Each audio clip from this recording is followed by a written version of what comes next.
we are looking up to you because only you can help us. And now we thank you for those in authority, in every sphere, in every department, in every area.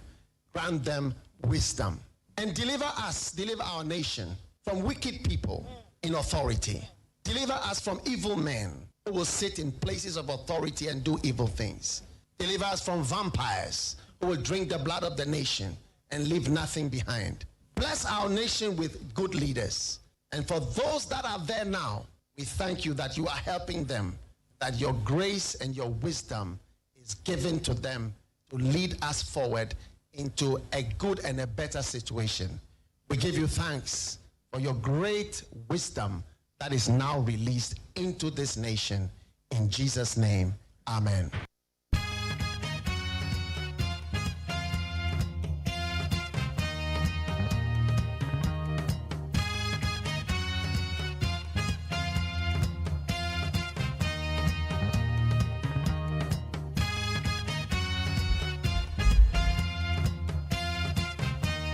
Meba chone wukuada ya magana phone na kwaba. And as I will check it date in the 19th March the year 2025. March and so called January, February, March. March and so called 31 days. Na just abana we nane kwa na ekoyo. Ya da tweda bonya kopon se wabo ye ho ba no de na nso acha yen. Yenya nwode sonko na de ba be ya adwuma de boy ya my Ghana. Baby bia wo bia say your YouTube now share me, Facebook now share me. Meba cho me da say watch me fide na de ato a medin de Jerry OSEI AGYEMAN. Jumede ye fan Ghana Montie wodi 100.9. Beba ba be kan ho akopem say non do ebeba pem. And then Wednesday, yes sorry and say Ola Michael the entertainment GH na bro. And then many a minister for local government and chieftains and religious affairs. Honorable Ahmed Ibrahim, Honorable Rashebedwani Wabanda. And then Obeba mi studio ha live. Ye bedi come extensively. Ye wa be fonten town ma so ye be share the trending stories e koso. Ye wa da obon krata mo samo ho. And so be be remni ya chron semakodo an e koso. Amasacha me kwabra mafuna babe boa me media sada be ma eyel that King David evangelist one more dia rise and shine you media the brain and I'll be share your mojeja Reverend Fabian and Okentry omo da Zion River Chapel and powered by me fashion design and fashionista your friend Dr. Fashion or Dome Vulcanizer and eye Abom Junction Dr. Fashion and sound chekeke. One more the mojeja, one more the bro. Be one sorry was St. John's. Aye vision one abro sign it to the hope. Yes, you bring ye some would be brain ekoso. Enra aye Honorable Kennedy on here Japan. Anas areme ya wanas. Investigative journalist said they call ye US County Court. Ye say in 2021. Anas say Honorable Kennedy Ohina Japako kan sem bia fa ne ho. And it ordinary for defamation suit $18 million. Court no at the $18 million. And turns out the about Honorable Kennedy Ohina Japan. Say we gu Anas hu fi nti so tuama no. Etienra sama no so free US member buy no. Yebeka ye ho a Accra High Court. And now said the Honorable Kennedy Ohina Japan call ho. And no 25 million Ghana cedis court no mo e share that's we mo say maza. O wait to improve say the pan wagu hu fi o. And the US dey akwa 18 million in. Ayo. Okay, ti yakwa anim ti we su yensem aba beto ho why?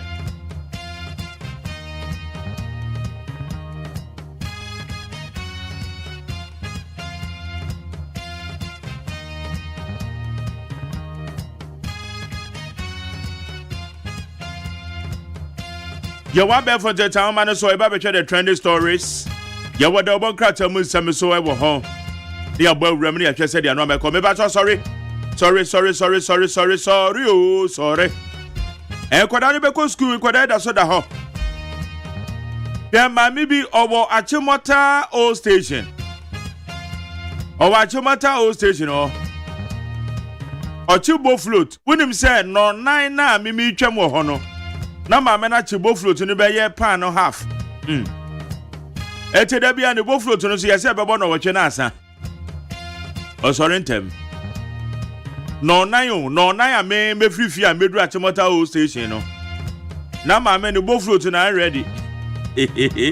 Oh, what ton dokono, wo ton wache, wo ton koko.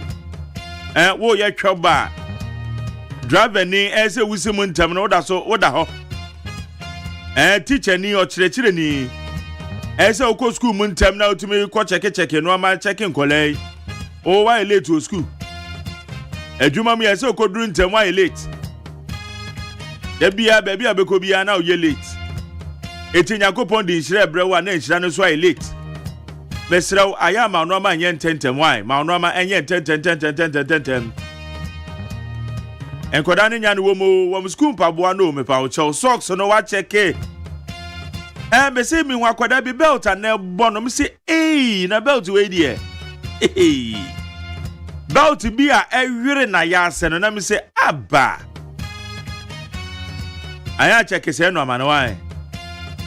A belt so nkwada belt so ya to de sen. Ma oba no hu nchew.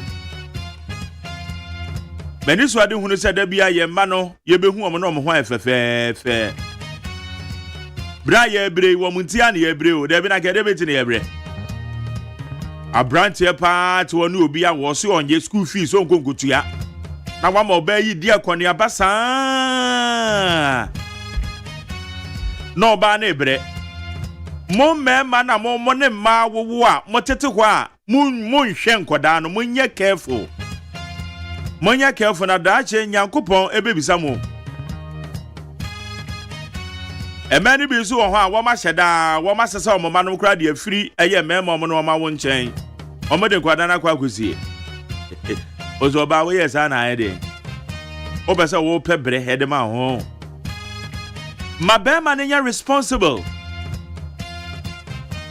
Enkoda school bag jai phone no so hwe unim se enkoda wo mo ba oba ta no asesa na nan de agu akonya so the phone so sa ne ba homework de onko hwe sa akoda ne nya homework o na mom phone so de no nam hwan onam hwan no o hwe no ma sabio esu ni vaso na be ma no so no so asesa na nan na watu ne na ba ko de asi eye center table no so ono so wayi na ni kura o hwebo e ba homework de emfa no ho de se subantantan we na amoye na mega kire mo no munya isa wa o yesa ni jai enye papa subantantan we ni ma mega kire o ma ye ma no ye dwen o mo kakra eni tie ni nkoda no wo mo homework books ne ba o say parental guidance and egu ase parental guidance e je se wo fo no wo ese wo ka akoda no na wo boa no ye ni homework. Okay, me das ho Medimedi say, what the BBI is so. Yet, I said, I'm a peacefmonline.com, citynewsroom.com, myjoyonline.com, checkoutghana.com, Star FM GH, classfmonline.com, any other relevant news portal. Woman, the boy, I bear from the town, man, to say, yet, there's some good one, a call treat. Yet, the Indian bro, I will need 100.9 so. What about you, Channel 0201162746? 0201162746.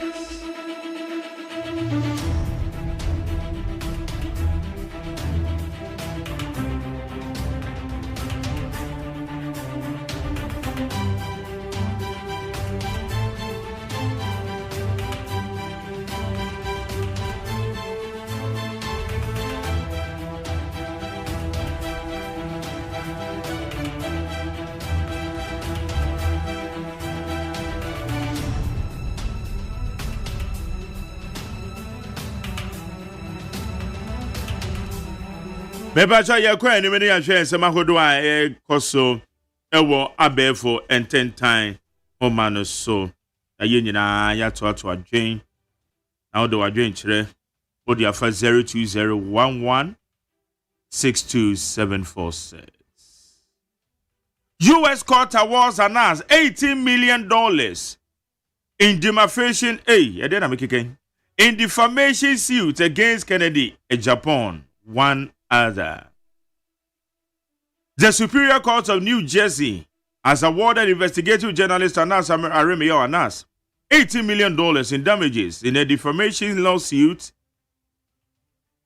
against former member of parliament Kennedy Ohene Japan. Ebusami Kambo Amane said Anas Aremeyaw Anas said the Honorable Kennedy Ohene Japan Echo U.S. Court.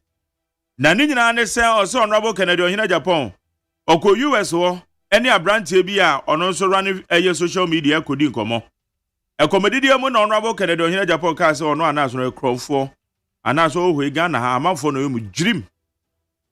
Na eno na court ne say Honorable Kennedy Ohene Japan wagu Anas hu fi ontua $18 million emfama no mpatensika. Yes, $18 million. Hey. Eti asama ababeto ho eno no. Yankwa ni mani atwa asafofro. Ensama edi ahim ewo abefo ententan homen. Abefo ententan homa no. Ensama edi ahim ewo ho. I don't regret abstaining from E-levy vote. Ajo Asafo. Former member of parliament for Domikwabenya constituency Sarah Ajo Asafo has broken her silence on what she says was her decision to abstain from voting on the electronic transfer levy in 2022. Bebacho Honorable Sarah Ajo Asafo, my favorite MP, be feeling brutal. Feeling the pan, Ukraine. Feeling. In America, make us me feeling, and so I don't know. And I make us a me penasem, and me feeling so there. Hey, I said, I make good deep. Okay, me penasem, me penasem. Hey, penasem. Okay, Honorable Sarah Ajo Asafo, Nyameya Adobukwa na sheshe pato moa. Me interview no ha Nyameya Adoma ya wada ye ochena. Ochena Honorable Sarah Ajo Asafo beba. Na oba ensam ne dia wonte ye na obete. Ose wakwaka se o na ose sen ose 11 dia na de bonyusu o. Enam se ne papa asorefo enipa be ye 1.5 million. Womo se hey. Opanya apostle Kwadwo Asafo numonyamfo. Ka kire oba Sarah Ajo Asafo so emrahye bedwani. Yenso ne yeto abama no because yemudodo na yete dome kwabenya. Onfa kwa parliament wo se 11 dia yempe o.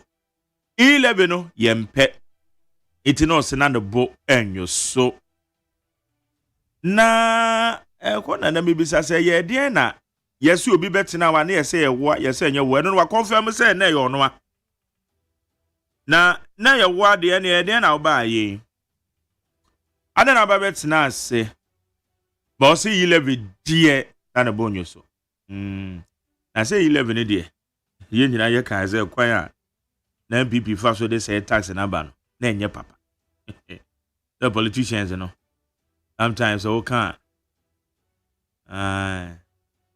just say 11 here. Some MPP members orchestrated my primary's defeat despite my apology. Ajo Asafo. The former member of parliament for Domikwabenya Sarah Ajo Asafo has spoken out about her recent loss in the parliamentary primaries, claiming that her defeat was a result of a misunderstanding by her party. Mepacha when him say a primaries ya a delicacy to about editia Honorable Sarah Ajo Asafo. No say MPP pay for me na share chiro. MPP pay for be pan no share chire. When him so no call a Domikwabenya no 29 years. Hey, very young. 29 years I know a lawyer ne. And I say nipa bi a woman when people me share that pa. I know man lose primaries. O man lose say poto. Okay, yeah to us. I never received any money from Fremont Parry. Ajo Asafo and I can say you. Former member of parliament. Okay, this time I can say. Former member of my Former member of parliament of my constituency. Okay, and the man I'm there, so. Honorable Sarah Jo Asafo has firmly rejected allegations that she received money from former chief of staff Akosu Efremo Pare. Beba choya mame Akosu Efremo so Pare. En kan no chief of staff na man for kan say hwe or the chartered flight ekofa yes Sarah Jo Asafo. Or sign the beye sika kwa na say $300,000 ana. Ana na say no. Ana $30,000. Yeah. I think I'm saying $30,000. Osande koma eye Honorable Sarah Jo Asafo say omra na che say yi level no o mehwe na yentimi approve osi ono hey mokasa o Ghana fuei osi wanye kapre basei emfemfri eye chief of staff for eti nipa no koji scan on chira account o de kotum because ono fidelity kra oni dollar account o ho then and one waka you. Ose Fidelity Bank na moka no. Se amode dollars e kogu na account no so oni bi o. Nti ene mo bechire mo e. Mo amose mo kodi iska no mo bechire. Ashanti region set to become power generation hub with 700 megawatts. Jinapo. The Minister for Energy and Green Transition, John Abdullah Jinapo, has revealed that Ashanti region is poised to become a significant hub for power generation with several key energy projects set to deliver an estimated 700 megawatts of electricity upon completion. Uzana Ashanti mantem enkane dundum papa. Oh ja. Yenama ye bojo wa Ashanti mantem ye bre. Ena eye pue mantem enkoko. Enkoko nso kane dum papa. Ntiase. Na no Honorable John Jinapo say Ashanti mantem de yanke akomanto yeyem. Enam say nyinam kane ho eputu nyuma wo mo ye bo ho no enche ekwo de enyinam kane no wo mbenu an say bibiri. No ma tuwagum say ku ha. Iti enya botre gra. Isi abotre. Bibia be fine. It's Honorable John Jinapo and this same way or the atudwa no. Media Sadama Peace FMLine.com, CityNewsroom.com, MyJoyOnline.com. Check out Ghana.com, Star FMG at ClassFMLine.com. Any other relevant news portals? Woman the boy I bell from the town, man, so none of pay. Media bread with need 100.9.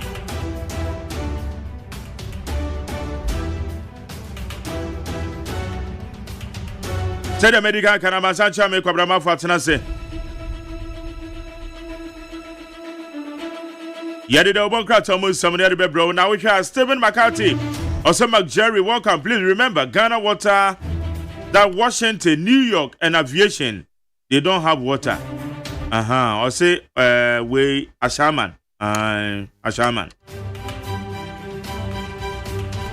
Nana Kwama Water said, greetings to Abanga Yakubu.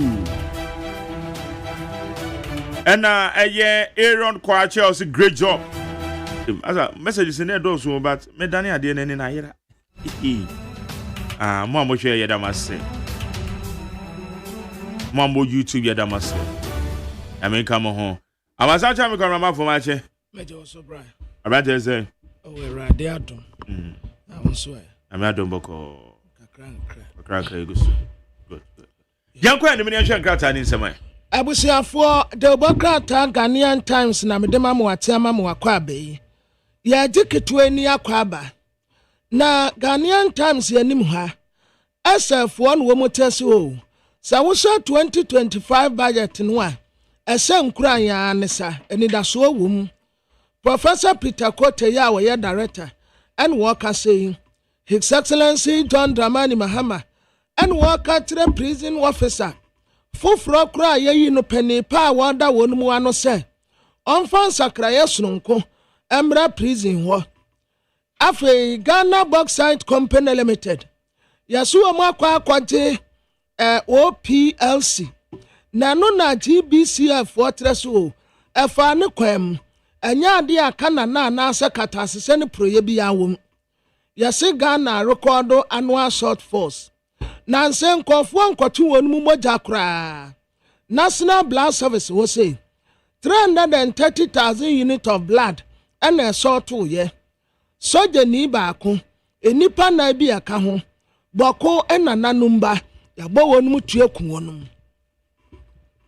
Daily Guide Democrat ananim ha Asante Council of State punu akos wono police for trese CCTV footage no wombetumi agina so na wonum odi sa abonofosam no ya de wonum akogina court abo wonum kwadu Attorney General trese womu de charge bi to Abrantie Oliver Bakavama woso ya say treason felony ya drop sa charge ni ya yefri no so Ghana Bauxite Company Limited yo and womu defend ye wasi OPCL na womu aje ye no womu je no kwan paso Right to Information Commission ana womu di sika nya kuma 100,000 Ghana cedis fine Adiama National Signal Bureau say ye pe information bi wo hono a womu kata so The Chronicle Democrat ananim ha yasi abai promise 13.8 billion Ghana cedis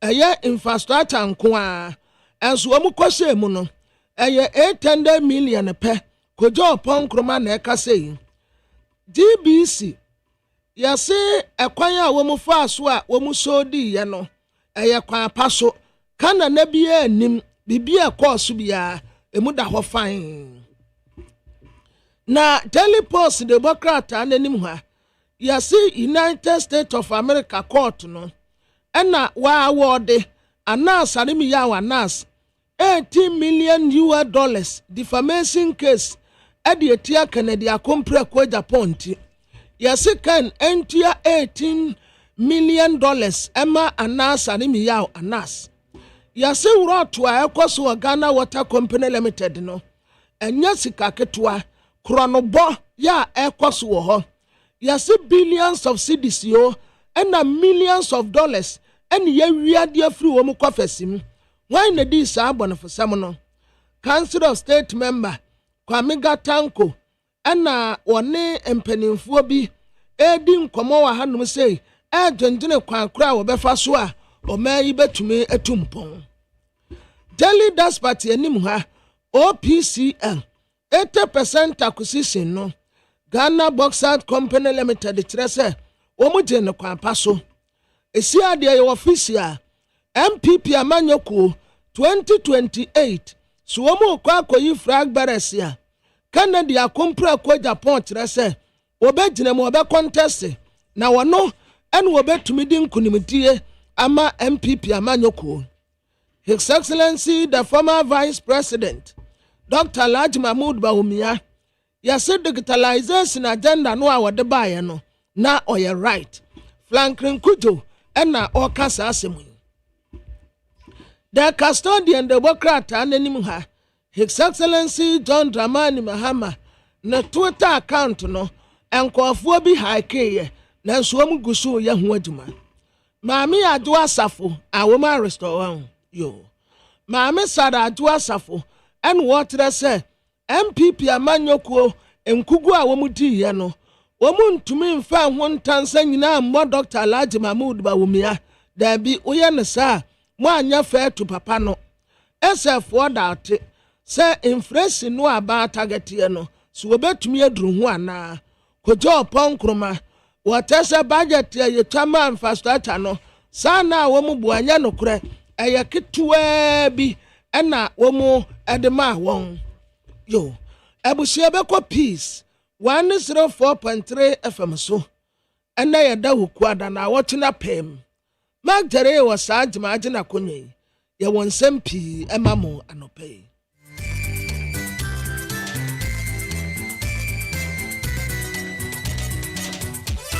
Abono nsia peace 104.3 FM Sunia de Shumaima yamamunyina ache ensema hodo ayaboa no meimu ni amahodo so ena anope yesinkonwa edebesomo kasebo etwa no ho afa hello 101.5 your dum ewokumase ye bankran haseya ye okay 101.7 need 100.9 yenyina ewo shifika siemu abeka junction Ghana hani amano ni radio stations ahodo pi no munyina akabom efa kasebo ya to apeti wiase ama de shepe ankoma wo mu enya bi etie ensema no pe ye de esomo no ne edimo akoten ebene Swafo akane na ohwe sikasam so wo na nadoda kwagufu adwa mu se akoma bosika de koto parliament no kredi emu ha Omen so afọ na hwe amanwe so no abo Mohammed Muntaka Mubarak nso ede atudwa eso oben na fam de bia ede ahwese odumja adwumako no akade ehia wo mo nsaka Yako ensemfufroma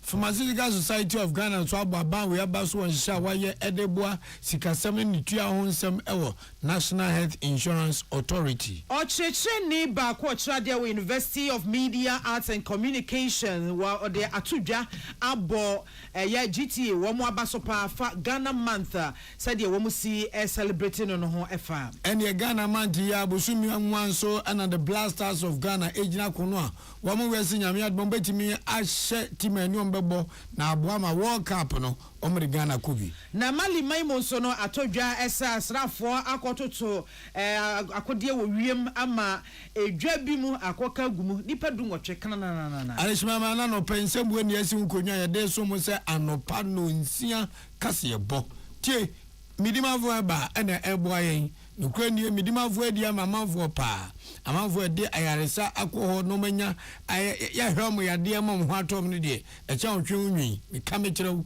ebi di kotodwe ebi di zasaboro obu onzo atim say yes 80 paye asoro ben obi sure yam na keka no wa fe ne se ache ya moku a ejaka na chie mesra papa so peso nya ho den kapam na tibede ko ba midima fu na abeko ema ne mema mo pa we emberifo kan wo mo se awo ne wo yam mesra pokwa se mayira ko dokota time da so fa ebrento so ma nyem no na honto number near 0244 774282 0244 774282 0500727215 and ahoma wo frɛ ni aje osoro no hwɛ anopai ya be de kom ene de aba ayre so anu hwɛ ko ne abobi aguabu edeba adea this way chocolate drink the only so share tete kwashi ko Fernando Pono kofa koko ba menne ye de this way obi anu mbi mono mbi na mubenya che nyumakuo we ntina no pa moti yanka yana moti ne eyemme nana ahofedua ode hwekronkron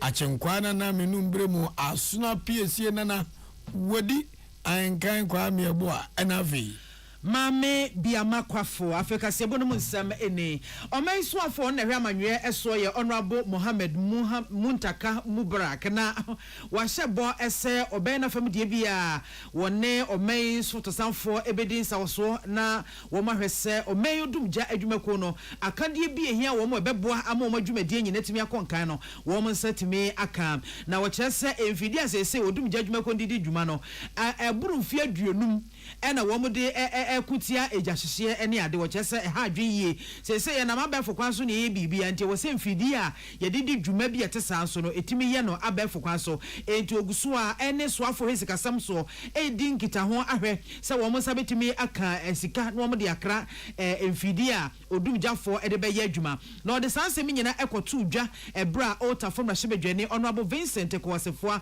wone ebua kwa South na hyebedwane honorable Kingsley Agyeman wo mu nyina epes wo mu hunu enhyehyɛ yahodo a asoye no ede agu akwan mu ehweso wo mo beboa ama odumja adwumako no etimi agyan na iso yie. We are currently in talks with the finance minister to see how allocations could be made. So it will be very difficult to give a timeline as to when we can say specifically by this date we will have the first new fire tender coming in. So we are currently in talks with the Minister of Finance for him to appreciate that the newest tender that we have is over 50 years and definitely we need to be able to reach through the fire service. Knowing that the envelope is tight, the finances are difficult, we are talking to the finance minister to make room so that we'll be able to reach to the fire service because, Mr. Speaker, as the House may know, between October and February, we will have an average of about 50 fires across the country. And sometimes it is so devastating and very difficult. But obviously, their tools are obsolete and we need to be able to reach through them. And I'm sure the finance minister is very much aware of this and is taking steps to assist the ministry to get these fire tenders. But unfortunately, Mr. Speaker, I will not be able to tell when exactly we'll be able to do this. It is our hope that we get them like yesterday, meaning that they are very urgent. But because the finances is rests with Minister of Finance, I will not be able to give a specific timeline. na honorable Muntaka Manazo on Mosai editor Jachemu se wo hwe odum jadwuma ko no asesei emfidie yi a wo mde ya adwuma ekotia ejahyehe no Ghana fana nyina wo mkeka bomo eya hanu aduanan enso na saa hanu aduanan enso no 247 no emu aduanan nwotwe 48 ena ebubu gozo a entimi enyehwe enti wo muguso dendindi a wo mo hwese odum jadwuma ko no wo mbeti wo mani ahwe won pa. Ghana National Fire Service has a total number of 247 fire appliances across the country. Out of this number, 199 are in commission and 48 are out of commission and are being worked on at the various mechanical workshops of the service in the region to ensure their continuous use. Mr. Speaker, appliances include all firefighting trucks, recovery trucks, turntable ladder, hydraulic platforms, and water tankers. Mr. Speaker, the Ghana National Fire Service has a total workforce of 17,514 personnel. These personnel have been deployed throughout the country to perform various operational duties. However, the service lacks adequate and required modern firefighting logistics to confront fire outbreaks, as you can attest to recent fire outbreaks at several markets throughout the country. Any outi o may so for no and a share a fisem eso honorable Mohammed Muntaka Mubarak.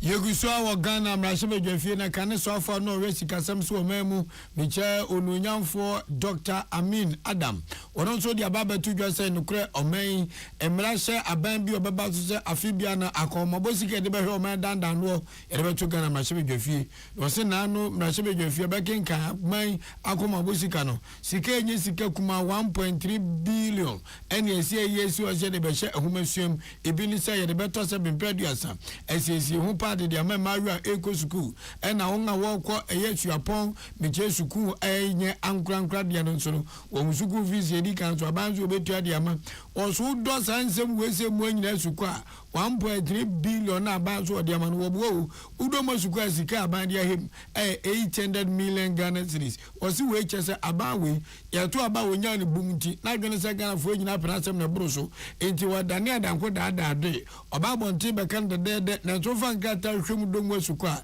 Yanum Uti Pupo Bidi, Ebiane or train quine. Yamamo Dinian tears and opening in some tuga or Nashibi Gafi. In the area of education priority initiative, paragraph 374 provides for the free tuition for first-year students in tertiary institutions. The amount allocated under this paragraph 374 is 449.8 million Ghana cedis. In paragraph 375, allocation for sanitary pads for students, 292.4 million Ghana cedis. Paragraph 380 provides for 565.6 million Ghana cedis for textbooks. If you total all this, Mr. Speaker, you get 1.3 billion Ghana cedis. Meanwhile, when you go to appropriation in the appendices, only 800 million Ghana cedis is provided. A shortfall of 506.7 million Ghana. Again, Mr. Speaker, how is the government going to implement this education priority initiative when the same government is heavily underfunding this initiative? Muti ye kane so afọ no sika sam to Dr. Amin Adam no wie no ena opene oyo titani ma abedweko Ghana mrashebedwafie no hwe sika sam ne ntoto so me chairman of the Committee on Finance of Parliament ononyamfo Isaac Adongo ono hwe opegina wo keka ne na jampo nyimbo zo hwe wo ene azede ne wo kire wo hwe sa wo hwe aban ba akwa besenko na sa aban na ntimo denchi hwirie de oye ne se ogigi odibiefu to no de amommo sika pewa no mu di enyomo de be so Ghana for na nyasam ketwa na nto ya ban His Excellency John Dramani Mahama daso ya sesi ade jai odibiefu aban na aban no papa bi ene eto a wayi ye free won ade ade wa mamafo koman ha wom na ne bodwabodwafo nyina bo ose no so ononyamfo Dr. Ami Adam enim de woka ontie ono Adungu entie ononyamfo Isaac Adungu. I heard my good friend talk about Nkukon Kitinkete. We are not only doing Nkukon Kitinkete, we are also going to do Nam Kitinkete. We want to process the chicken so that we reduce the import bill of $300 million that we are using to import chicken. And you should praising the president for such a wonderful policy. Mr. Speaker, this budget is a budget for the poor and the downtrodden. It is a budget that is making the people with disability laugh. because for the first time, they can have access to tertiary education whether they have the funding or not. Thanks to my big brother, the Minister for Education, that will happen in our land. This is a budget that makes sure that even if you don't have the money, the state will help you pay for your first school fees. At the end of the day, this is not the type of budget that puts our children into NAPCO and rob them of their allowances. This is not the kind of budget where the government didn't have money but was busy breeding hosts and paying them. Asamaba, eno ayo nunyamfo Isaac Adongo, utichene oda ekwe hwesi kasam tutioso organa mrashibedwafie. Dr. Nana Enima Wiafe Akenten Yochesheni Ewo University of Media, Arts and Communication on Korea Nede Language Watch Foundation or Dan no Sekofabai. Afe Osan faculty member at the Department of Languages ano Ewo University of Ghana, Lagos. Na Oden Sembi Atudwa and watch say Bosome March ayo benem ya yetu esu ono se eye Ghana Bosome enti niema fa Ghana ya mamre ni amane ho ena yeda ne die no wabo ye empanyufo mo etaye chire abaso papa mechire asoye a wo mo enehwe nsrahwe adwumadie so afei Ghana Tourism Authority wabo mo abaso ese eba ne sa no wo motimi edi niema ne hye bi aguakwan mu a na wuko school ahodo mu a sane ya mamre ne amane esitie no ye da bia di esu ewo ho afei nso so ye afahye ahodo nso so no ye da ebinum edi ewo ho no mu a ni nyina eya abaso kese pa na mo no ba bia oka se atosin kakra eye sane nsentwefo be mo mani edi dwumadie bi ete sechi ni abo ho dawuro aka ho asem radio so TV so na ma obia wo Ghana bia tituru mebunu no wo mo ehunu niema pa o manyi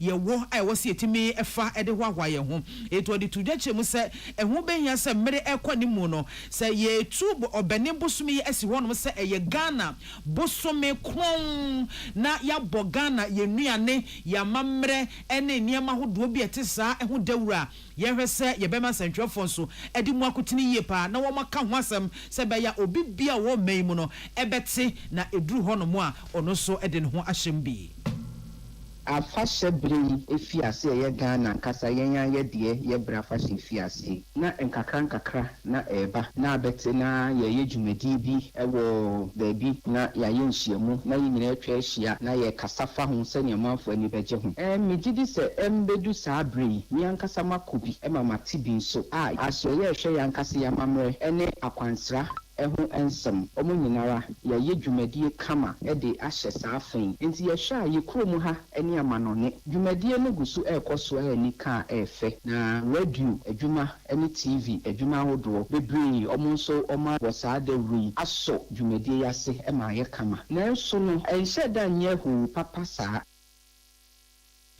na wamananso hono mu a Dr. Wiafia Kentefa so edeto asoye a wohwe nwumasua eso afei Ghana ye nwumasua dwumakuo no ena afei nso no obi bia ne ho ebon Ghana ye nwumasua mu se obi anfa ne ho anyim na wo hwe se eniema ye ma ye nkoda no esua ewo sukuu no ye de ya mambre ene ya mane ho teteye ene ho adesua ye de behyem bi na tumi aboa momafo no anase nkoda no ye tumi atete wo mu efiri mofrabrem na wo mahunu eniema pa ewo oman Ghana mu na ye tumi ahunu sadi ya mamre ne amane etie baabia ye firi ene pempenso a ya ba beduro enye no nko ana nanom ahemfo so kyafa wo mu wo mu so wo mu a wo mu hweso bebo dwadata wo mu potamu ni wo mu nkura wo mu na wo mu nyenkyerɛkyerɛ mu omanfo no wo mu ho enhunu wo mu abakosam ene baabia wo mu efirankasa na sabio ye se sa wura firi krom hina aban e wadwabo ase a wo yera enti yemfa saa ne ma no enwura nkoda no se de be ya ebeka wo mu eho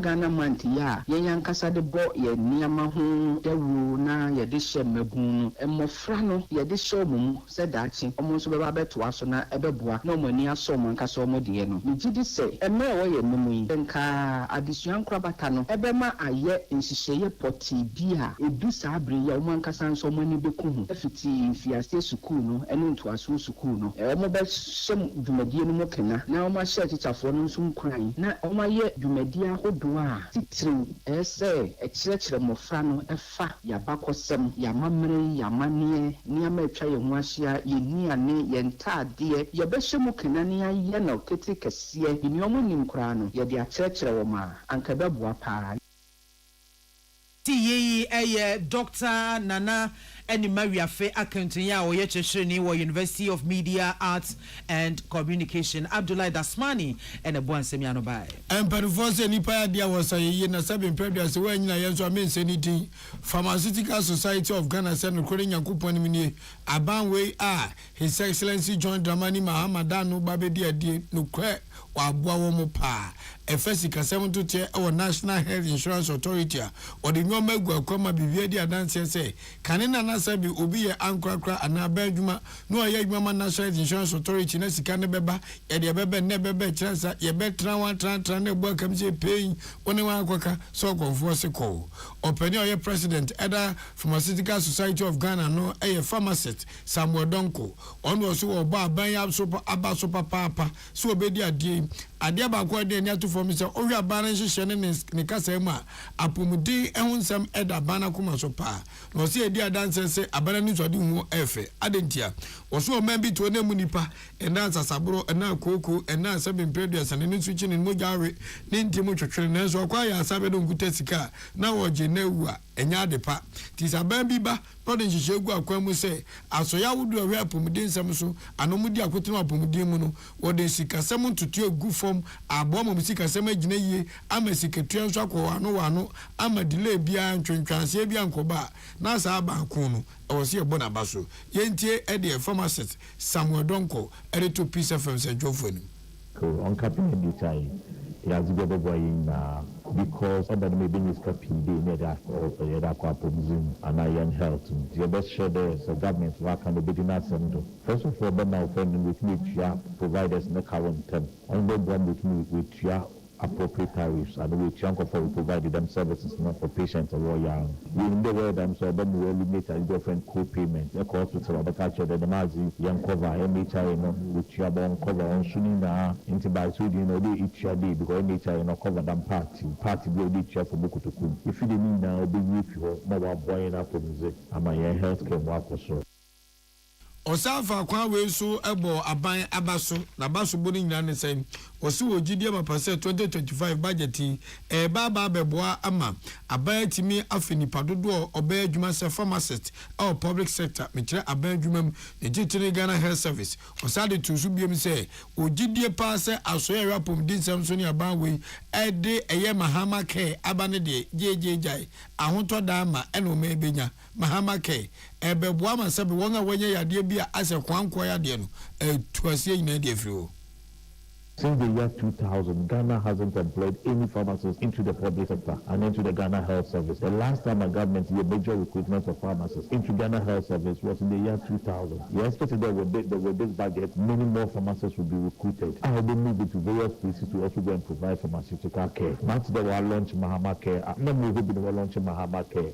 We look forward to Mahama Care in Nepal because it's going to focus on the non-communicable diseases. It's going to focus on cancer care. It's going to focus on things like dialysis. So these are conditions we are going to NHI PNPS will this won't cover. But with this and says why a policy are gonna benefit from conditions like cancer, like offending kidney disease, cardiovascular diseases. It's a welcome news.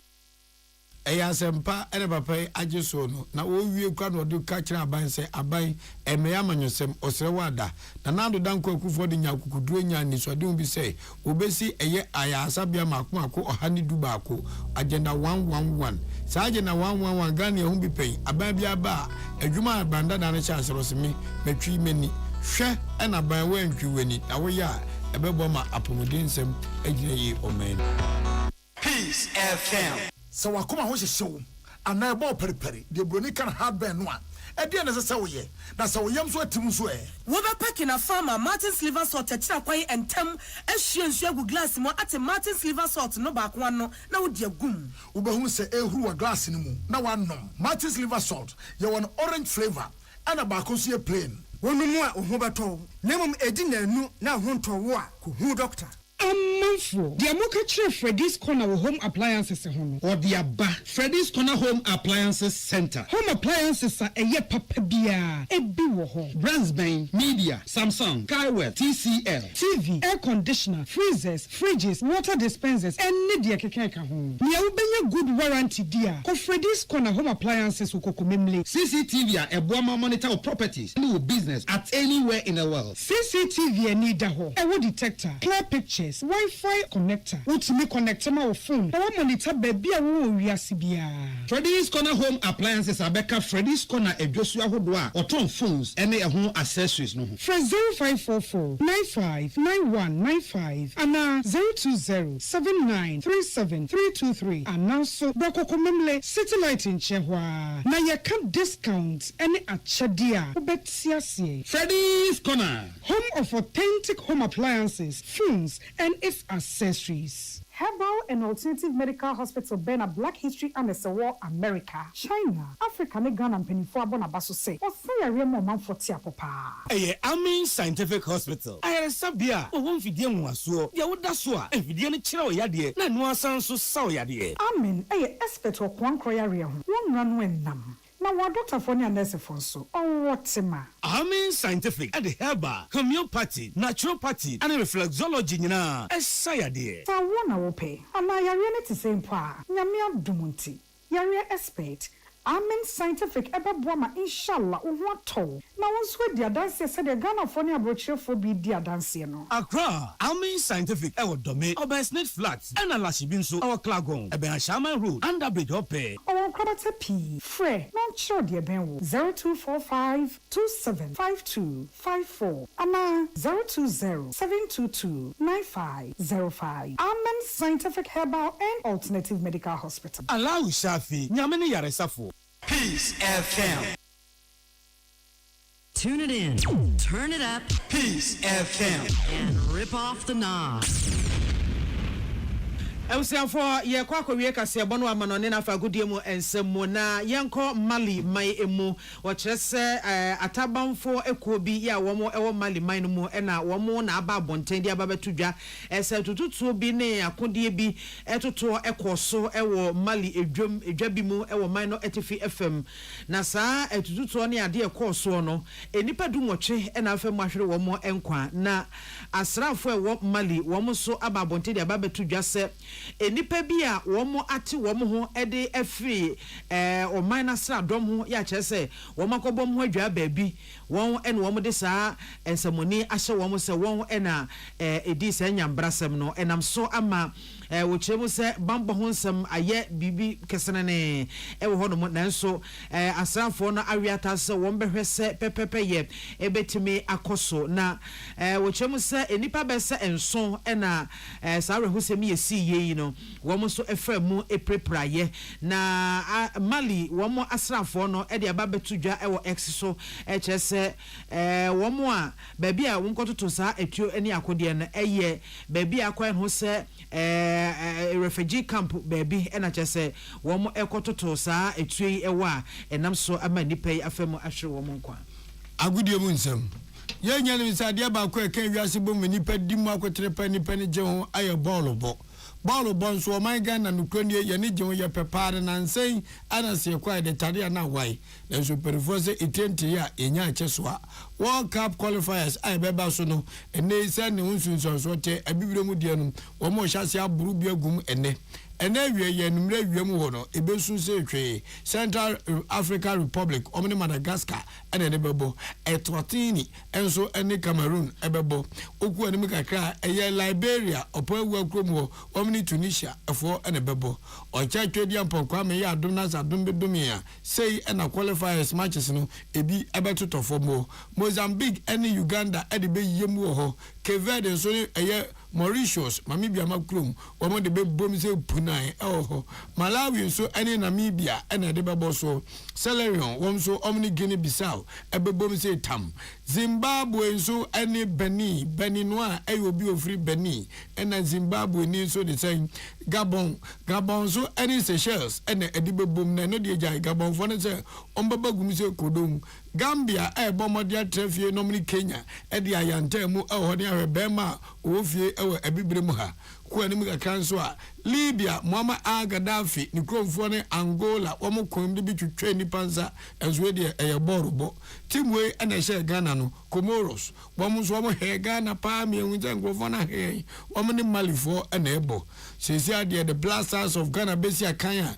na ifia de bebo so mini de to so aduonu baako hyere so senipa aduonu miensa a coach efe ne se Otu Ado etonsa efrom no obi ansa ni bira bantu obi anka chiri 23 man squad omunyina ababedu a chese nyame adma ifia de bay Accra Sports Stadium match ne ebesu se twe ediaba Efiada na adechime medan kwese de Ghana Premier League ne so ebeto aso Sanso Division 1 Division 2 Division 3 coast team matches ne so ebeto aso na Brim Central Division 3 matches no say ene ba koye Juani FC ebegina standby Sanso ena Achemedan Young Chelsea eto inside afre Anglican Football Academy afa no mo dia bom ewo ho sesi ade league table no say na akwa kopim Juani FC ene dika kutaman miensa aboma matches no mienu Anglican Football Academy to so mienu aboma matches ne ba kutambani miensa ena odan Young Chelsea wawe onguta mabieza so abobako en wadi nchukwese dai en obo home ewo odan Sports Stadium de besi ebesi go ki chat no to say na akwakoye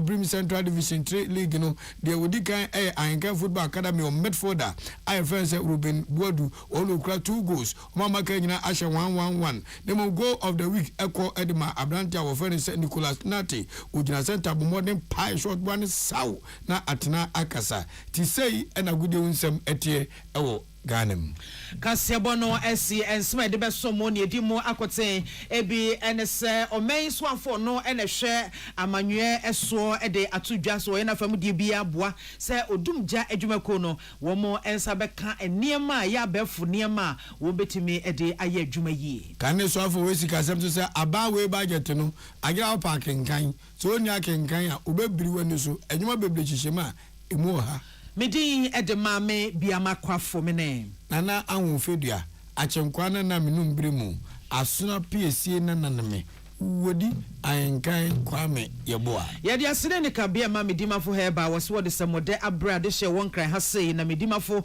wababa ye na dwesuo ewo pokwase mayera enti wose sade yade ne tie bia to na mobra emfa ho ne empempenso adru emfa ho ne chaache wose bra na Dr. Time so at the time beto yade ne so wono an de namu mirika ebedwane afri nipadua no atimi ade wo ho frɛ no 0244 774 282 and 050-072-7215. You were this way chocolate drink.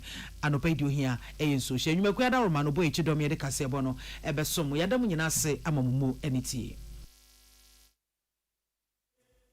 Ghana Muntie, na mansanya son. At the rock of Fiaman Woman so ejiji tonton sansan ewo neat 100.9 FM. Ghana Muntie, na mansanya son. At the rock of Fiaman Woman so ejiji tonton sansan ewo neat 100.9 FM. Ghana Muntie.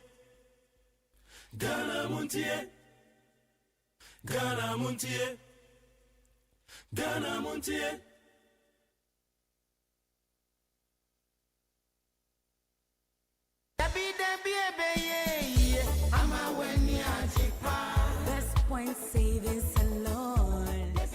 Best Point Savings and Loans. Sikakrabia. Womujina womuna so pampe. Na awiye mre yimu a. Wanhwe ya na sikakrabia bi ede asokwada na wachinchinenti. Ene sese wunya sikakrabia bi ti se. Best Point Savings and Loans. Omuda soa adwumaden atutu sikasem amano awie peye. Na enhyehyɛ pa womo ewomo mo customers ye. Bocho. Na fufro kra womo ede aba montin Best Mobile Banking. Na kyerese bank no na wo ye no wo phone no so no. Enu nti se siade. Se yesa line tintintin anase. Wo se wadachi wo sikakrabia hode. Eni hobio na ani kasem mako eka ho ne se. Wo betumi asende sika asan agi sika wo phone so. Wo betumi asan atua wo bills. Ebi etese DSTV, Go TV, Star Times, Empo electricity bill, any water bills in Yinano. Ubetumi etuye every phone no so wabra wuti baby ejuju. Na wumpe we edie na wumpe. Enunti, ye here ne say, ubebue account ewo Best Point Savings and Loans. Na wuria, na wadaile *277#. Na wudemukra. Washe, banking na ye for sanu. Ha, Best Point Savings and Loans. Ya makofa best mobile banking aba. Jimmy so say, wo phone ni we seek asuni. Best Point Savings and Loans. Best Point Savings and Loans. Your dream, our business. Ago, ohimani bo, ohimani mamamre, ohimati amani asi. UTV assigned their baby. Yet the amamre against you media strong point to the say, ohima reality show. Obapa onim amamre. Ohima, ahofene amamre. Who your besima? What if you don't what you could see a dunum? One wati, unim amamre. Now to make a sabajum dia. Any bro, because phones free. Our GH schools and our UTV from there. No bet show bridge. And found baby are free. Asante, Fante, in crime, from mountain, a TV mountain, Buno, Ahafu, and Nasa Fifi mountain. A Puya Nasatoy, Kahoy, number show bobre. Auditions Bakosu, Kumasi, and in crime, Mumra GH schools, GH Mega Studios, Achimota Abofu, Match Da, et Tosu Adunum, Kahoy, number show bobre. Na Chedian Pimpi, Woma, Yaji and Nino, na you see a mamre, a manian Bakosem, I say, or maybe a fopping, a Jana Mamre. Ohima reality show. Oba power di mamre. Ohima ahofene amamre. Ohima nibo. Best Point Savings and Loans susu scheme no boama adwumayfo siesi kakra. Edi nya dwetire kese e wo dada anana wotwe kese adwumadie mu. Ye adwumayfo ayatete omo beba beji osika no. Asemde ne say susu a wotunti. Wutimi gibusia mo ho prensa. Ensi ho ne wo fom na eye kokko kra se obenya bosia free yen ho. Koyen branch bia ben wo na kwaje wo de. Best Point Savings and Loans, your dream, our business. Best Point Savings and Loans. Nipa enyiro na nani ahode ebafo. Empo emabunu bi ebre ewo anim. Nanso eni yade biara wo no. Mekanfo Optovision Eye Clinic ediamao. Optovision Eye Clinic provides diagnosis and world-class affordable treatment for all eye diseases, including glaucoma, cataract, any yadia would be. Dear Stronko Krani said, Optovision Eye Clinic were quality designer space. A who do a fatal. Send me a penny biara. It is a when you are. And answer when you are what the other form. And answer who person who are dear year. Unim baby Sasawoba. Optovision Eye Clinic. Call us on 0553 270806 or WhatsApp on 0558 517556. Optovision Eye Clinic. Hey, catch it. Listen in here. And you ma beto to dia me baba no hwade no. Hwem so betumi a. Hey, asew. Hey, now beka. Ya jon to ma me ensa duku portmanteau. This way chocolate drink. Na kan wo hwe afibian so beri ni waware ni a. This way chocolate drink. Na kan sia. Oh, asew. We den kan no ntumu ho. Me be mo anu nso hye kura dia ka ho. Wo hwade a wapi ho. O ka se batete e da fom ho. This way chocolate drink. Catch up a pair, Baba Wari. Aso. Ye fear said this way chocolate drink, ya sorry, no pan on the enum. Ye bishop free genome no snack. Ye nya ho no ye de serve womo. Ye did really a pebibia bogu ya dia soa. This way chocolate drink in yanum. And at this one, what's your noa? Has it a wom, cocoa wom, prick wom, bibia wom, I don't hear any social. This way chocolate drink. You hear any social. FDA, I just said you didn't crack to more to say a ye.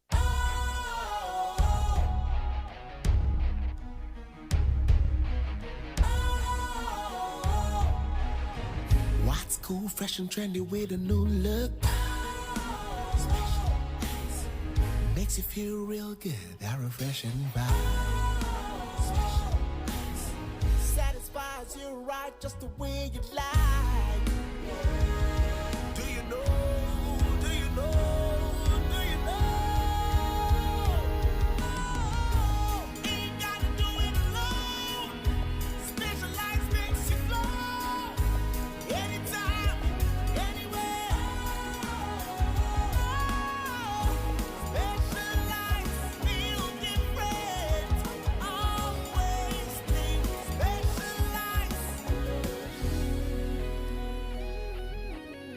special. Ice natural mineral water. Feel different. Think special. This advertisement has been vetted and approved by the FDA. Ago! Ohimani bo. Ohimani mamamre.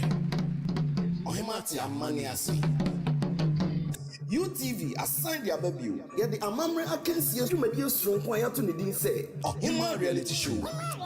Obapa onim amamre. Ohima ahonfene amamre. Who your best man? What if you don't watch you go see a dunum? One wati, unim amamre. Now to me kasabajum dia. Any bro? Because phones free. Our GH schools and our UTV from there. No bet show bridge. And found baby are free. Asante, Ufante, Incline, from Mountain, Etifi Mountain, Buno, Ahafu, Anase Fifi Mountain, Epuya Nasatoy, Kahwe, Namet Show Bobre, auditions Bekosu, Kumasi, and Incline, Mumra GH Schools, GH Mega Studios, Achimota Abofu, Match Da, Etosu Edunumian, Kahwe, Namet Show Bobre, Nachedian Pimpi, Woma, Yaji and Nino, na you see a mamre, a money and a Bakosem, I say, or maybe a fopping, a Jana Mamre. Ohima reality show. Obapa Oduma Mamre. Ohima Ahofene Amamre. Ohima Nibo.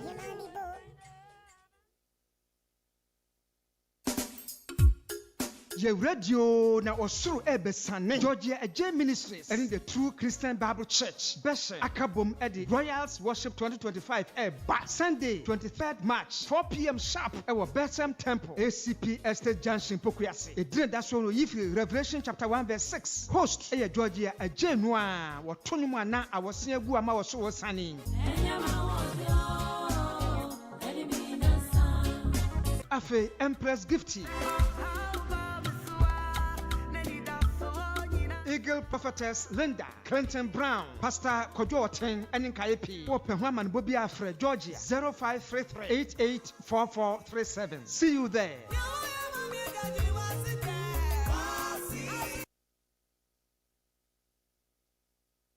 Ghana Muntie, Nama Sanyason, at the Roko Fiaman Woman so Ejiji Tonton Sansain, Ewo NEAT 100.9 FM. Ghana Montie, Ghana Montie, Ghana Montie, Ghana Montie.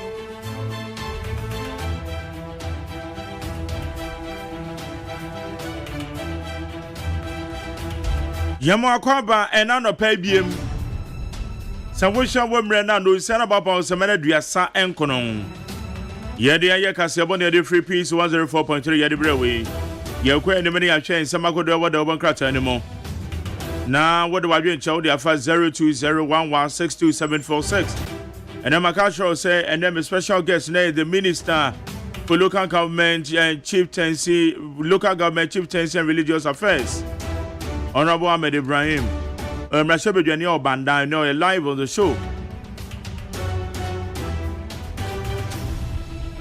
Ebedin komo, ya wa interviews awodo eno so yede beto house once. Amasancha me kwabena mafu ade na dwada obokrata bonsam ye mu adwuma sisi Etoko Facebook, oko YouTube channel. Facebook na NEAT 100.9 FM obehu ye wo ho. NEAT 100.9 FM na YouTube channel no ho de Despite Media. Despite Media. Ya wa TikTok no so ye live. NEAT 100.9 FM. NEAT 100.9 FM. Ya dan sesa wati mafidie na de ato ha. Midin the Magjerry OSEI AGYEMAN.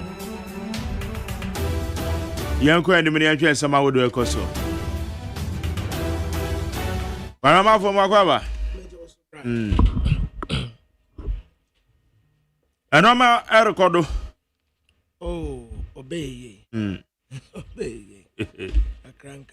Yeah. Okay. Near say bauxite near Tawama. Oforipoku. Bauxite, man. Ghana bauxite. Yanana ka Chinese one over between. And now where there? So bauxite, no. Ghana bauxite company. And now almost 80% at the ama yera oforipoku. Name how it is. Oforipoku no see why. Ono ye Ghana ni. Ono so ye Ghana ni. Our processes no HRCS saying they all can be privy to it, mom. Yeah, no there. Oh, and the papers ni na. I say Martin Pebu na kofa buy say ekwaya omo aton Ghana bauxite ama oforipoku no. Anya kwan pa. Nti eno na Ghana bauxite fortune so kwan trodo na ya dem kama. Yeah. Minim say well my jerry would there o parking ka onya details no na wakan bat eka menko ade asenka ebekọ China fo no ho nko ade se ko Ghana ni ho de anka me de mepe. Okay, Ofa the publisher. Yeah. Also bauxite company defends OPCL acquisition process. Yeah, rejects allegation of wrongdoing. Did the can even know? Yeah. And say I'm sure. Say the Ghana bauxite company has denied claims blah blah blah. The company clarified that the acquisition of its 80% stake by OPCL was conducted transparently and in full compliance with regulatory requirements. Then no more can here. Yeah. Making kind of details in the Say nipa no. Say Ghana ni ebe tu nko ade say Ghana ni basa ni dey be ha sa dey we dey. Onye amanyoni bia. Oyamanyoni kwabna oyamanyoni na so Ghana ni no obetu amaye. I think fair enough. Yeah. Because you Ghana fo a wo ye minus wo kwa amano ne ekwa amaya hodo so kotu efo magudie. Eti regardless oyamanyoni onyamanyoni o so ye Ghana ni bana so obetu ye fo magudie because no na dey bia ye preach you. Dey bia dey can say ye gold 10%, 5% na dey amaye ho. Yeah. So dey say na abrofo na ba be sesako. Na se benya Ghana fo ye fo magudie wo ma betu wo ma invest wa ha. Good. Na wo ma betu. Ebe fa adwumayefo wa. Ebe fa adwumayefo wa. Oko Guinea, Guinea. Se wo kwa akoye mining, wo se Guinea wo mutu bauxite pa. Yeah. Ebibimemu, o mai o mutu bauxite ba ko pa ye Guinea. Na ne wo se Guinea so da mine wo ho. Yeah. So da mine wo mo yeku. So da mine wo. Na wonim de yete wo mo mining concessions no. Wuntimi free Ghana ana o man bi so se mako Guinea se me kwa akoto mining concession. Ya nya ne sa. Wudro man ni mu a esese wunya Guinea ni so wo sikao so ni sikao esese wo mo obi a oye Guinean obi a ono no free Guinea edi wanim na mo ko register company na wo wa hye nachi na wo me no wa hye no akokotu bauxite ne apone kakra de ama yeah so dey ase yeah sanete awo Guinea bayaya ha no eno ane se wukuta eye sika bi a emu odu ye ha ne mra no ye was small scale ye da ho ne ye ha ne mra no emra no enya mra nchehye de ete ogine na ye sa na ete o Ghana Ghana ha no ete se Newmont ba ye no Newmont wo mu krom sika ena o ma demonstrate se wo mu ba be ye large scale mining. Okay.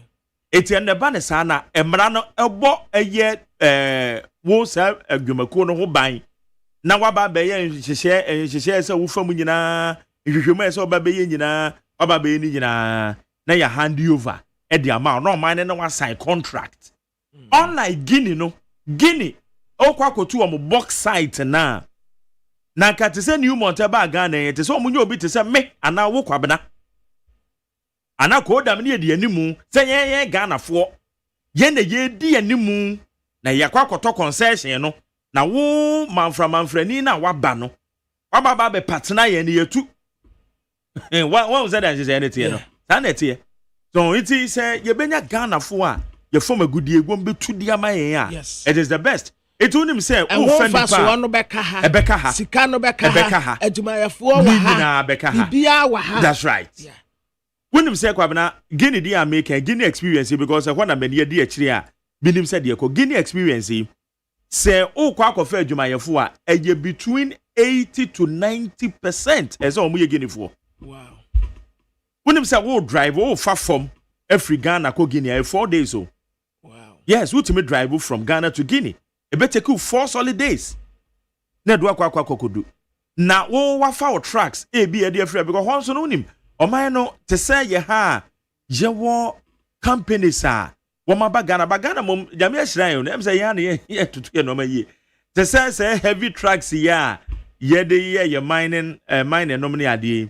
Dia efa ye tracks ya wo mo de e mining side no am de gini winya binto. Na wa Saudi be ko bra bebre no eti wo mo kra operate wo no beto no Ghana na wo ma drive from Ghana to Guinea ne boy for change say o be ko akwa kra say wo de ba pe Guinea mo direct you see eti say no ma we ni na say ye nyina ye hwe ye forma gudi na ye benya enipa wo mo ye Ghana for yes na wo ma be tu ama ye ne tumi peja ye ho kaka because but when the same story with the menya preview am say me follow many boss really ho atedodo na wo muntumi empeja kakra ti yan support no na the opese oye no onyamfa moa but they say you concession kron say your box site no ayi na akofa asem no ba why imagine people na akofa ba nti ebi nso a ne yenya wono anso a na wo ntiremu bi a yenso yenni watemase yeah yo okay yate enra so we sarajo asafo na wote ne kanche enra okasa yo star jo ame adoma akuda me se ochena nyame adoma obeba ada me se ochena so nyame adoma na oba ha nye interview bia ne ba be yebedi nkomo Wano di open ye be manaka. The open ye be manaka. Enye di obi pe. Who send the question bi aba obi am. There be now send the question e be scrutinize it. Obi am sir. What wano Ahmed Ibrahim. Ani binim wo a wo mu ye yaduma ye fo. Yeah. Enti wo mu ba ha. Questions ya wo pese ye bisa no. O pese ye bisa. Onsank. Yeah be bon komo. Especially sister Adwa. Esther Adwa. Esther Adwa mpate urade adwo na oba ya abrami meat pie. Adwo to meat pie. So wo muton bi okoteche no. Aha, wo muton bi wo kantanka taifa hode ne. Ekire wo muton. Yeah, mama no to pie wo ho no. You for na just apede e no. Pie ni bi. Okay. All right. The ekosua hyem no. The ekosua hyem pafo kama. Okay, kwa ni nhwe nkrata na. Nkrata no so do so yakwa ni nhwe. Abusiafo de bokrata daily graphic na medema mu ate ama mu akwa abe. Empanimfo akosi nkonya eye post budget forum. Budget ni yakaya wie enwusika sem ne ho akontabuo etesen. Na no na owura Daniel Fahine Akwa oye group chief executive officer Agri Impact Group. What did I say? So we say budget ya ye tade ma agri kinwa esha. Budget ni shakura tre say we say problems ya egu agriculture wonu mu a. Esesen ki enye sika bebre ni ya de solve wono. So we say budget no pa dia esha. Enti amanse na wonfa budget ni binka ho. But in all no SF what did I say? Budget no we say nkuran. Sometimes yanim ha SF what the anwa mekaye no aya Professor Peter Kote director and working was say budget no dia at least and na me din kaka no it's better late than die adinka wunya bi kura no wanya kakra say ye eya nesa enti ehye nkran His Excellency John Dramani Mahama wode ne mfoni abeto anem sei a okura nwoma mmoboye wo ne nsam ete se first pa ka ne tete Israel na womu ni book na ya nwoma mmoboye enti abra Christ mpo mo be kae a homeda no a wokwa asore dem wonom no woduru asore dem wonom na womu katen si wowura sade no womu kasanso womu kachi edese wowura anna ona obekenkan na wokofa azaya nwoma edebese ne nsem na wobie mu no woka se ehonom na ekofa problem baaye no wasoma me se memeka no womu se ha ada woni agenkwa no saa nwoma mboboye ne bi ene kura JDM enti nko free titibre mu a enko ya azaya JDM na JDM de nwoma mboboye en wode se prison officer foforo kura wa ye brand new tie roba won wakwa akose prison fo so ma minia bi wo sunyane ye friend Macfish me pa chaw peja no na ne rank no nkosoro kakra wai aha na prison service foi waso man sakra ya sonko emra ho wo shega na hanum sei ya prison for na prison officers no o manyon fa no efese o mo namwa prisoners ni di anim odi akire ensada anye problem boy si sresra de wa traffic mu obegina wa atwen wo mu a ya nyonko fa no efe dodo prison officer na no anso ogina ne ba bidin na boy si wo mu sresra de wo ka mu a traffic mu a kwa ho wo mu sresre wi a wo mu aba chief ye wi o yenkwe na no kra de ba ku bi dia me hu ye prison officer ne ka say na boys na to wo mbesa 12 wo mu atu wo mu hotena baabi en wo mu se prison officer ne kire say obeye ka na wie no wo mu akwa na boys bi kura wo som wo mu so wo mu nkofa ade wo fie mre no wo koyi wo sambai onwa ne nko baabi a entima man sakra ya sononko mre mu na nya kama afa Ghana Bauxite Company Limited no a yadi ama ofori poku no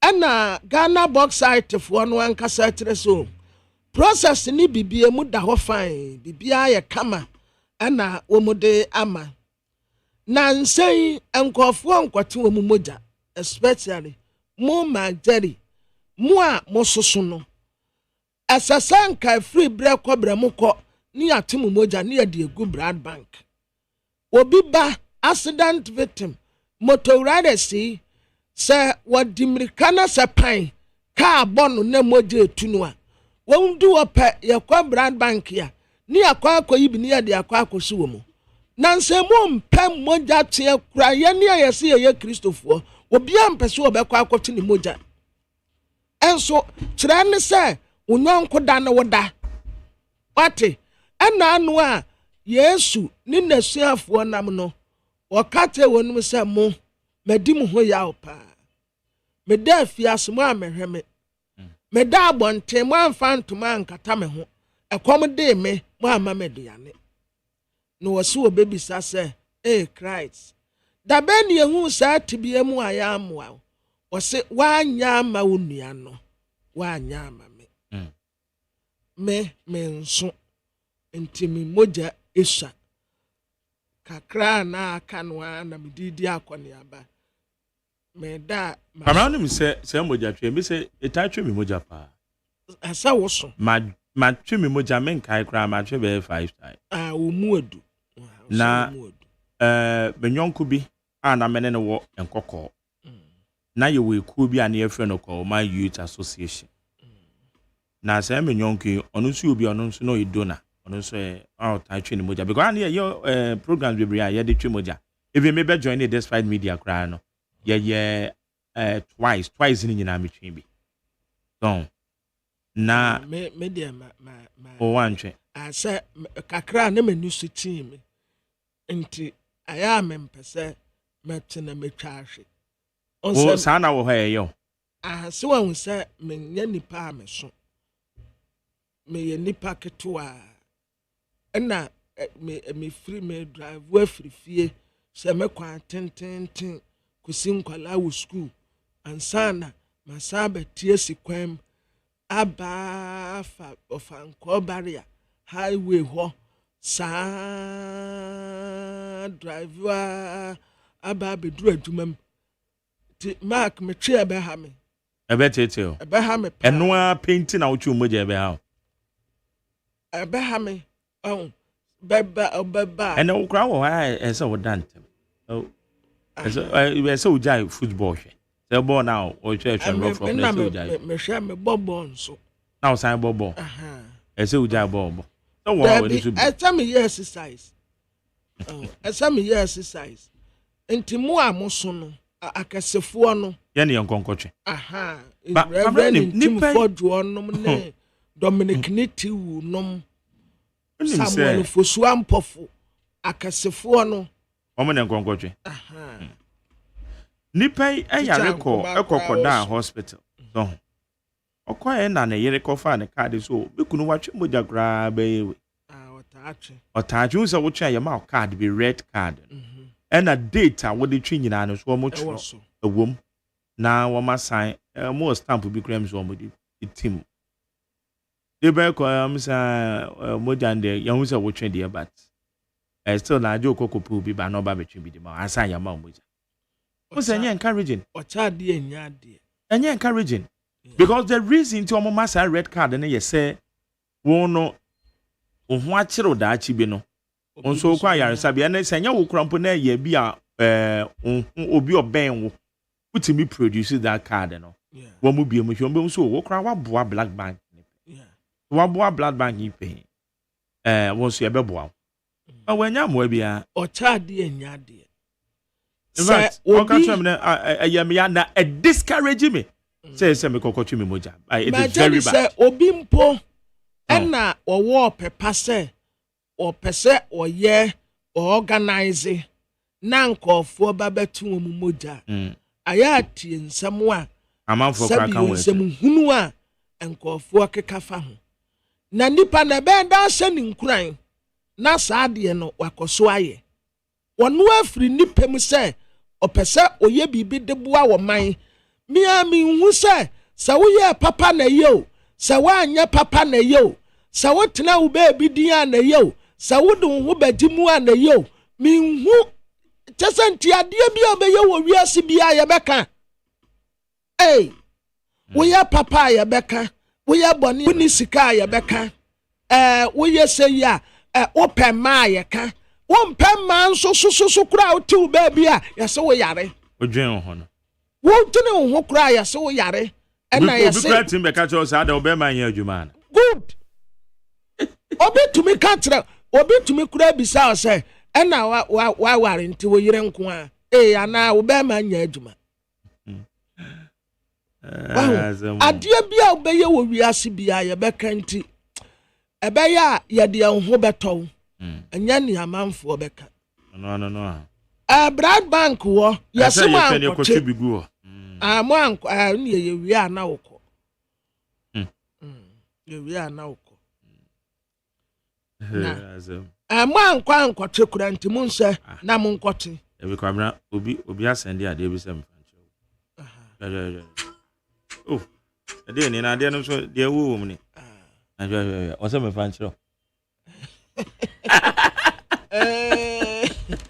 ahoma kawo mo papa ade na wo ga wo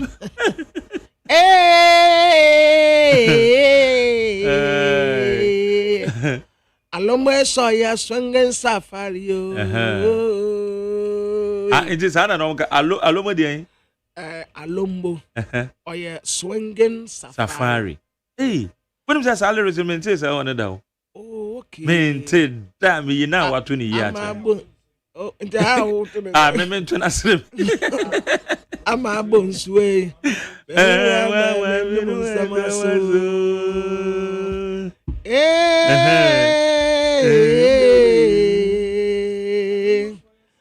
Alomo so ya swinging safari. Hey, maintain salary in the down. Alomo swinging safari. What? I bet you maintain salary that. It's your dream one about Trazo. I'm a sway. Okay. Fine.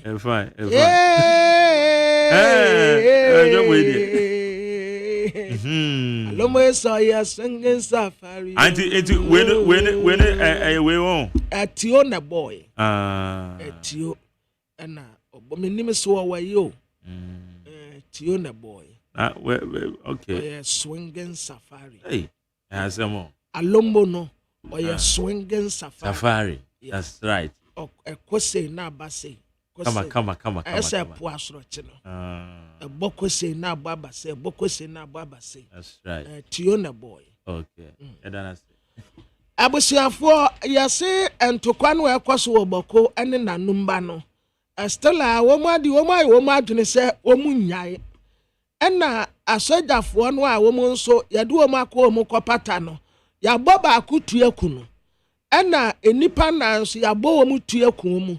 Ntu womu akọ nipa num.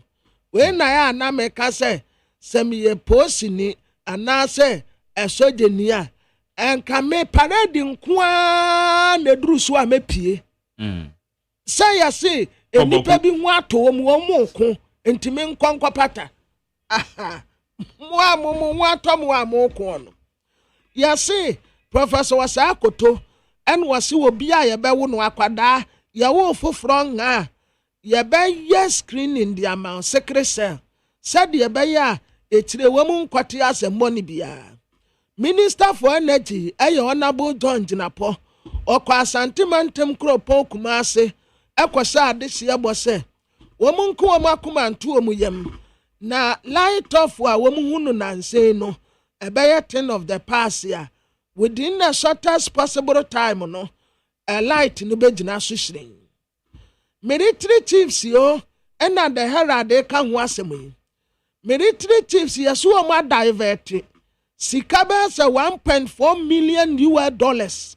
Say, ama vehicles no, womu de ya atede de akwa ahomdiem.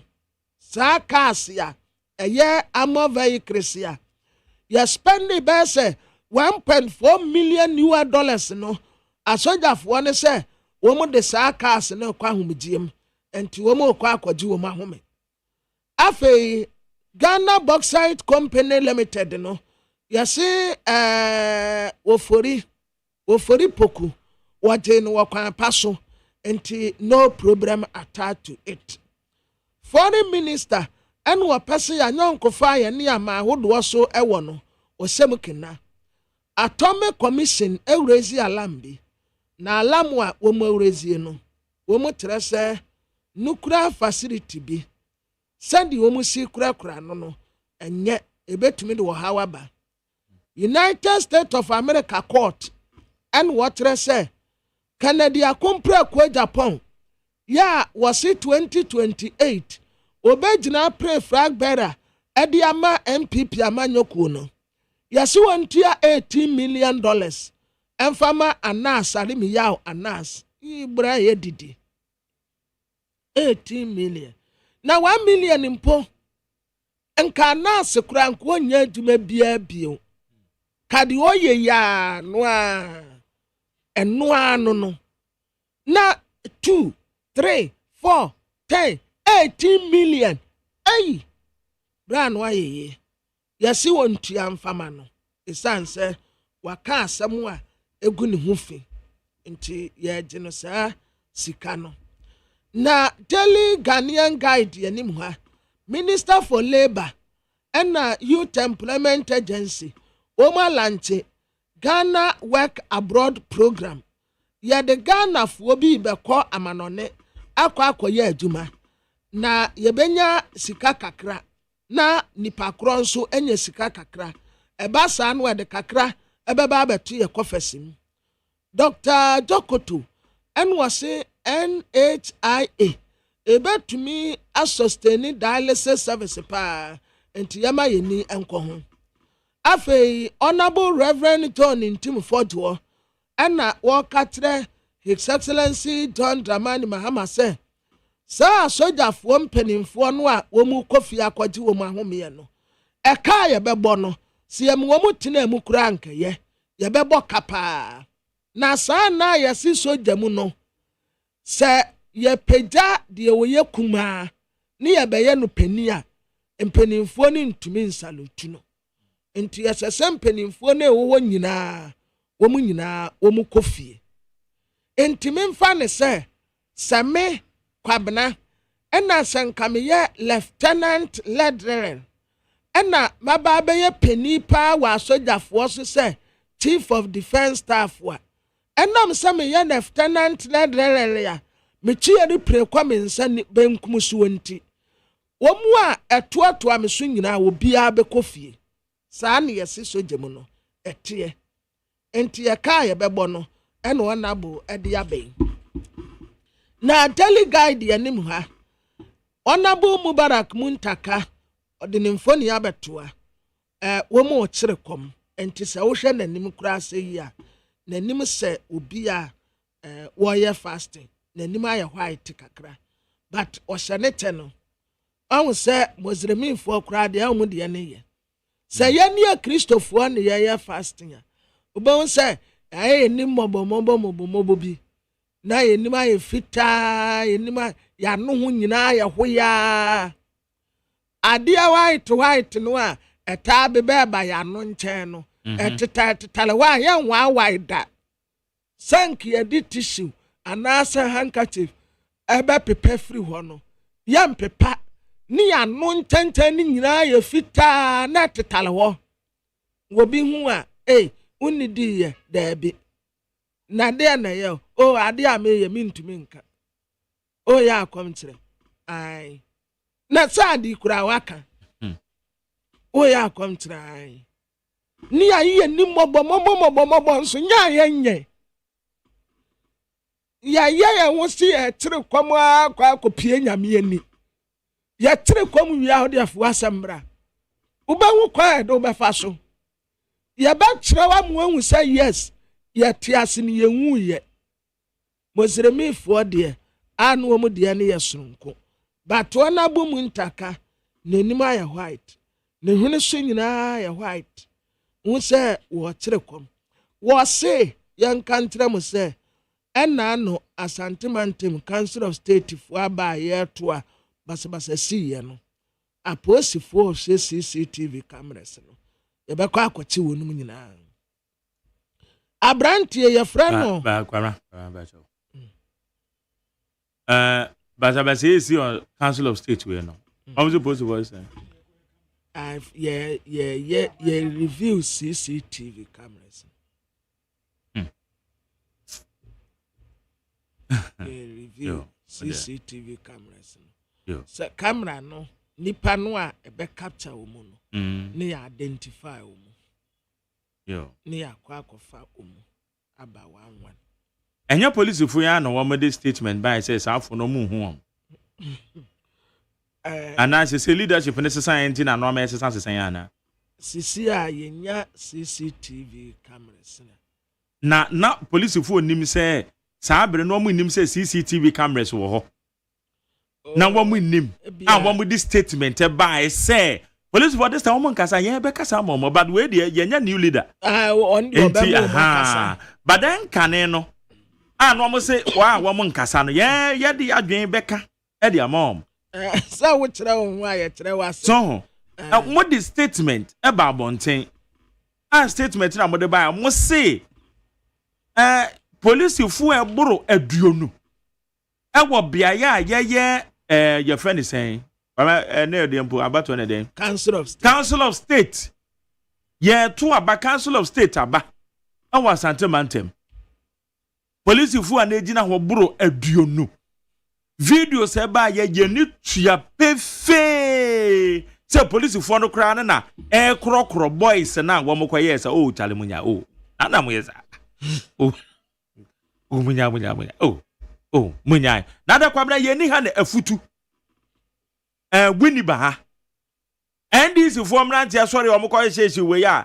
Ye frɛ wo mo se a regional police commander ba ho be catch them so I am nyesa e mo amunum se ma ban na aba e dia mo nyesa e so ne asese no ama so dia se inti police fu e be catch re afi no ma okay very well make us afi because e be na new leadership abentra so dia se e be na new leadership taking charge inti na be a yet ni say yeah.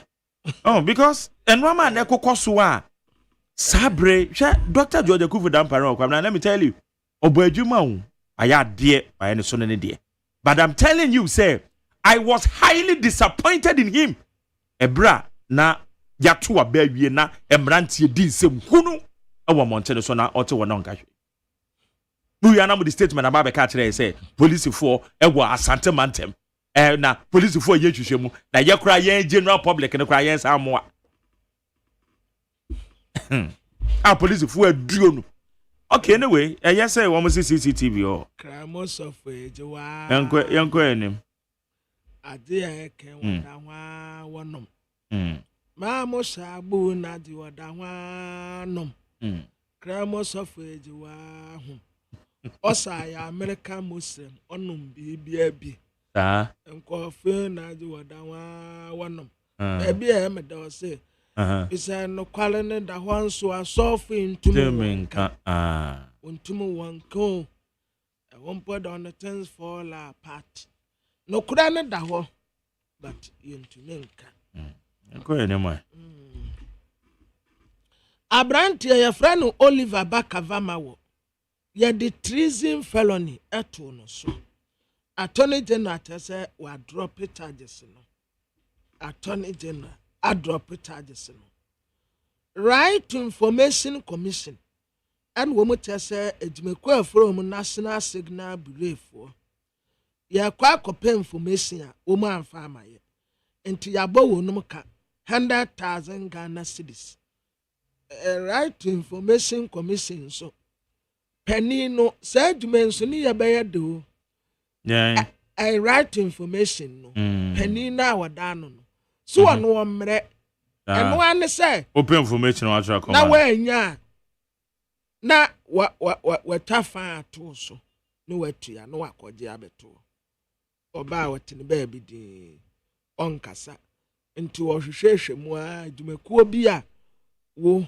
yehu some information wo ho ye ba no afa ma ye pe ni afa ni yaje nti nka afa ni bekwa wiye no no wa diska bebre no wa de egu the chronic the bokrata nanim ha ononyamfo kojo opon oye ofuase ayire bi mra sebejeni and the committees ya wodo e wa parliament no waka ho na watre se abayi sebo se infrastructure eye adan ya yebesie yesi ye kwa akosi school dan ye ba besi hwan infrastructures no sika wode besem ye 13.8 billion Ghana cedis kojosu okose ya eye 800 million Ghana cedis pe sika ketuwa bi sika ni shakura enti yansana yamfa binka ho yasi ye sa bedua nnua a launch of the Tree for Life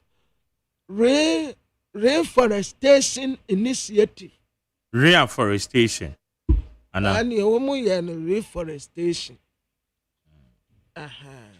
reforestation REFORESTATION MPP for the Mbonaya dear Green Ghana initiative and when so then Tree for Life no why Tree for Launch Life of the tree hi is it I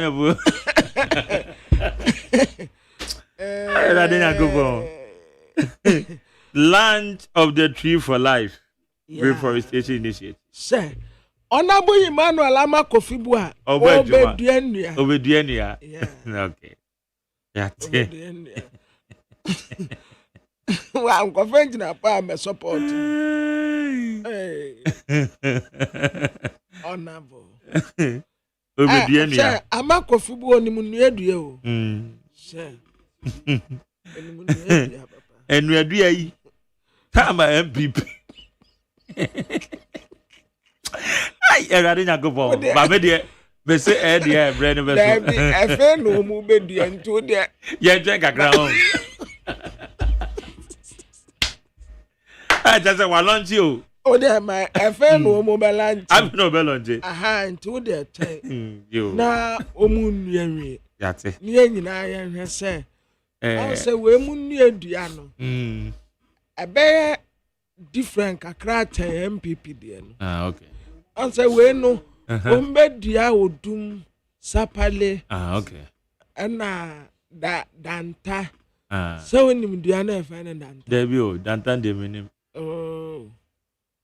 Eno odum nom wawa. Wawa. Ana wawa ba ko ye ka ho mpa ni nyina te sa wawa yi. Oh.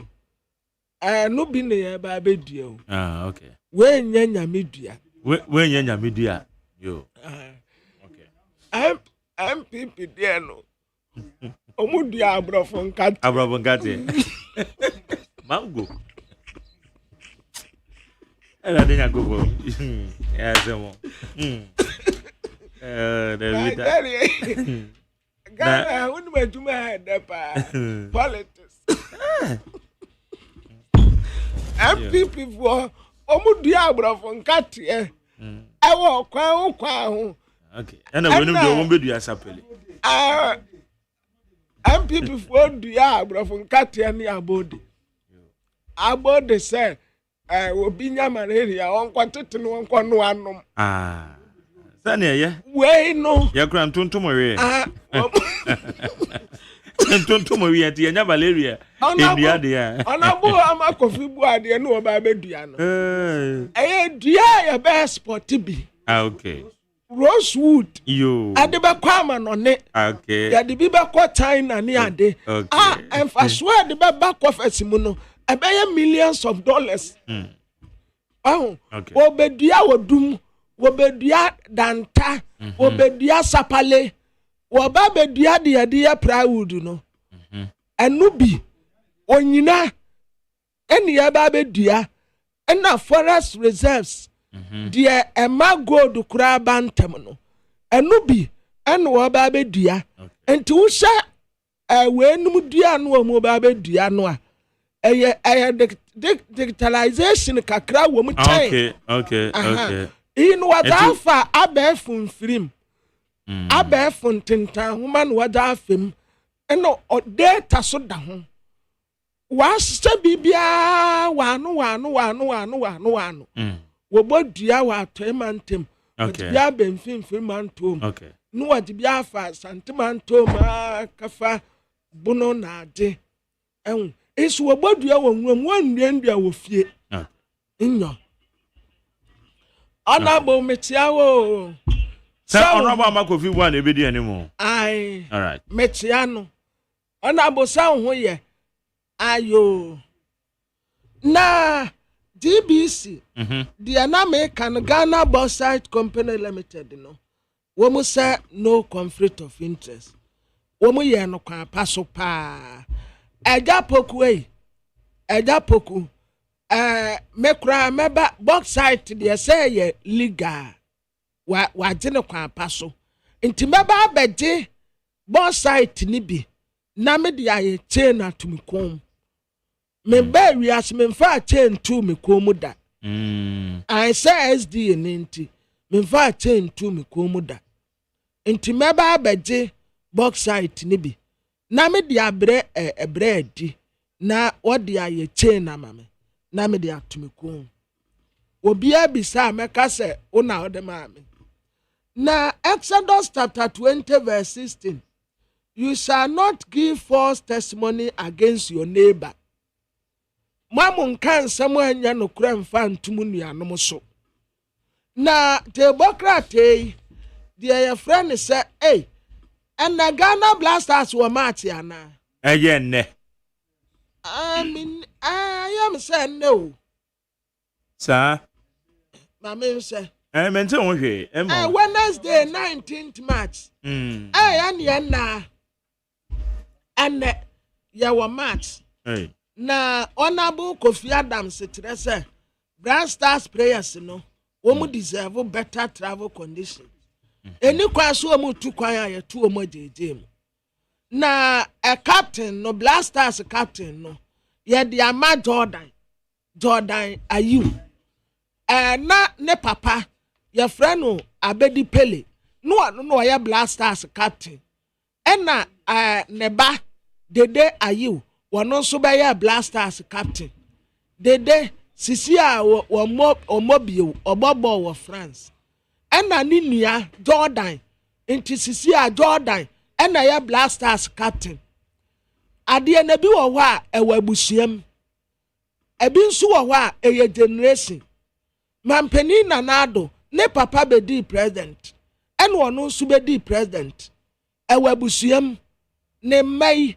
jankroma nom mani bi wo mu nso be ba bedi enti Jordan ne papa aye captain ne bra pani aye captain en wono nso aye captain enti nye obia na betumi aye captain ewiase aye baaye enti sisi Jordan Ayew ono aye Blasters captain sisi a Thomas Partey yase wo ye deputy en wo se wompe enti si wa wompe no wo de akotena baabi se wo ye tenyi no next word ma wo bia no wompa o de na de be kwa akotena bench enti wono en wo ye captain sisi a na Daily Post de Bokrata ananim ha anase ayeye ni problem sinyina tu atwa sisi a wayeye say tam wo diska ye dey United States of America enya court wa ha o wa America en wo se Canada Japan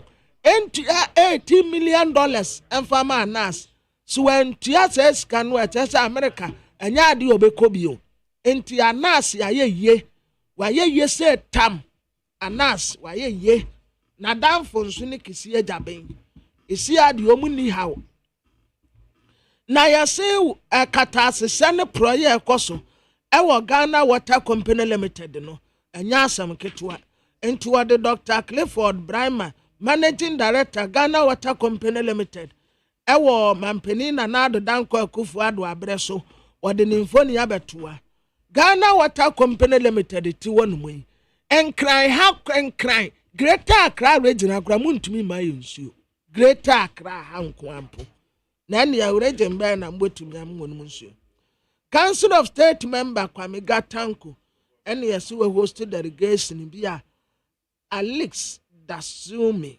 Vice President or Mayors US ene di wonu manim ebaaye na or the pictures ni bi kura aba de Bokrata ye chiri ha na Ghanaian Pobresa ena Anas weye Manasi Azure en wono nso akire na de wachire ne say good luck you to His Excellency John Dramani Mahama ene na danfo brebo Dr. Joseph Sierra Japan Jospon wase wa mam good luck you o mam good luck mun komanim box site no yes what in kwan paso problem bia enu asen south mra sebejeni and what say nipa His Excellency John Dramani Mahama amwo mu akwati wo mahome ewo soja mu no wo man no be boka pa nti yenhye na ebetumi a yensanfo mu emra na we de ewo de Bokrata ye chiri ha ade atoyeni enti moma me emomu amane yenia amasapunkuma nkuma ne papa da fom owura Alex Boache Safo ni ata afra no opomai anase doctor na opomai ena da fom yo ewurade ya adoma Saturday 5th April ewo no ankasa ne fie ye wo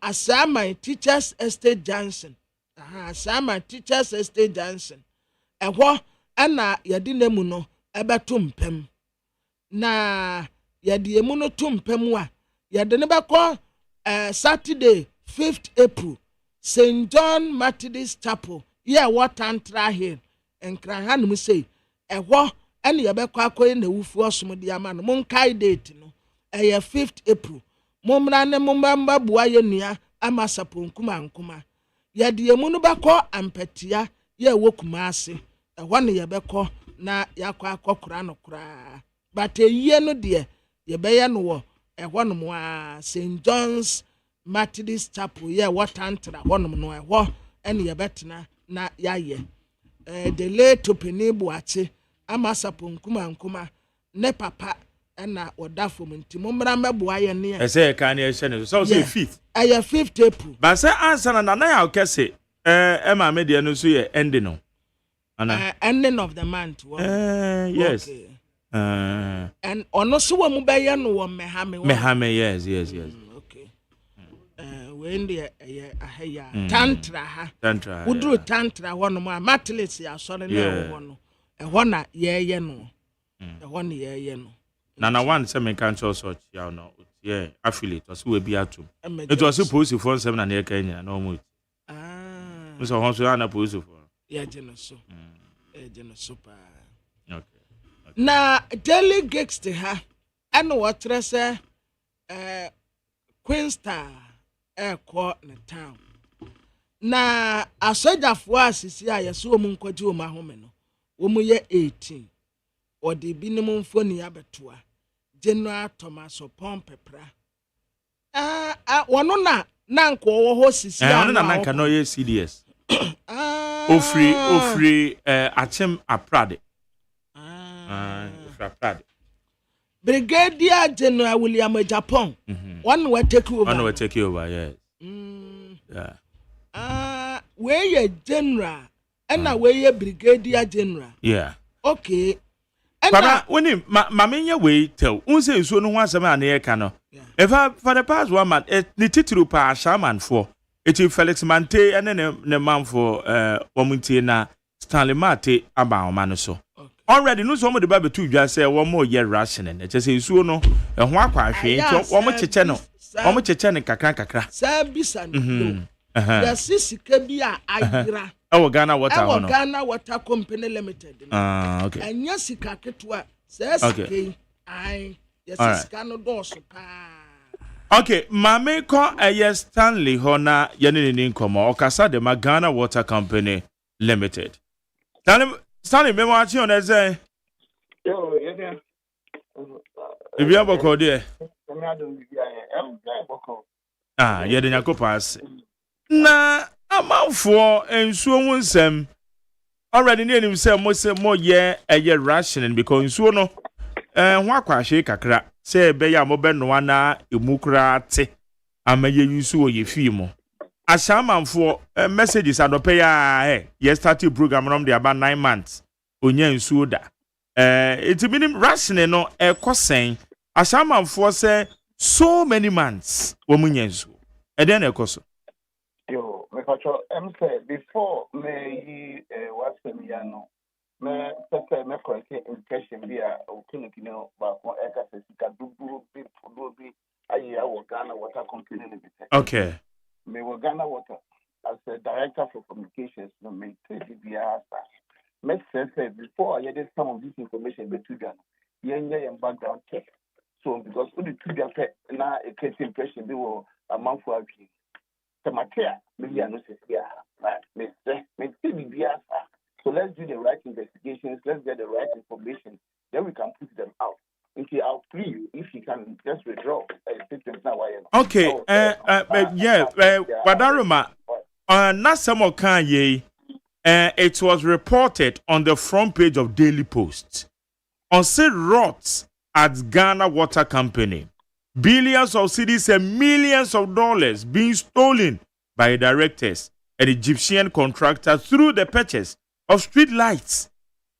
And now Daily Post said about 20 ounce a paper and ban a review. It's running in account be say, yeah, but for the said that we can work on and nepo. Say there way in Kratana chances on my report wrote at Ghana Water no, and yen nepe crown or my shall say, and the abentine and yes, on an Edna Jane Cabat, and Kratana publishing and your Daily Post to qua and qua, and Kratana be a publisher, one more community, and their money sees so sad. Also, more come on, it's alleged. Meanwhile, no, almost can no matter this can any year. I'm not disputing the fact that these are costly. But if the money has been used for something else, now young cash has been used for something else. But I say, now I say the before. Such as I just don't want us to create a different impression to the general public. Such as I understand, yeah. Let's do the right investigation. It's an allegation. Such as we have to do the investigations and to come out there. Really, this thing happened, and now it didn't happen. And if that she cannot, the catch is sky idea. They are just street lights, and we have to find out whether street lights ban and now that is anything that not become. Now let's get the right information and if putting it out, not increases a problem there was so. Yes, and now it gets the people agitated. Among for this, now after it's for on my bills. And it's still definitely an impact on the company's operation. Let's get the right information and put it out there. Why? Okay, but Stanley, since you've gotten the opportunity, amount for sharing, amount for tea, ye be so. Oh, in Chiramo Kakrabu, I bet him the ama a street lights ben once a minute. We read the newspaper article for me to respond to it. If you about out, we'll get the newspaper, we'll read, we'll get the one who wrote the story, and then can return the business, and then we'll put the facts out. Okay. Yeah, I'm unable to do that. I just wanted us to set the results straight, and then how we communicate to communicate to general public now and create education via our system. Okay, but media baby and natural masono kakra says so bit much remember ya. Sir Ghana water the name say so when you man amoye. But a be a street lighting system mo wo e hye bi amutumi street lights ana. Na street lights we in treatment plants na no be ka. Also in treatment plants na e wo remote areas. Okay. We have room snakes na reptiles na no be ka. A lot of them e wo no if you say the next street lights staff never they commute on these routes 24/7 now. How to say? So there are reasons for everything. And because we read the newspaper now. Okay. Let's get let's get the one who wrote the story, and then we'll come out with a rejoinder. Okay, I agree with you. I'm say a toss more. It's not when you catch street lights and yes and crime from and crime street lights once them. Then when me I treatment plants. Treatment plants and installations na no count. Which I think remote areas as we room in Vienna treatment plants in your cover. You soon in Vienna ma cover. If get a very greedy reptiles and those animals. Such as meanwhile, do 24/7. Such as every time you go for any number of soon and not to come home. Now, is to move here. Now, I could see a good business here. It's important to say the better some of these things. So, you can get 10 years here, and they will say, and that's because I am. What I say. And so I'm so very careful because I've not read the article. Okay. Let me read it. Discuss it very then we'll put the facts out. Why? Now, young Shaman. Yo, Asama and so on, yes, my Chirmaya. Okay. And yet, Asama so and so. We are facing some challenges with our system. I'll first of all apologize to the public for the inconvenience situation in created. There are a series of challenges.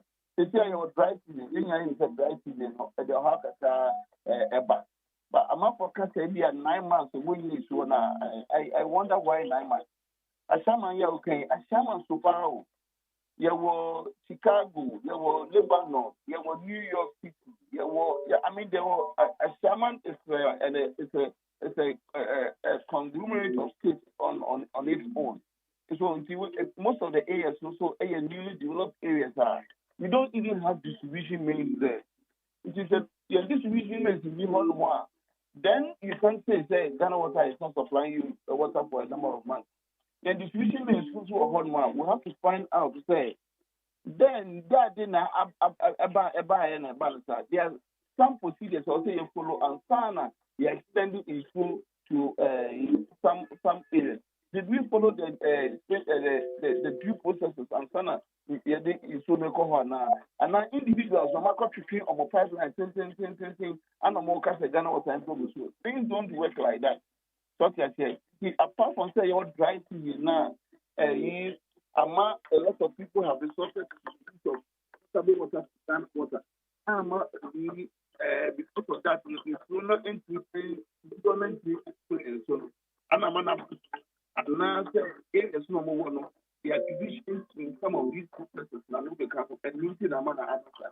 So when we get a clear area now, a very better than say, you remember as a whole, as someone as a whole, someone again to a goal. But there are some sudden challenges can go on. And instead of making because of the dry season, most areas are challenged like that. Pressure is not low because most areas are not having right access and not regular flow a regular access. The other strength Ghana phone and say, there's a lot of work. There are a lot of work now. I increase system within the shortest possible time. You see, the rest of them,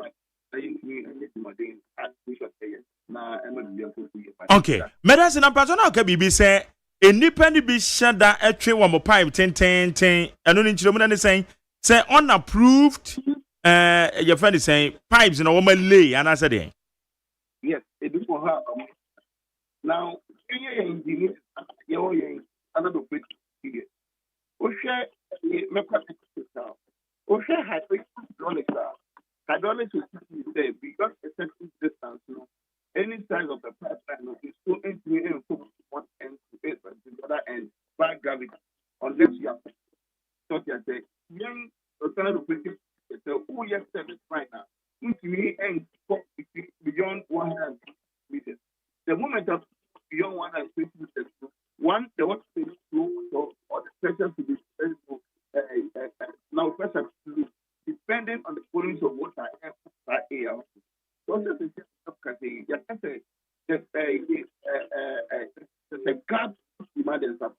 In Sona, yet, the intense population, you have to ration. Now, management. Their check is so equitable. Now, we are in Kaka.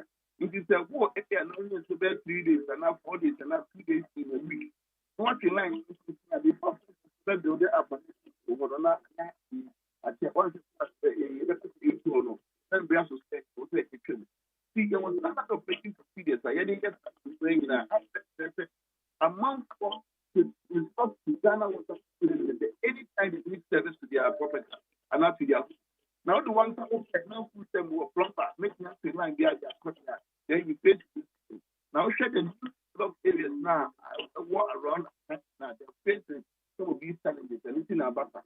But it doesn't make our question say on which number in the exact area. Then based on that, now it's agriculture. Your vows was the control assuming that of that meeting and into a particular area now. Yeah, now we must be able to tell. But if we catch and tell, Lebanon, I happen and I said New York City, and I said Minnesota, who said we'll go there, do execution, and then have the problem solved. Yes, yes, I said we'll be 24/7. Yeah, can say yes, we find money. You see, at least some of 3 days in the obedience. If it means you should be able to get the water. That's it.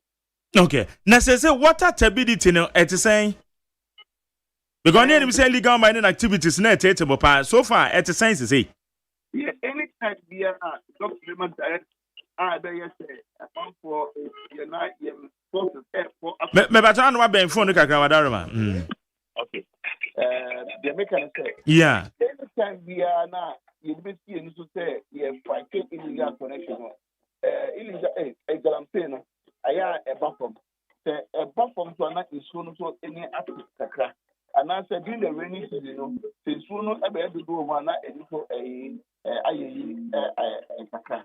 Me know say there are some areas that we will say so no any air because of the current government directive. Na ni nya so say say nya ye the musham get you ku galamse yi mani dia, then that challenge now you face with galamse at over track. But in three and yet every time we'll be talking about same issues, and it makes production of water very expensive, and definitely it will trickle down into our pipes. That was a young India. If you're in a boom, no matter where you find yourself, you're dream and your back need to and come into okay, it is say no say you better asia. Ensuo na ehwan den wo mmea ibe no. Enye se bi amfidie bi na asese ana se bi a nura mode no ensuo no na ebi ni ho na mom eyese ensuo no na ho akwa ahwe ankasasa na yemfa no. I'm saying what you have on the top, but the real born no excess who be some one. We are in the dry season. If you turn out yet to take a cry a couple, such as if you drink and shade the do na but you ask me about say stability number low and that is for any and I also said say anytime we are the master directive now because you put here no number people journey so you so need take a car, and that is what we are seeing now, and I make cases to say because of that I was saying you speak so cry then so no anything the next year you see chemicals good one and production any expensive and fire and tire food blame since so no you see chemicals good one cost of production ever down. And then definitely, your time is about from. Until America say, you know, boom. The person is very expensive price now. You know, boom. You know, a buying. Now you come here, Galamsino. Now a total. Then you know, benefit. Galamsino and the more benefit of almost compared to the entire population. The population of those involved in Galamsino, they are almost negligible. Insignificant population. You have to fight them. So that the greater majority will enjoy. Thank you. Okay. Yeah, that's an mom. Obia send a message. Say if it is been established, you find say be 2 months. Nipano Ghana water nsuo emfa ne drobe mu a. Sa for no sa customers mo be mo be ala. Yes, there are obi on no be say what the particular monophobia to be current that very different. Me to one you, I don't remember. I'm saying now, Homanu Jesse. Okay, so bill also. You were previous arrears and you were current bill. Okay. For current bill, no, say that particular month in 4 hours somewhere. We will never reduce zero.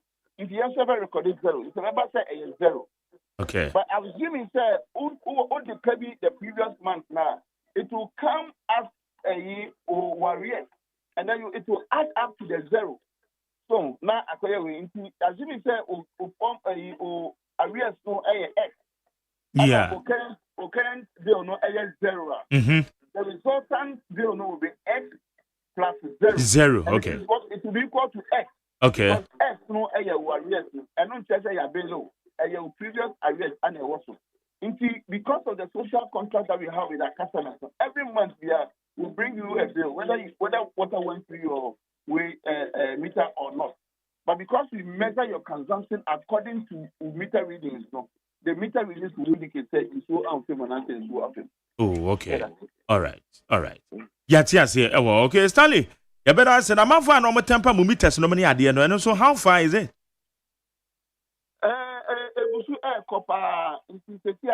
We are resorted to using plastic meters instead of brass meters. Brass no anything we are meters. We have resorted to the use of plastic and smart meters. And we are using that. Apart from that, if we temper with it, that we'll be able to tell because you see digital meters. So the moment you temper with it, we'll be able to tell, and then we'll charge you for it. Okay.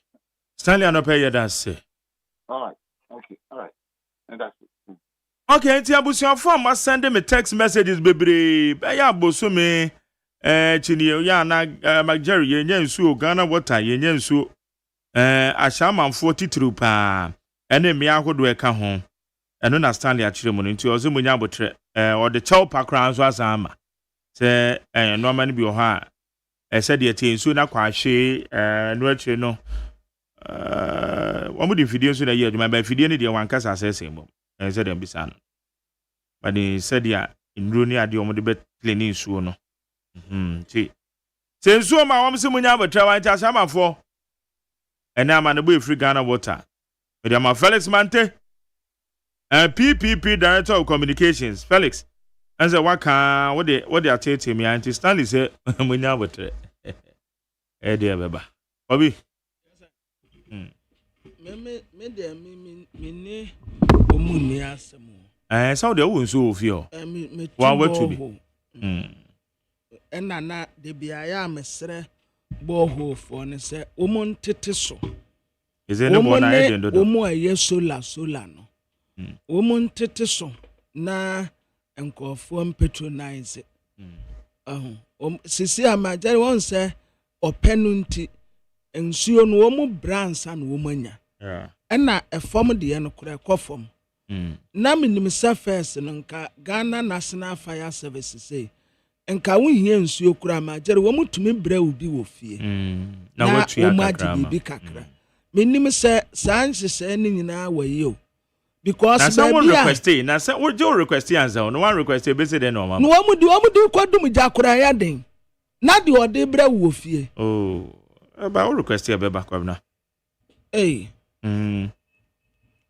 omudi kwadum jampo ombetumi akwa akoduru na nsuo ni ena womo say baby a womo hydro won se de no wono nkofu asisi dan yasiso hydrant fire hydrant no pipe no we say ye plan kru na ba ye kru ya na e moboncha ye ni ye plan o ye de na say de ye ni ye live fire hydrant metama me akola kra na mihu bia na ye di mu agoro no ade say na fire hydrant na wo kokoko ase kra ebi wo tire see ho say ni na fire hydrants the fire hydrants na no ye whereby say wo maba wo mpatam obedum gya fire hydrants ni bi ho nti nsuo no mde baba ne sa enya afei na ombekọ akwatwe nsuo every baby fire hydrant ni nsuo na amuda bia etiana no say wo mde wo mo hole ni si so a wo mo bie yo mde hole ni si so a no mo pompi nsuo edi agu ye wo mo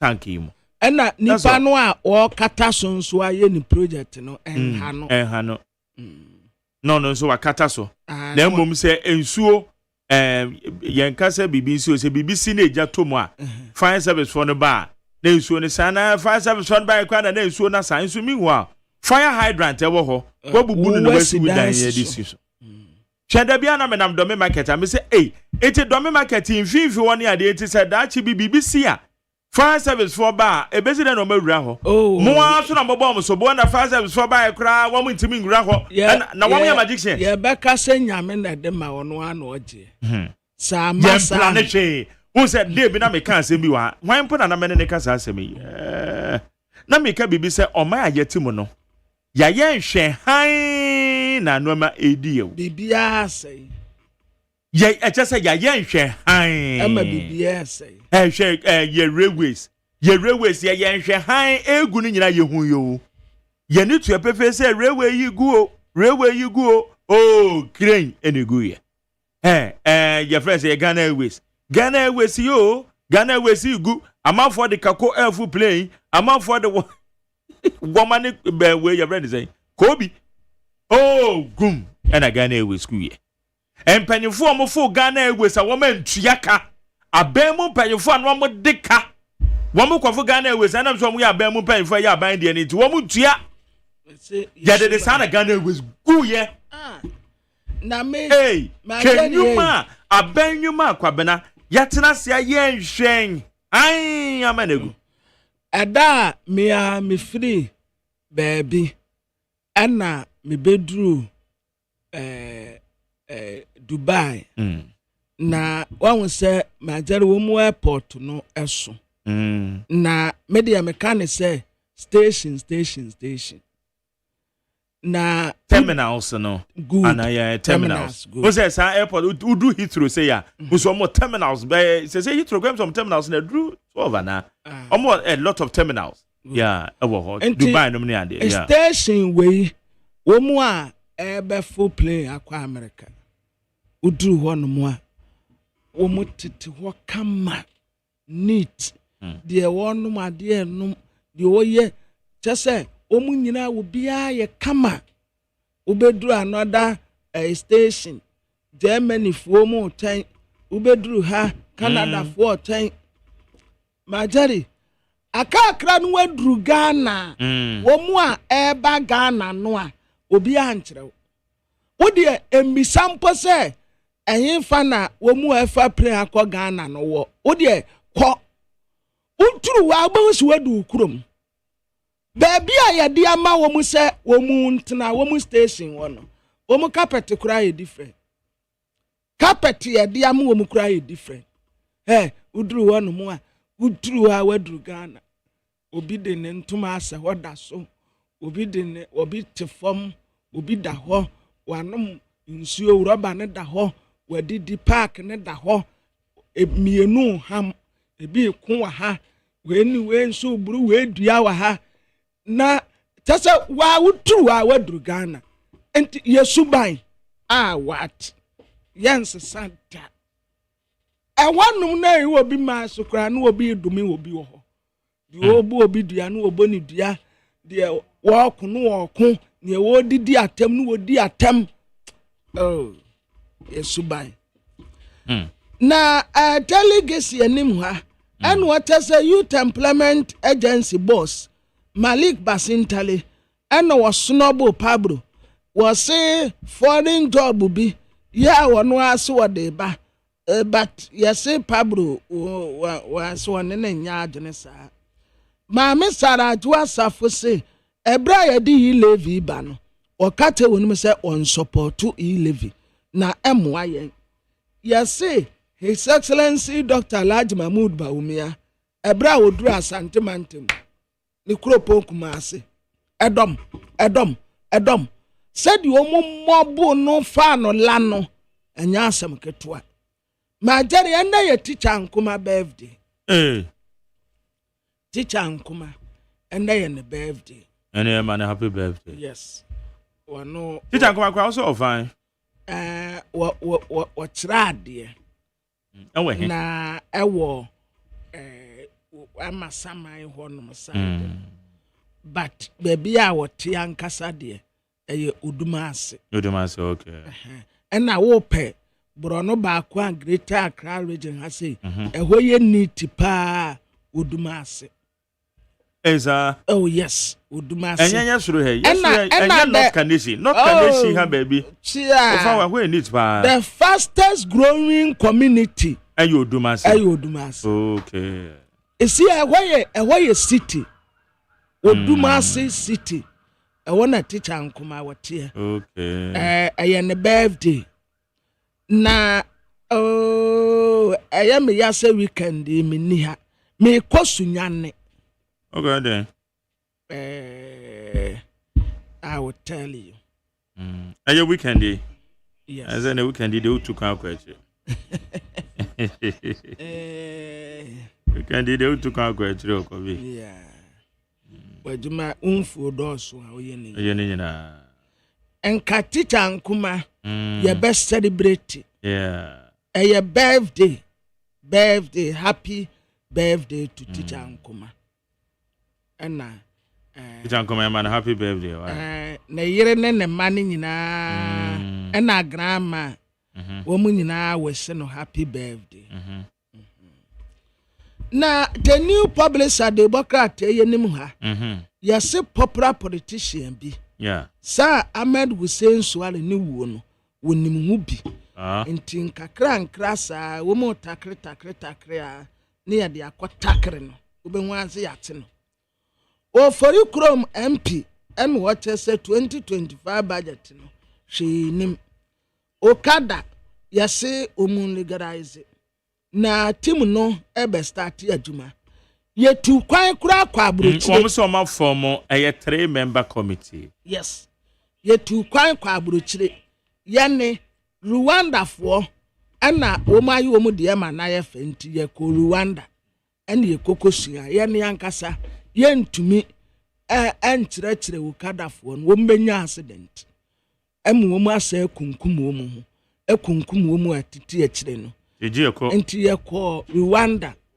ekope nimdeɛ wo ho de akɔkɔpe nimdeɛ de aba ya nimdeɛ na ye kope free Rwanda no different from ye de no enti si ye de ba be kyerɛkyerɛ youth no a accident ensi bio ene nansa sei mrantie mienu ede wo mu moto be bɔ mekam wo mu de be bɔ mekam but awurade adom ne sɛ na me tie sikwan mu na taxi driver no ma me kwan but moto ni de wo no wanhu sɛ taxi driver na gina sɛ mememmra enti eno anse me pie ya anti ano wo kakra bi ɛna wo de be bɔye no wo da fom tim aha wahu taxi egina wo taxi ni car se toato aso nyina gina sɛ besen kɔ moto ni de wo nyina eno anso wo de mirika hu wo de ba ena gbran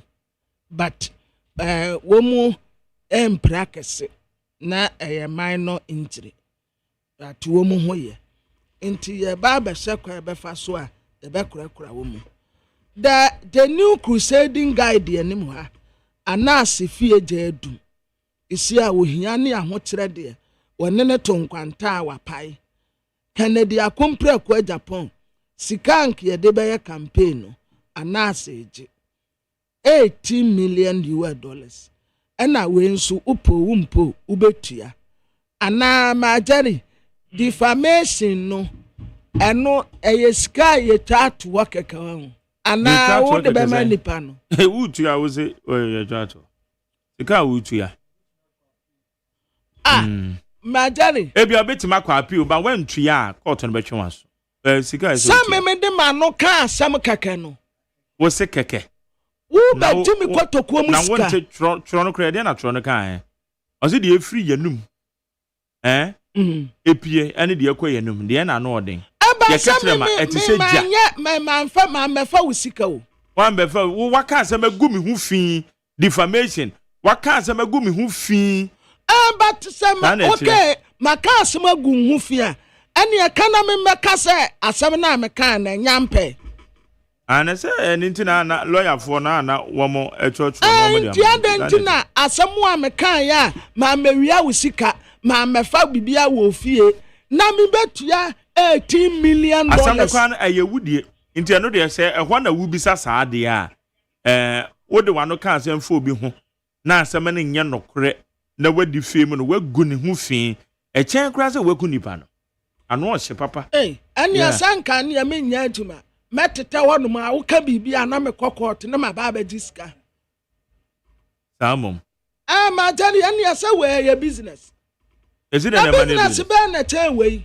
so you have to go and prove it. Now say ukodu ya say kwabra ma fa ka bibia fa me ho iti makwa gina court say court entwa ne damages there say okay you have to go and prove it. me say wo shall course now say wo shall course inti ayasa me kwatre say wo shall course inti mentumi antra na say wo kan asem no kwa nyina so bi anim inti wo baji me $18 million ananka $18 million kan ye tata wo mobra bia wo na wo bedidi me ho na wo te wona wo pebra bo na wo kan asem fin di go fo bi ho when you say kwabra in context of a year wo de unko ye adwuma nyesika na wo tete ho no se ma ka asem ti wo ba ba jisika bebrebe wo ye free maintain in the context of honorable Kennedy Japan anazidi well maybe what me reservations ever that is it but so wo chire say defamation there say chire no se waka bibia fa wunu ebi ho na wanka ne yie court no ebe ma enti we yam patasika wo waka asem de afa no ho enya no kure ebe patasika nansei bamna me ba tie radio say sa wodame me tisa bibia firi wano aba Metu be $20 million. Sir. Me do be call a pest court. A pest court in here, no. Asa baby a yedi asem. Okay. Defamation. She me do be call a pest. Na ma ti says kano. Me nya du me bia. Enti anu ansa me di mani monitor. Wa metis wa ka bibia fa me hu no. Na me de ko me senka me de anu abedidi a me mobere bia. Kwamna ma meyenka sasemwe. Ofanko to Nsawom Junction ekwan ya yeye. Onje se ekwan no eso agwe pa. But enyadaje ebisebisa se de anu ama ekoso ekwan no so. De wo mu ni ekwan na wo mo ye no.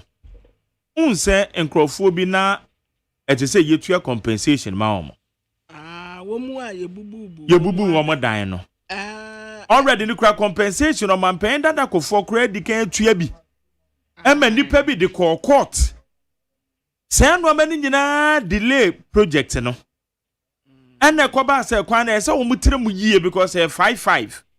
As at the time o man pen dada ko for etua say compensation ma asafo no. Na ekwan na entrimo na nkonkoduru ho. Enti wo mutire kwan nim kodu na ka dan ni bi. Asafo no Woma ba value dine. It dine is a wusi no 1884 kra na ye value a ye the currently. So wusi dine I said ye be coste and no mode. And nipa ni be say sika ni sa. Woma kwa kofa private valuators valuers. And woma ba adine ho. Private ni so no ba. Ono no ba mo de aso ba mabo na kwosoro no akwa akonya bi ti kwabena. These are some of the process e delay kwan no. Awasam no wakoto etu be kasa na contractor ndi kwan so contractor ne nkonko ye na ye nche no eye ye friend say e contempt ana enoma ne bi wa ye nka do kren fa nkire ye ho woma ye dede no woma so na ye bi emu bi kra de asam na court so say the city no na obeka ya womu bie kwan ni mu mfimfin won say womu gu court bi a na wo mfimfin wa utimi fa so ekum nipa every January eba besi eye asat weekend Naka ekunipa mako 8. You are right. Ekunipa 8. You are right. Eti ama contractor ne ka say, "Hey, na maybe ekwan you 2 me na ekunipa 18 no mo say see no." Eti e befa Monchibonka no so sa. MT. Adena ye ho za. Me ka tira wo say MTTD fo no. Edura no pa say udru eja heba ho no. Majari Wamu a efri eja heba ebe fa ka be kurom no. Ubetumi agina wo be 10 minutes. Because cars never no be at the speed. Yeah. Shim. Ane mama. Esa MTTD ni bia na ota agina ho. E man tintin tuntum bi. Police ni bi sa no okita moto. First pa no ota agina poku ase. Ono na nka nanumu aya no abegina eja heba. Okay. Mesra Inspector General Police IGP say sa ekwan no so no I say you to be regulated. I say regulated. Ahumate ko bad. Majani minim say bad. Na kakre ni si washa atimota O station wo say na boy bi gina wa ma biem oni ho adai am time menis kakra ahumate be for ne time aso media minimpo MTTD for sa boy ne de am nkofa no mra o yade papa sa boy no a ogina atimota O station no. Okay. Traffic light na see no. Majari wan say na say biem ma be ya bosumi niem se be bosumi ba ku na be wa ubetumi aduru be ye new plan ho e bia be 5:30 efiri one mu ba bedu adwumam na kobo 6 because boy ni ho oni ho biem enti ye begina one mu a sa boy ni ya friend say me peni dia ma me peni dia obi ani ho yenim de enti a wa free ho yenim yenim de enti de bi sa boy kwa ma me kwa ma no so na Alhaji Abbas Ibrahim Moro e wa ma no so Kasama Ghana Private Road Transport Union Alhaji ma che Pastor Menji so na pastor what to say nyame adom. Okay, yeah, then Yakopa say we dey na akwan so sema ni negusu aye ke sama driver fo Enkran so Ofanko in Sound Junction Road is one am so. Mekra me see back wa chimata nti mami no kan no me de pa. Okay. Wutumu say no etesen wo ho. Question ben na o. Now say we say achimota ho no now ka bibi now so ye den. Me see back wa chimata nti de mami na kan no me de pa. Yeah, onya mami mum ye kwabena manfo ye be ma pa ne kasa ne so ba. Be ma na o treble say. You're a bit also romantic. I like me a romantic. You. And a woman no teachers. And yes, okay. It's true because I told you say traffic. What I say word and say from. I know we jina hono. I say anyway we do ko a why basa. Audio ground here say. Okay. Aladina yembi say ashem tuade a yete say Alliance for Alliance of Drivers Ghana. One more by 20% GPRT you. What just there be must sanction say mo bi anye ashem tuade ni chiremu man. Well said they no kra want to member. Obi an to member mo de. Enu kire say enye papa. Nkra ha ya social baby a ya home baby omo ya juma one kra ya home baby just one place say ya home baby a. The woman no say better lawyer fair more. But more than a shadow so communicate pa bonte no e GRTC GRTC Ghana Road Transport Coordinating Council representing all the minor transport operators na and they may be a communicate sabe ba bonte nature say all transport operators in the country no more kasa say you better lawyer fair more you fair the last increment I ba na ene ya sitremu na ya bobo nyama no na percentage kwa ya percent that so no na the account na the transport ministry because transport ministry almost no defended the general public almost kama passengers na ye the more no man fire chi your research as I said nyama ya present genuine na ya san ko transit you know trata mo de buy mo de be no kware nyama mo try na ya na mom ya to workers akatuemo ana mo so economy na mo nche ebrebe kakra wo so na ye ne transport minister negotiate akama ya fa a reasonable percentage na ya pa bonten the communique a make sure say you be sign GRTC so be sign na ye the aba bonten say ye niama say Africa ko ha we ko anti ye to no firm by percentage na mom e be take effect from Monday by and na Tuesday by e brenu so na take off smoothly sana ye no de da be ye ni Ghana say over to me I could register DBA or NT and then I qualify as a transport operator NT who car back one amen and over to me I charge send a whoop master me a transport operator me pesca but the pesca work on bonizo and now see quite so wow I say maybe I better learn firm I say justify so I'm part at the couldn't ma ya tumuno enu ne na ya ina se kapra bi e betu so a na ya dia to so se na be a passengers no so be koso a patronize enti ya ti sa no ya ba bonte be kan se o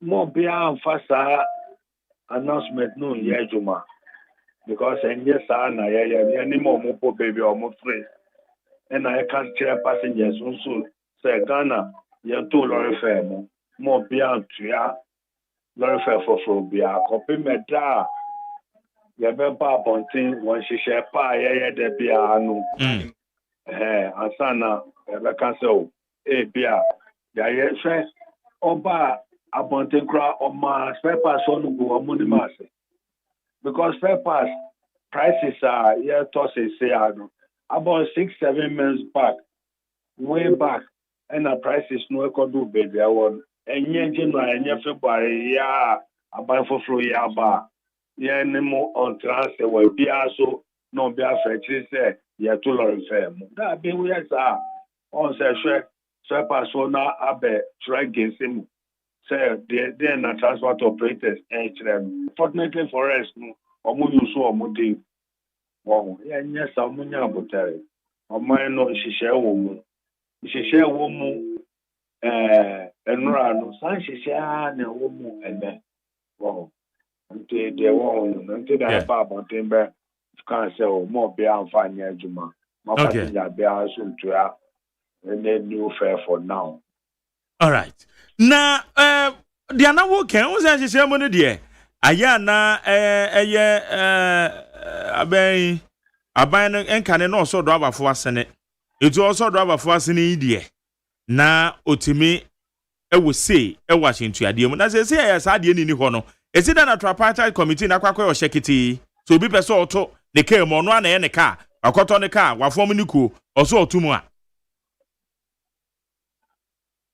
hello yeah me ba so alaji yeah mate and on fa car no fa no busuafo pɛ nonji omusika Ghana nye oni pa ba ko de obasa alaji unim say price control ma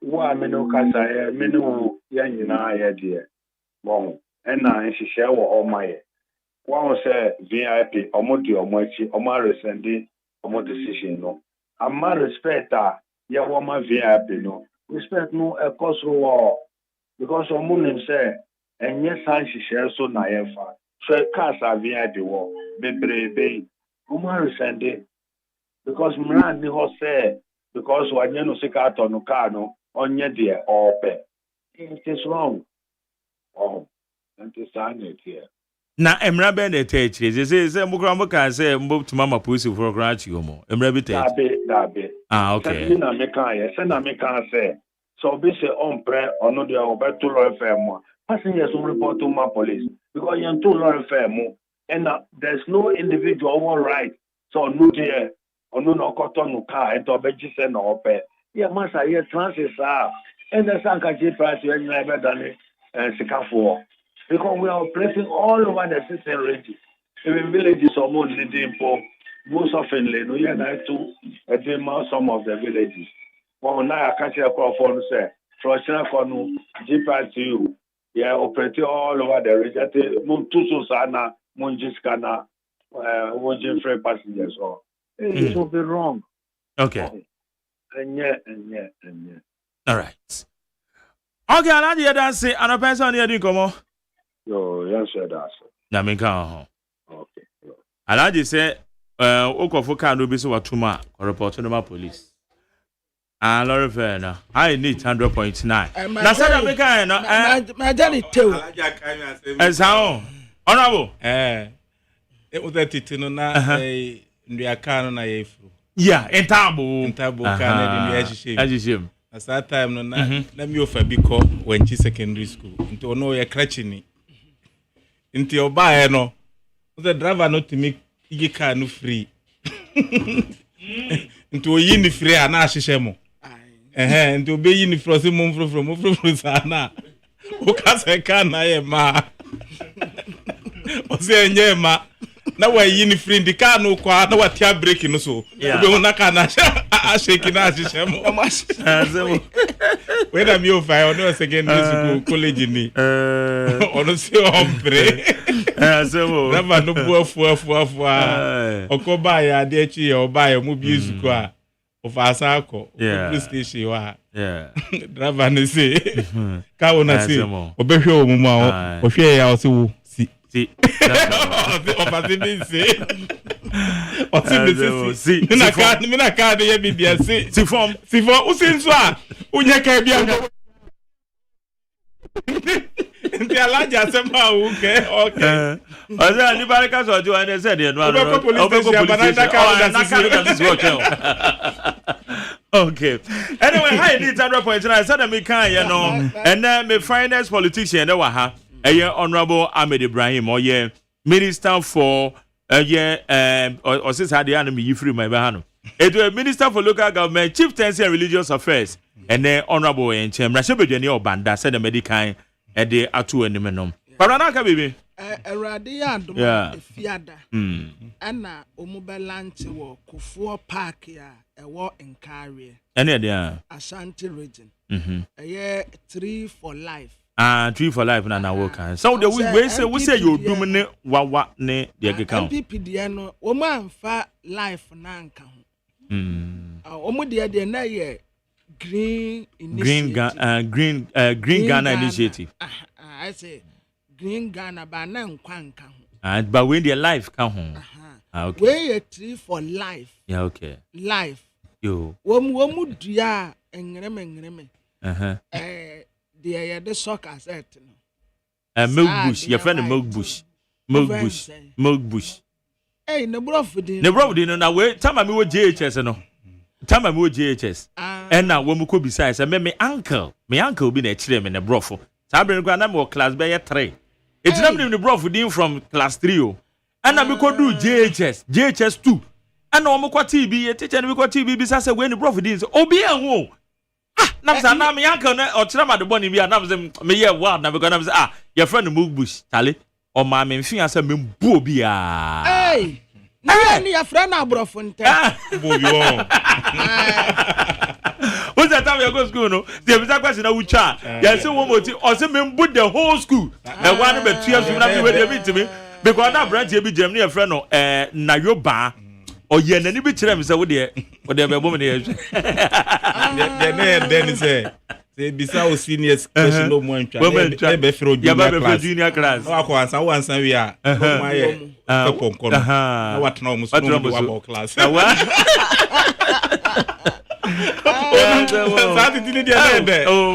na ma disuan so encouraging ma o yero ho yes ma yero ho pa good o ba obesua de sa be a chena obesan atwa. Okay, Kwara, Mayama Honorable Ahmed Ibrahim. In fact, in the busy schedules, me who the flyer be crowd with media stations, be no say, hey, Honorable Obebeni, it's na no pack home, mama na. And I'm afraid. Wa bless eduma na for more. Say, dem ka say, anya dia obi abenya hoto. And easy. Honorable Ahmed Ibrahim, Honorable Martin, and say, Kabra, ko happen so man mama. Then again kan. O ti jade obi e be nya hoto. Jade ho. O be di post awon beto. Em say yamba. Wo hu nanim kra, wo sa wa bre. Abranga za. Problem me dasi, ma jere me dasi, ma me fa ma kwanya so na me chia tifo nyina. Tifo je so. Na bibia boko de. Na me adum ti me. Now me directors ni me pi ni obi office obi ayare kakra. Oza. Ntinya de obi e be nya hoto, ndra me sire no. Director Jimmy there na me Jimmy there. PAG obia. Wow. But nyame adum te kakra recovering. Oba ministry or what is saying so far. As I'm ministry, my main fa kwanya so enchia. Despite media, and especially Net FM, moye adwuma sonko. Internet se Ghana for atimi take informed decision. Na edumi abetena ba bia metia. Say medi asida no manya me na ne aka no medi ma mo a ye fa mo so eye adwuma no. In fact, mo nchirechire mo ma bibia dem mo fine for everybody to go and make choice here no mo pay. That's right. Mesai me damasi na me chia ye man penyini. Ono mama kwanya ma me kotena ba bia meti. Yeah. One ne ho kane mama lord na. Yeah. Sana ma back to the business. Yeah. The Ministry of Local Government, Chieftaincy and Religious Affairs, no, the new and old ministry. A ministry, the old local government ministry, and the Chieftaincy and Religious Affairs ministry. Now, your oversight on religious affairs, chieftaincy affairs, and local government officials. Beyond that, you extend the development authorities. as for Zongo, the Zongo is under the religious affairs. Oh, okay. And to hear our normal way in a year can bomb oversight. But before say about local government ministry, na yadi kind edit the former Ministry of Regional Reintegration. No. Ababe county. Omo ejuma na omo ye ya omo nwie no. Yen and I was a complete say ejuma. So you can imagine the kind of enormity of worker eda yenim. Me ba ha kra na ma ho say mo ka yensem no bia ndra ba bia ye kokokoko ya. And said that Garrett projects ni flood anti-flood task force government have and so. Mene menua Ken Western Housing Minister. Okay. And I can government representatives led by the distinguished deputy chief of staff Sandobi. And I say Jumano. Intendra say you call those flooding areas Kaswa, Lafa, this in the Accra Academy, Achimota, with Malan Junction and all those areas. If I want Timiami could do if na and then so never was me bahami. Yeah, na makoto azu baby. That's right. I'm the major calling them. But unfortunately, mistaken no Ephraim. Say me moye mudia no personal. And I'm called no by the same day na by but I no na personal. We need na Ephraim. I needed to give that respect. Yeah, that's it. Yeah, that's papa. Yeah, that's it. But beyond that, ministry no. And so what I said yet no adwuma say me hu ni say adwuma na kese because local government itself no enya de da form all the 16 regional ministers all the 261 and sana chiefs 323 paramount chiefs and sana association of queen mothers and sana pastors. And sana religious and crown so ya dear mo. This won't mean delegated yeah. Because what say ministry na juma o man penye dia chance no a very huge. It's a specific job. By a minimum pay bond so far so good. The buy na was say make sure say ye ma o man penye enya no wrong. Okay. We needed to liaise and facilitate the processes for the formation of the council of states. And also, enya to the point that even Ashanti region, it may a winning. Yeah, that's correct. To facilitate you. To head you may call for one. I said, oh, sir. Almost all the 16 regions. Mename formation of the electoral college, nomination of the candidate, choice of there was a presidential committee to advise. Because I the only case as a man from Brana here, because DC is in the hall. The DC is no by Yanko to be. And so DC is no by Yanko. I say you be a DC is no to be. Into we crampono. We give a level. How did you do the selection? What you saying? Well, selection they say no we until you come see a winner. Enough. Oh, the politician okay. When you get it right, you don't see it. Okay. When you get it right, keep it. Because tomorrow you are going to deploy that. Arsenals. In the ones they are politicians who can't almost strategies. No. They end up being 110 politicians. Okay. We are not far. No, they are not. They are two, baby. Plan one. But now who strategize plan B. Into China the same activity no bar. Who the plan BAA no no and all the B bar. Na safa. That's right. Sana ya 5 times ya dia tana ya parliament na 5 times. But who plan ya ba kupa. It is before and oh. Until we won almost all the 16 regions. Yeah. And government appointees I am for the first time a very competent council of state. So here in Nepal a woman now. Man penny na anka so mutu for befa. Because Nepal all tough no. Or no exact Ocean Nepal no experience. Nobody will advise you say this is a lawyer person. I start to be correct as you know be or you're young, it's a Western region. The transition should be like that. Okay. For the first time, you're not a former Speaker of Parliament, a former Member of Parliament, First Deputy Speaker of Parliament, being the chairperson of the Council of States. And Dua Jaho stood out to be the best MP in terms of legislation. In the Council of State, Constitutional Review Committee, constitutional reforms, legislative reforms, a ban anymore.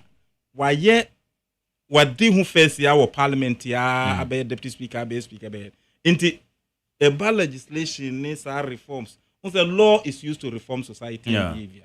And that is the work of the Council of State. Say be ya odi mrabi kwa omuntumi hwe mra no na yese omusuro president bi no kreso omu ka omuntumi nka na president night. That is not the Council of State reform. Ufri Duajawa, then you come to somebody like a former Chief Justice, who is Madame Edison, Sophia Kufu. Ubia wetimi a hold or standing out when even when dissenting voices were being shut down, she stood out and spoke the truth to power. To the point that even pensioners who were picketing and those kind of things, somebody questions, why should a former Chief Justice picket on this? She sacrificed her integrity for the liberation of the vulnerable. And that is how leaders should be. Then you come to somebody, a former majority leader, Cletus Avoka, who has been in parliament for 24 years. He's also there. Then you come to somebody like a renowned constitutional lawyer and former attorney general and a former running mate, Mohamed Momoni. You understand? So you run them, you have all these old people there, then you come to the new young guys you are talking of. And that's how transition should be. And now, you see him as a young person. But in future, he is going to have the transition of institutional memory, a better transfer from I'm paying for a market and I say, wait and say a year, wait and say a year. When we call parliament, I'm 34 years. And then, Ufa parliament, Uka institutional memory, Magere, I'm not bragging by me count. Because I've served under Dwajao, served under Bamford Edu, served under Speaker Jao, served under Marco Kwe, so I've served under so many speakers of parliament and leaders of parliament. Ubia leadership style no. So I saw their weaknesses and their strength.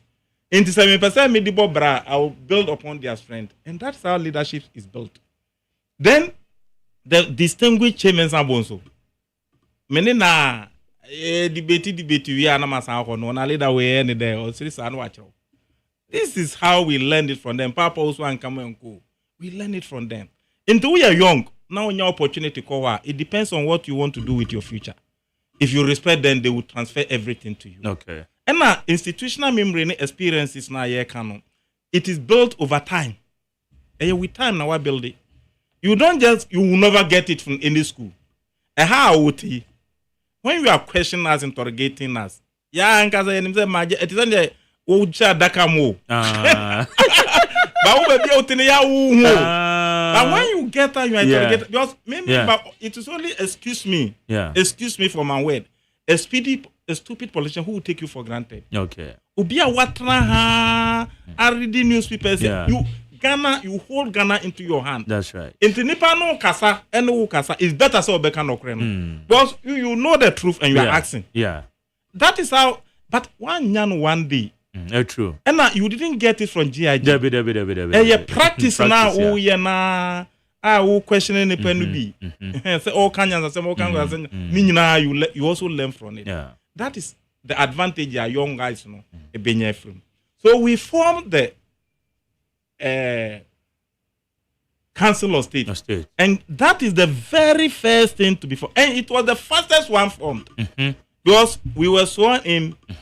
We were sworn on the 18th or 21st. By 11th January, 11th February. There's some more activity. There was an election, no basso. Intina binumukra air threatening say, oh, wait, if you are infiltration, too much, you are not controversy. Let's do it. We will do it. And you were in charge? And I was in charge. We did it. We did it to perfection. Yeah. There was a government appointees. Those who government will appoint. Then was say and also play role the necessary power that the consultations the council. Amen. Okay, say that list. One must do and a list and woman that list is all right. Yet to be sworn in. Oh. Every assembly. All the 261 assembly you are set. But honorable Mameju Adincho, Sadia way, who's assembly members? One my year 2 almost one more terminus period. Yeah. And now one may appointed, you know.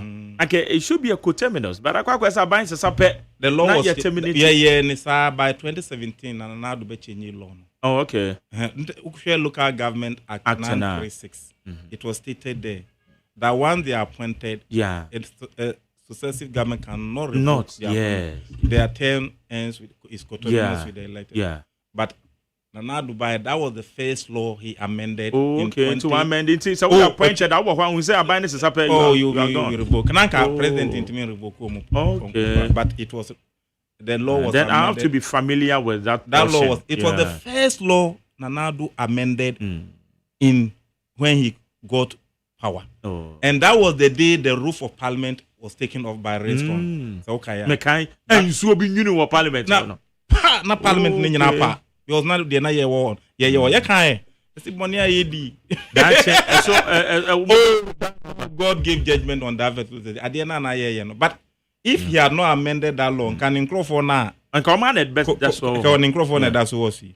In the Kaye Council of State we are workers and then he will be there and he will have a voice. Because we wanted local government to be non-partisan and be that neutral. But se me ya ban microphone na me appointed 30% to represent me. Most then acquires a parliament and appoint me ministers for. Many omwana ye omanso na omokwa defend you know. So that was the kind of thing. But the law was changed by Mahama, but Nanadu came and restored it. So that was the problem. Okay.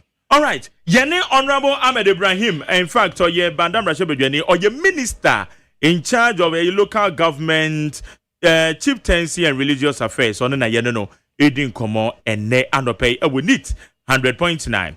Honorable, ministry, what ye, we share that call when Cherry Bibri, but minister no Bibri now for any so. Obet Mamma Yahu, Udu on Rama Bay now for table, so one familiarize for when you ma trigger action. The kind Medimedi say flooding and seminal where the cambo so. At the end of what would do when you babe cohopa? Oh, clearly say Usha.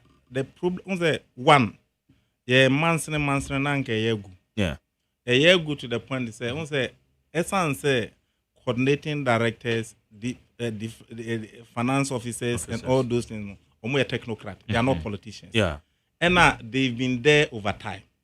And I say, Usha, Omo no more as an Nanadu time no more just about 23,000.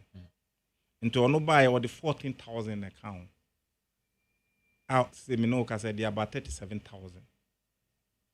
And at that 23,000 now they were those from Raleigh's time, Kufuor time, Mills time, Mohammed's time, and they were about 23,000. That's the local government service. From 2017 to 2024. And now do the bear 14,000 and now count. But the point is, into who check here, you need to get about 110 in almost every assembly. But when you go to those assemblies, you don't see them. And most of them don't report to work. They are either non-existent or decent. It is the first thing that I said in my first day at Miko Assembly when he said, we'll make sure there's a staff audit. Until you are more up to 31st of March. You shouldn't do it. We are down, we are Ghana for only woman on Bayajuma. In the ancestor, we are in the form say a kind of witch hunting. In the same way, ancestor woman panel, Adjuna, and the Miami Yajuman, or be our Yajuma, or draw government salary, or not to be drawn pepe. And no count on a man's Najumano, ego. Into what I said, there must be staff audit. Into many auditor general no Ekasai. It's all mommy up to 31st of this month. And I'm a country head of local director on local government service. Yeah. Say, make sure say there will be a circular to all the 261 MMDAs. Say, wa unkwe yafa wejuma wa unkwe jumano report at work.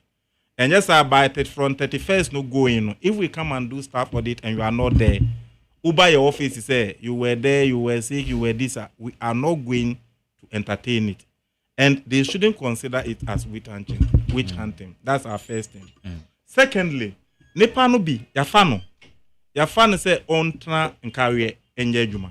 By otikumasi into okwa juma 2 days. No about. Into open nkawe mana ye juma biamawa uniho.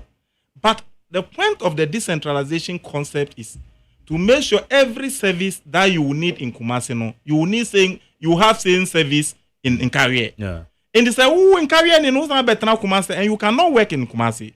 So, which means the concept of decentralization is forfeited. Yes. Defeated, yeah. And they will make sure that every technocrat, you are at post.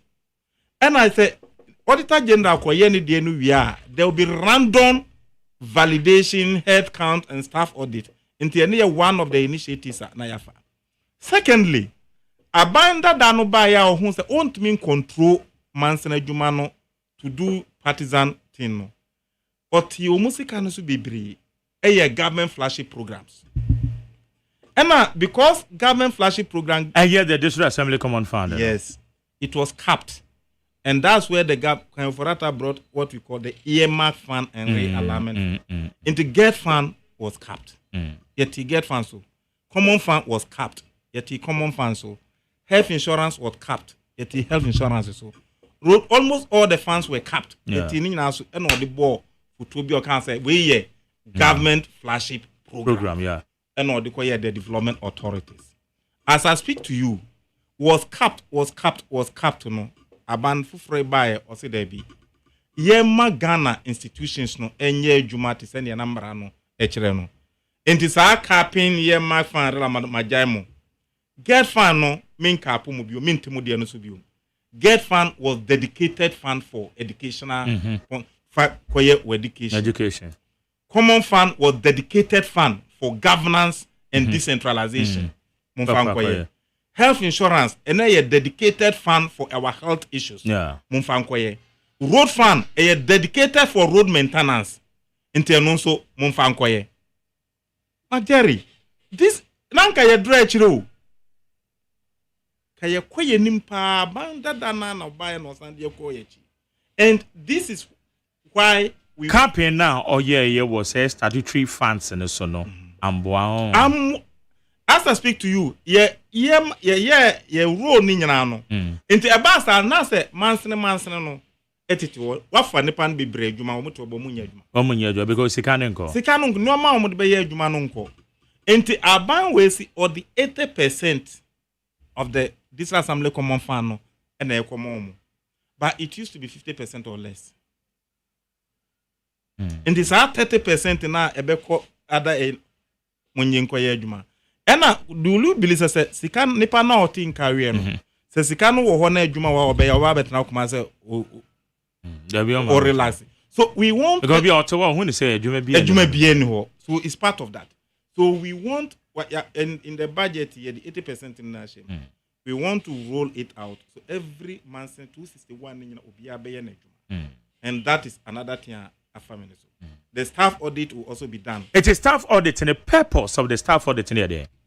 The purpose is to confirm and validate as to whether we have 237,600 and over local government staff at the offices of the District Assembly. But there was there was a letter from Chief of Staff.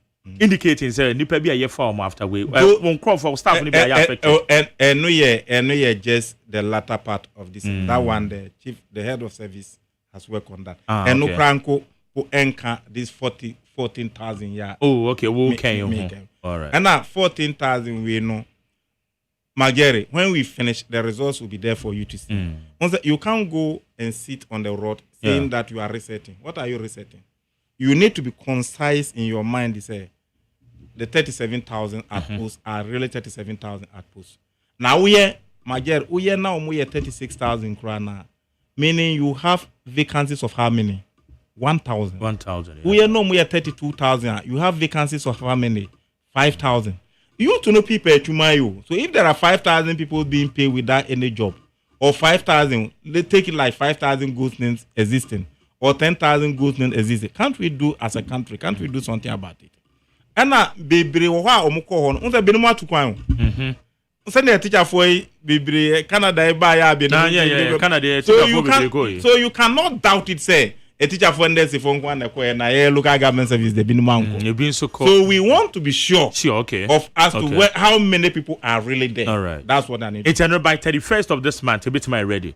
Yeah, starting you. I'm best starting by 31st. Caution Okay. 3 months grace period. Okay. That's why I say it shouldn't appear like political witch hunting. Oh, okay. Into your more 3 months grace period. So we do mamun kwade so mayu. And so my 3 months grace period. No, the Auditor General is just going to roll out his auditing people.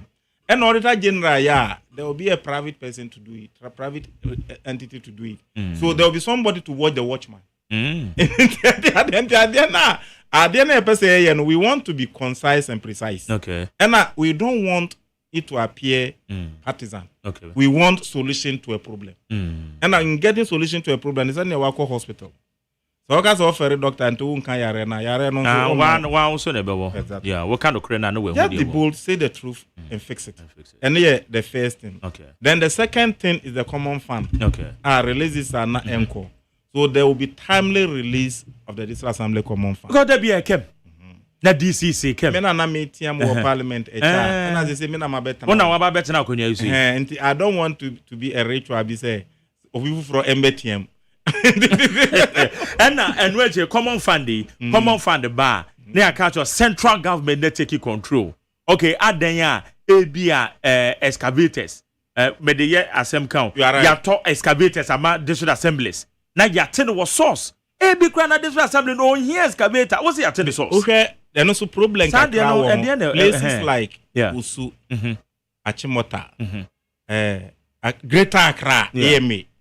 More excavators, what are they going to use? You are right. Yeah. And also there's a national coordinator for the DRIP, District Road Improvement Program. And that is Honorable Nilante Vanapo. Okay. Until all the DRIP machines that what the whole country in charge. Until common funds 80% NAD amount and a 90% NAD amount. There's a 10% which is going to be used by national DRIP. Manse nanga say yedi sika ayi kwan anase yedi sika ayewi. There's a 10% component of the District Assembly Common Fund which will be used for the district road improvement programs nationwide. And that one is under Honorable Nilante Vanderpool. Okay. And sanity. All right. And as that procurement at the center, doing this at the center, no. And no na ye jai. And a year cast a no less than 80%. I say it's me call. And we know your development partners, no, like Swiss, Seco, Jaika, Danida. Some so almost kebi omadeba. Omunina me buy Mashia Omo ambassadors, no, almost all of them. I can't manage ambassador na Mashia no this week. Omunina so akachire. In fact, they are all coming back with their renewed partnership with the District Assembly. Ministry, simply because no mana ye no omani jehu, so they are coming back. Some of them pulled back because they said there was no credibility in our local governance issues, so they pulled back because there was re-centralization of the India Momo pull back. In the buy Oma ba be share ye no mo atwin komo wo hwa ni gi a e wo mo na no kra jema mazada no ba kra ma man a deputy nearby. Okay. Or buy and come where cook also now, or no ankasa trust and now he himself wants to meet. Oh, okay. I'm so wonderful. That's great. This week I have to let them program. Okay. Namakosha. Once mrofono Thursday they were no more boka. But no man na was say once mo pek transparency and accountability. Until no man ye buy ye ninkomo na ye in fact manage. So they are all coming back. Ye per se within these 4 years. Your decentralization concept is sign koye dada na ewo before 2017. Okay. And that is why I was very happy when the president said, or these development agents together. The chiefs, the pastors, the assemblymen, the DCE, all the local authorities and opinion leaders. Munina munko share dam ba kumo na munyune mo development issues mo ewo mo district. And that is the best thing to go. Okay. And the second issue. Then on the third issue, no, in Kitahudi, Kwaya Befaswa, Ebi, MMDCs. Also, we were in this country when it took 9 months for the previous administration to be able to appoint their MMDCs. And also, Meka said that thing, we must fast track it. So we are in the third month of our administration. the national vetting no aye just about 10 regions. I can't 6 no more way. So actually within the next 2 or 3 weeks now we the whole country. And also yeah 4 stages approach. Regional vetting MMDCs, you know? Yes, regional vetting by all regional executives. Then global info analytics, opinion poll on the shortlisted 3 from all the regions. All the regions. Then National Investigation Bureau, NIB, research in all the 261 on all the shortlisted 3. Then the 4th stage is the national vetting. The year 3 way na aka national vetting no. National vetting so omo we 10 regions aka 6. Aka 6. And at 6 no within the next 2 every day omo 10. And these are men of good standing with understanding on governance. And some managing you. Purpose. That's why we've given it to them. Yeah, I'm saying that because yeah, you saw that from pa. Obi or ha wa pass it through first stage, second stage. Or pass because list back by second one by idin wom. Third one by ya. You see you need the frame. One more the reason one more the frame. They are making specifically Medina a year lang quantanine. Okay. Reason to am the DM frame say according to nipa no or say one say oni obi relate and the nipa no so contest be nipa na nyinche into ono no ya kwada no entina se nipa no so constituency secretary one ka kire no also obi na ka kire no of it unze for me national vetting committee no say any aggrieved member petitions the national vetting committee who petition national vetting committee now they will call you and call those who disqualified you. Then you give your reason. Then if reason not to they accept you and vet you. Okay. It assists. I said, I insist. But one petition, it means there's no issue. Okay, so one petition, the other just say issue. There's no issue. If there is issue, if there is issue, don't you seek redress at the court. Now what issue now on court? And I said there's no issue. You understand? I get it. And the court that we have is the National Vetting Committee. So there are people instances let me tell you, even regional vetting, global info analytics, AG regional vetting listen, there were about 5 or 6 districts. They said they didn't need any of the 3. And there was a question of someone else. So when you take someone else, they will ask you who is that someone else. And there were instances where someone else scored about 70%. It's obi bet to me afem now we pass it through header 1 header 2. But be hwe na yi na free na ni pa foforo din abeka ho. There be someone else, you know. If the global info analytics do the someone else, that someone else must be looked for. Okay. And that one no it depends on the marks obenya be enu dey enu 2 times. Okay. Omaba was someone else. And Amabo Bidin will withdraw that team. Then send another team, a new team. New team no subeko. Na ya hwe omorezo. Omone first in any relation bia.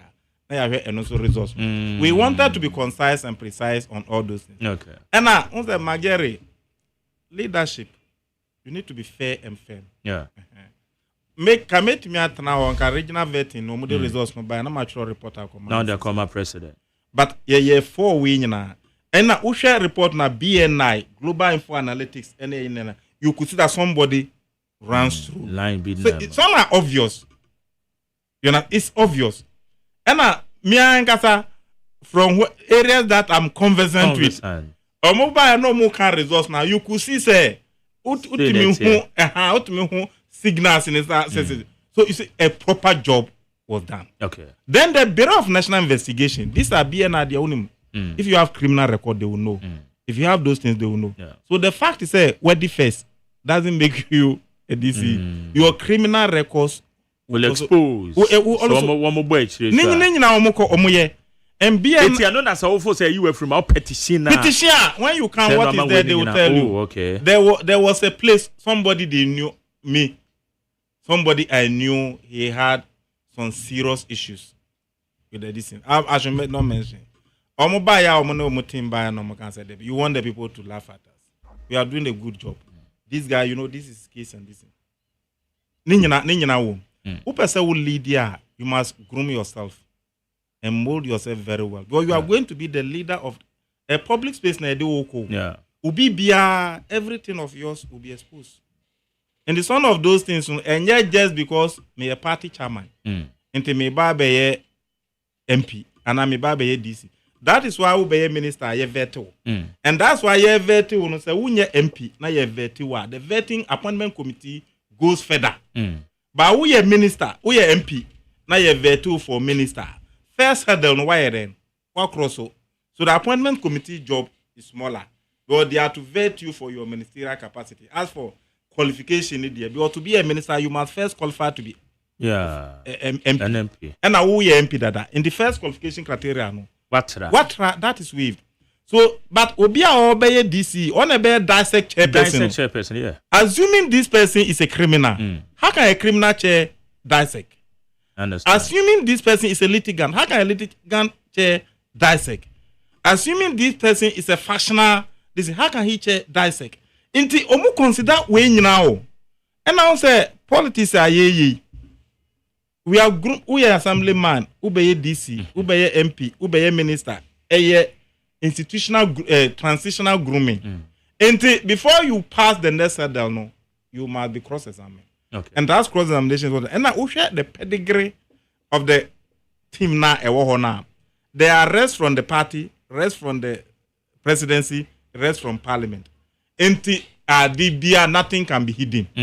Inti minimum members who go there for vetting, when they go there, they themselves they are convinced and they have been tried and tested.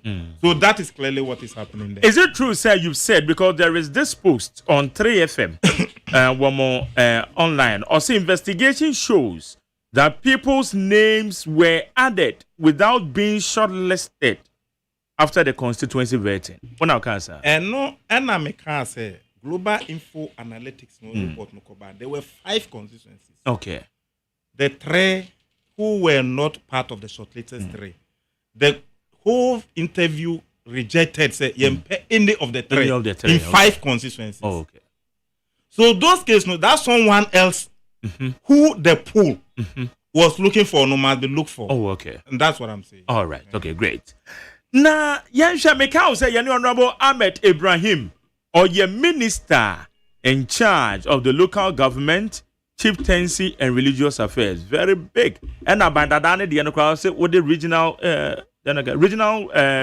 reintegration and also you are working towards buildings. Buildings So and we it's say complete the buildings.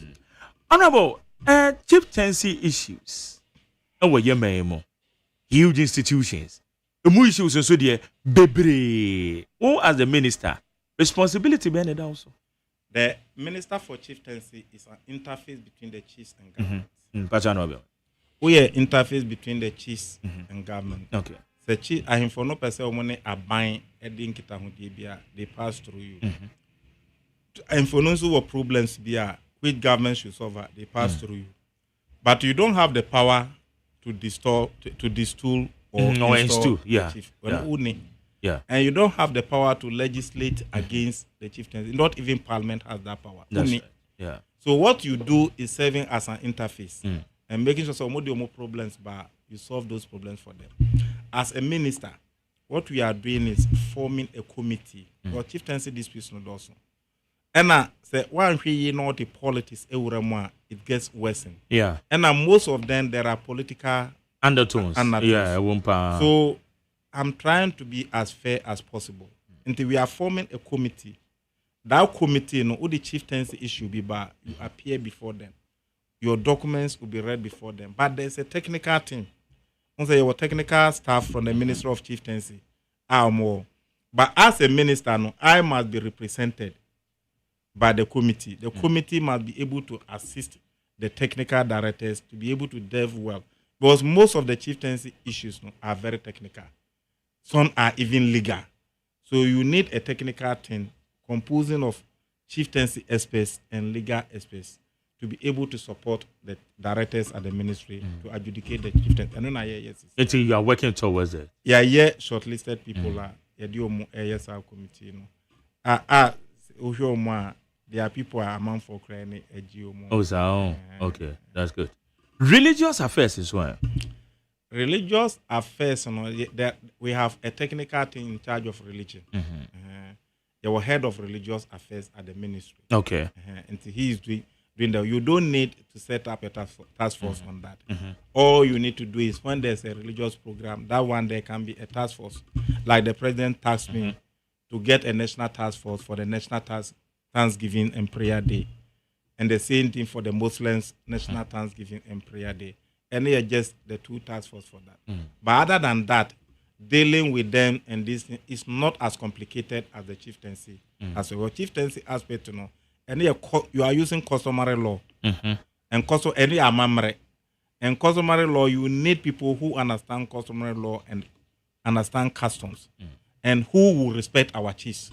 But when you be a throw weight, they need to be pampered and be respected as well. Okay.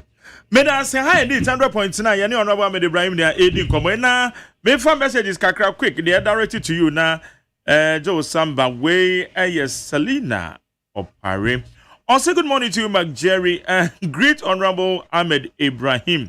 For me, based upon his humility, I believe he is going to work effectively for Mother Ghana. Okay, thank you, Celine. Where say? Good morning, Jerry. Okay, we bisa. What about men of God? Men of God, I think I'm a religious aspect, Yeah, I'm saying baby sir. And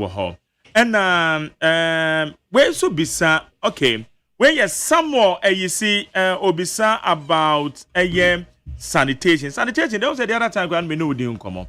Yeah. Adia ba ko ami hu ni say o ministry say aban ana president na ni swade hu no so activate ya wonim say wo pa na obetima trankete amanako form pa wo pa na obetima discern information amanako form na adia ba ko a ewo mu ni say aya na bi ho a yetum say local government ministry no ministers no ya dwem ne hu ni say wo mo nhyada mo mode Ebi one sanitation, two shall the fight against illegal mining.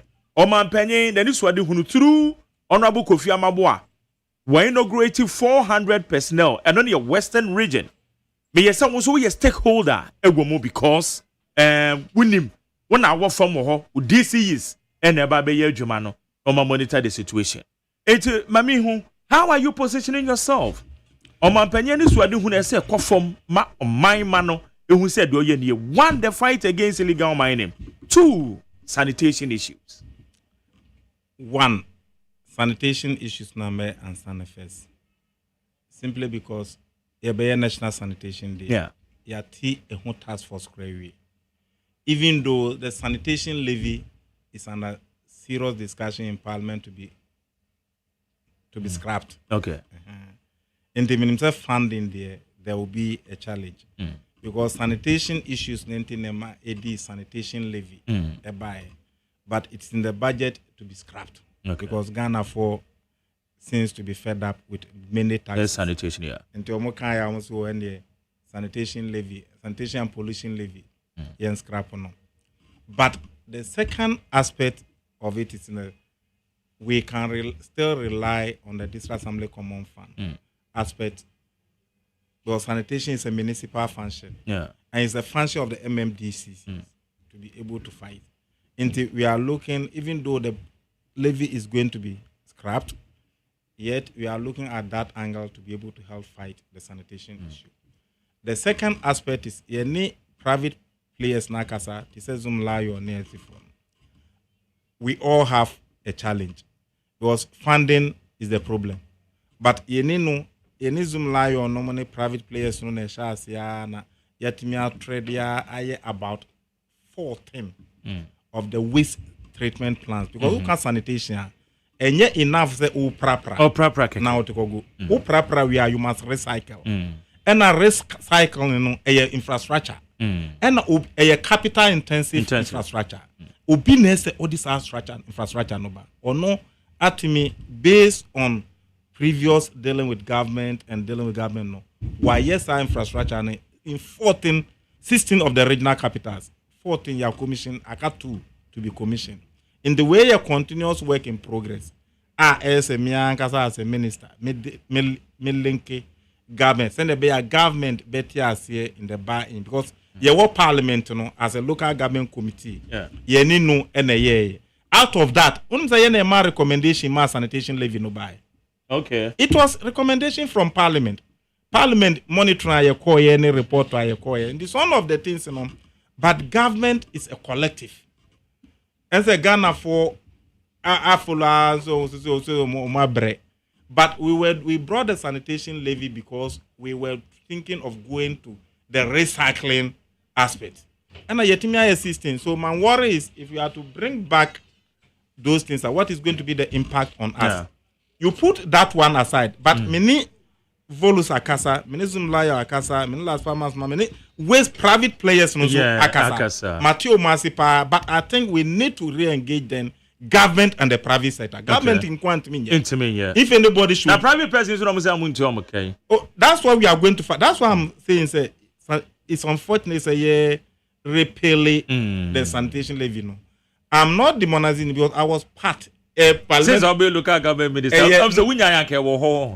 Yes, I mean, I am buy. Okay. A local government committee. Environmental committee in parliament.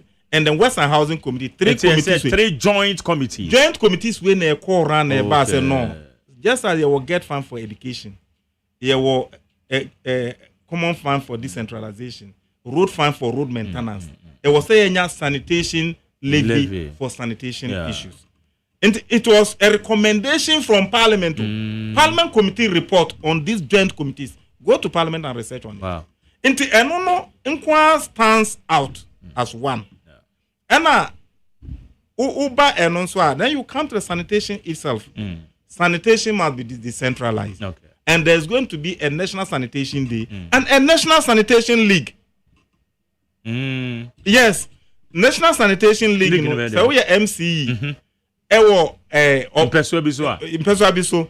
Now yeah, league now we. Yes, now we are. You have no business being there. Oh. Yeah, it's just not going to be naming and shaming because that is your function. Okay. In the area National Sanitation Day, there will be National Sanitation League.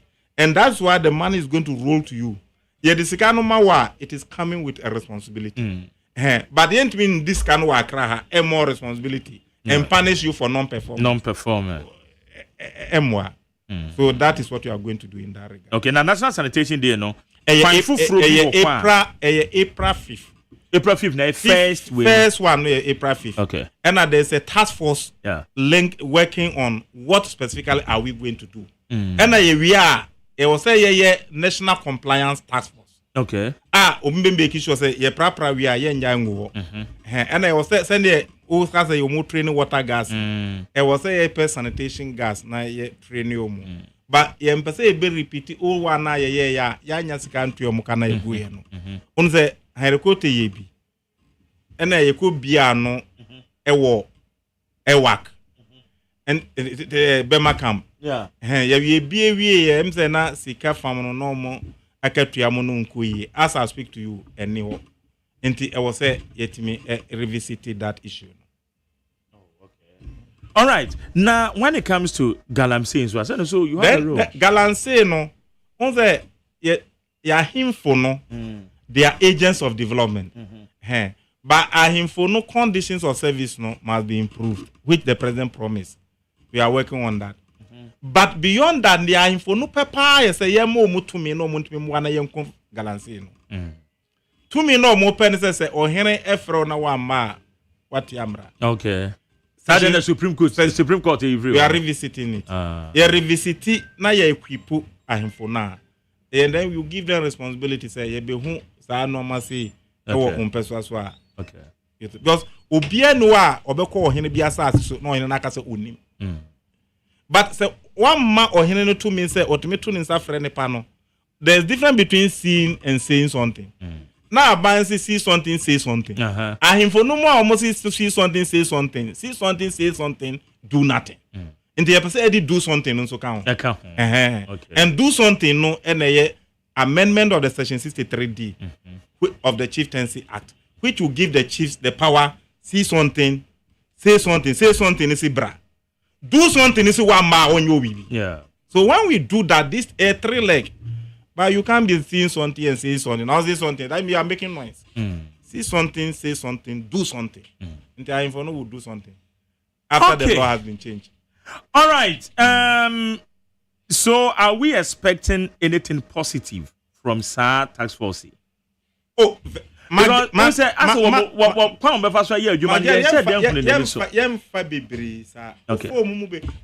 about 3,500 and train them. Where are you going to get the money to pay them? To pay them. Na motivate you. Said they are complying with the environmental and sanitation bylaws. Yeah. Bylaws will help generate money to pay them. And that is the way we are going to do. So, with your support, and very soon we'll be paying courtesy call on all the media houses. Okay. Per the National Sanitation Program. Yeah, but I know the MMDCC ban sound. We wanted them to come, but the rains will not wait for us. As they don't get the car, also you think the world will wait for you. The world will not wait for you. We want to start it on the 5th of April. Okay. But the second one, no maba. But rains no set. Now want me emergency evacuation first. The getters will be overchoked. It's true. That's why we are. It's true. And especially Accra. I should have we said Accra MC into Yambo Mudim before. But Omoko started through a year, almost 10-11. There are 5 regions. Greater Accra can be. And I wanted them to do Greater Accra first. But Greater Accra some dozen. And yeah, easy. And yeah, easy.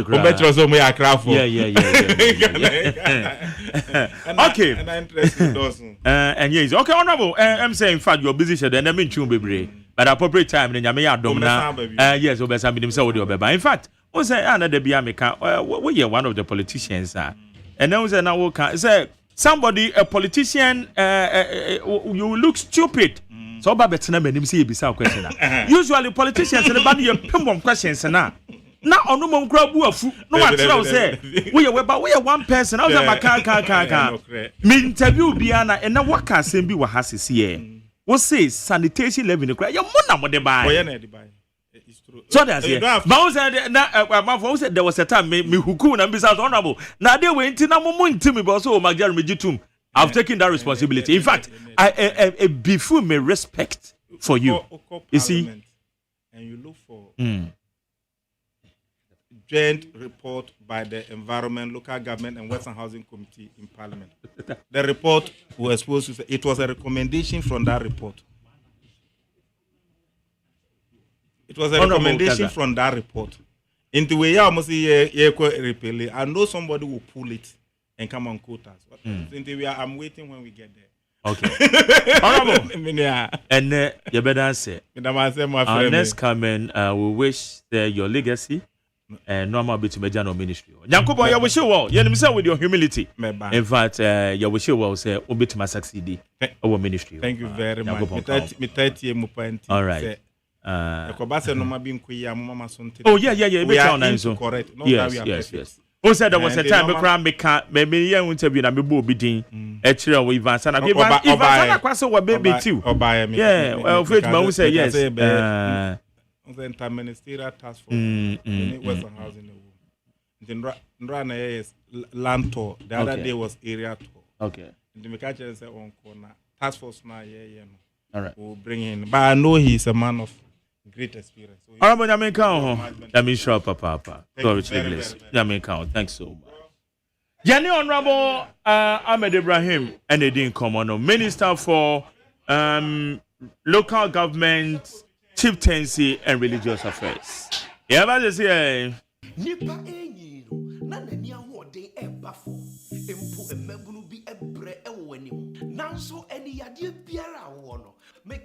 Opto Vision Eye Clinic Ediamau.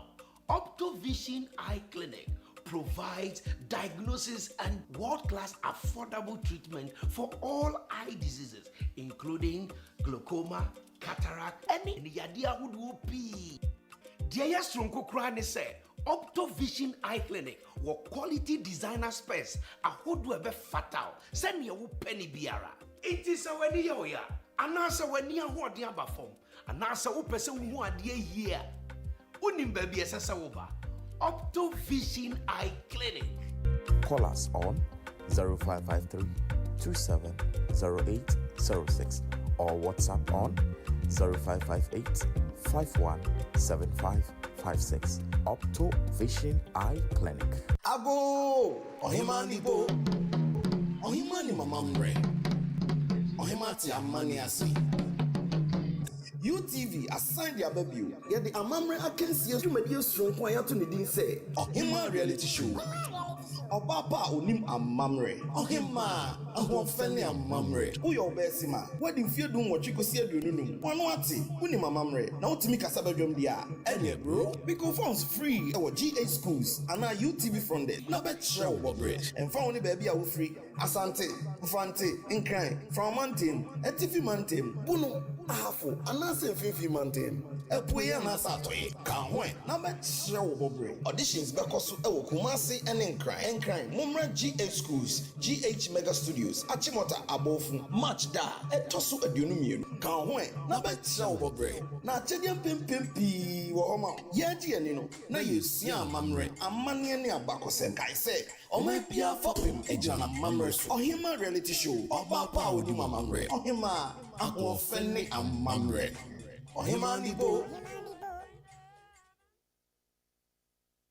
Hey, catch it. Listen in here. And you ma beto to dia me baba no hwade no. Hwem so betumi a. Hey, asew. Hey, now beka. Ya John to mami ensa duku portmanteau. This way chocolate drink. Na kan wo hwe afibia so beri ni waware ne a. This way chocolate drink. Na kan sia. Oh, asew. Udan klanu tumu ho. Me be mo anu nso hye kura de aka ho. Uhwe de wapi ho. Ukasa batete eda fom ho. This way chocolate drink. Kra cha be pe baba aware. Asew. Ye fi ase this way chocolate drink. Ya sorry anopa no ne yenom ye bi hye fridge nom no se snack ye nya hoho a no ne de serve wo mo ye didi wie ne ye pe bibia bogu ya de so a this way chocolate drink ne yenom and this way no ti ano a he se kire wom koko wom milk wom bibia wom ade wo hia ne so hye this way chocolate drink de wo hia ani so hye FDA ahwehwe se adwede nkratoe mo agye atum se eye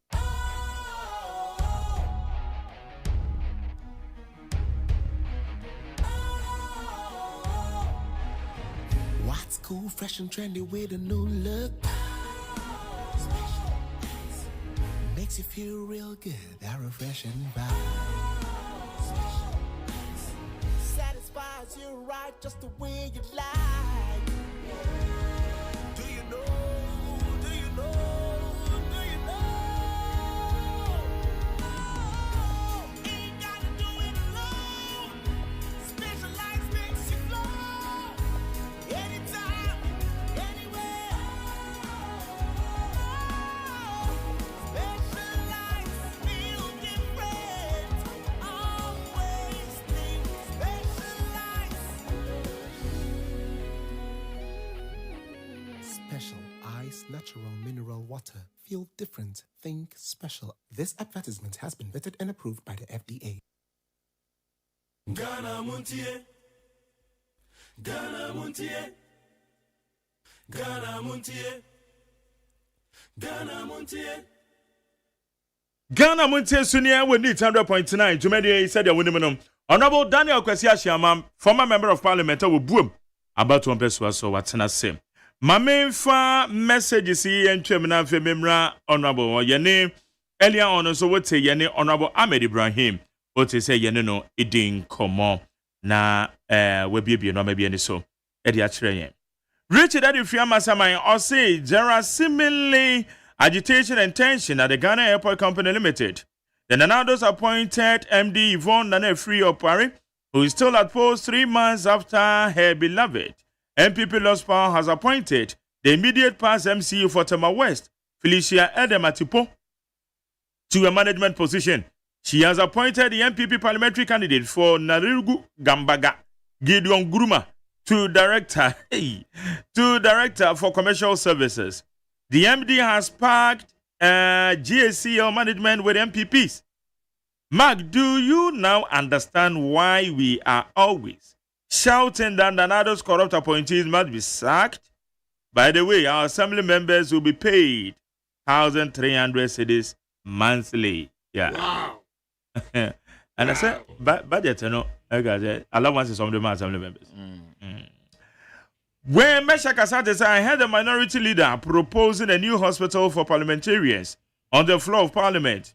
He wanted to set a trap for the current NDC government to equalize what they did under their regime concerning the new chamber they wanted to build. But thank God he has failed big time.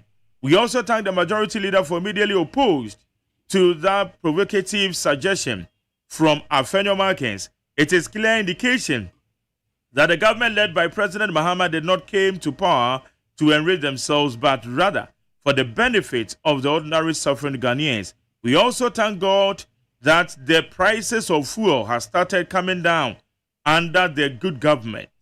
Ghana will surely work again under President Mahama and Professor Jenando Pokwadma. But price of fuel on media account may say, from wo amanyofo mutwemu film. Prices of fuel I will say about for me, but show a world market and a drop it. A world market. It is a cost for now for the entire bomb. Then you shouldn't also speak. When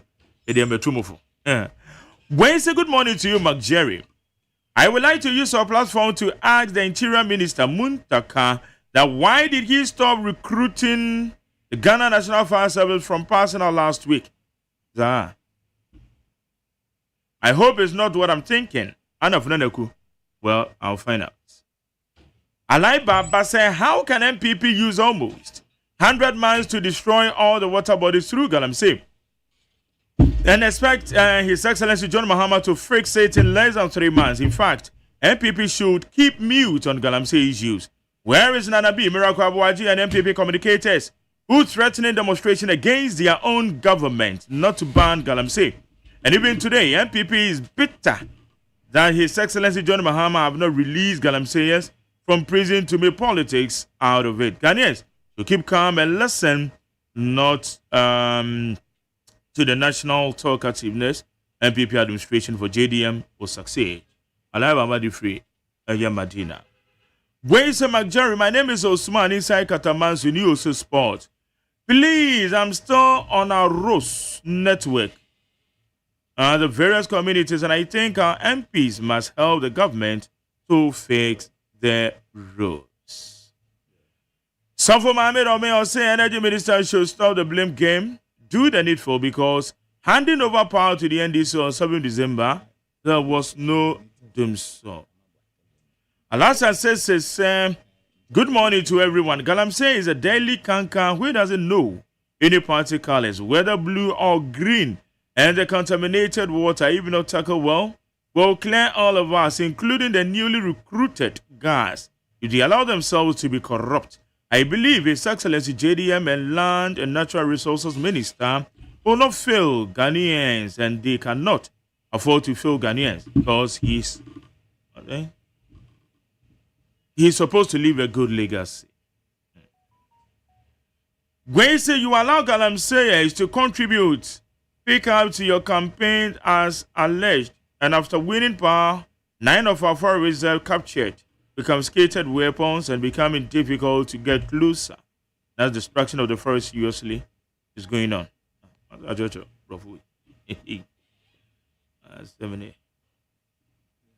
Where's McJerry?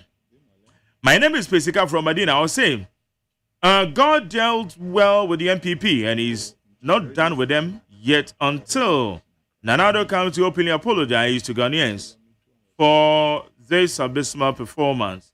Adjo Asafo is just one, and there are more to come to expose them, which will keep them forever in opposition.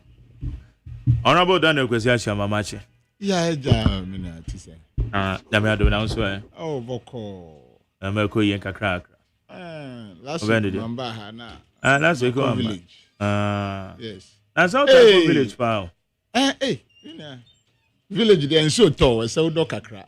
Za. Sena menye duane ahwe Me Osuno down for no nyina. Osuno na Osuno na for. Ba kukra na. Ba ku na wa be. Ewu ne chache. Na me wanwa enra.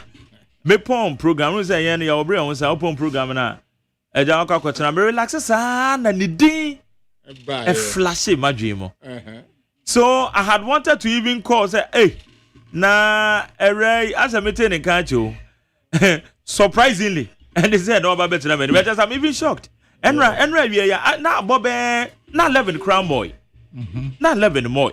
I'm say they didn't flash him and I'm say I'm a there kui as a meeting in Kancho. Alright man, what to say? We are question gagra. Person no see Jesus to say akoda. That's David a rubber papa. Oh, okay. I say rubber papa. When is why not here? Za ohaje. It is reverence. Ohaje. Ama bibi am go there. Bi am mi call St. Roses. Obi a wan lose ananu aside. Oh my God.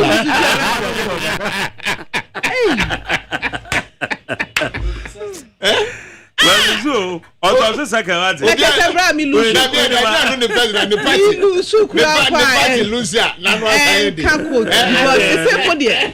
You lose it the many time. Many energy. How do I manage? Ready. Oh, but you manage no. What position manage me? Yeah, now what? Government to government, but I feel the power. Oh my God. And Genesis by this time, I see that be we never go here. Oh no. I can't because I want to head you do be full plane. Me so na go full plane. Plane someone near to Afghanistan. Someone from full planes from carry.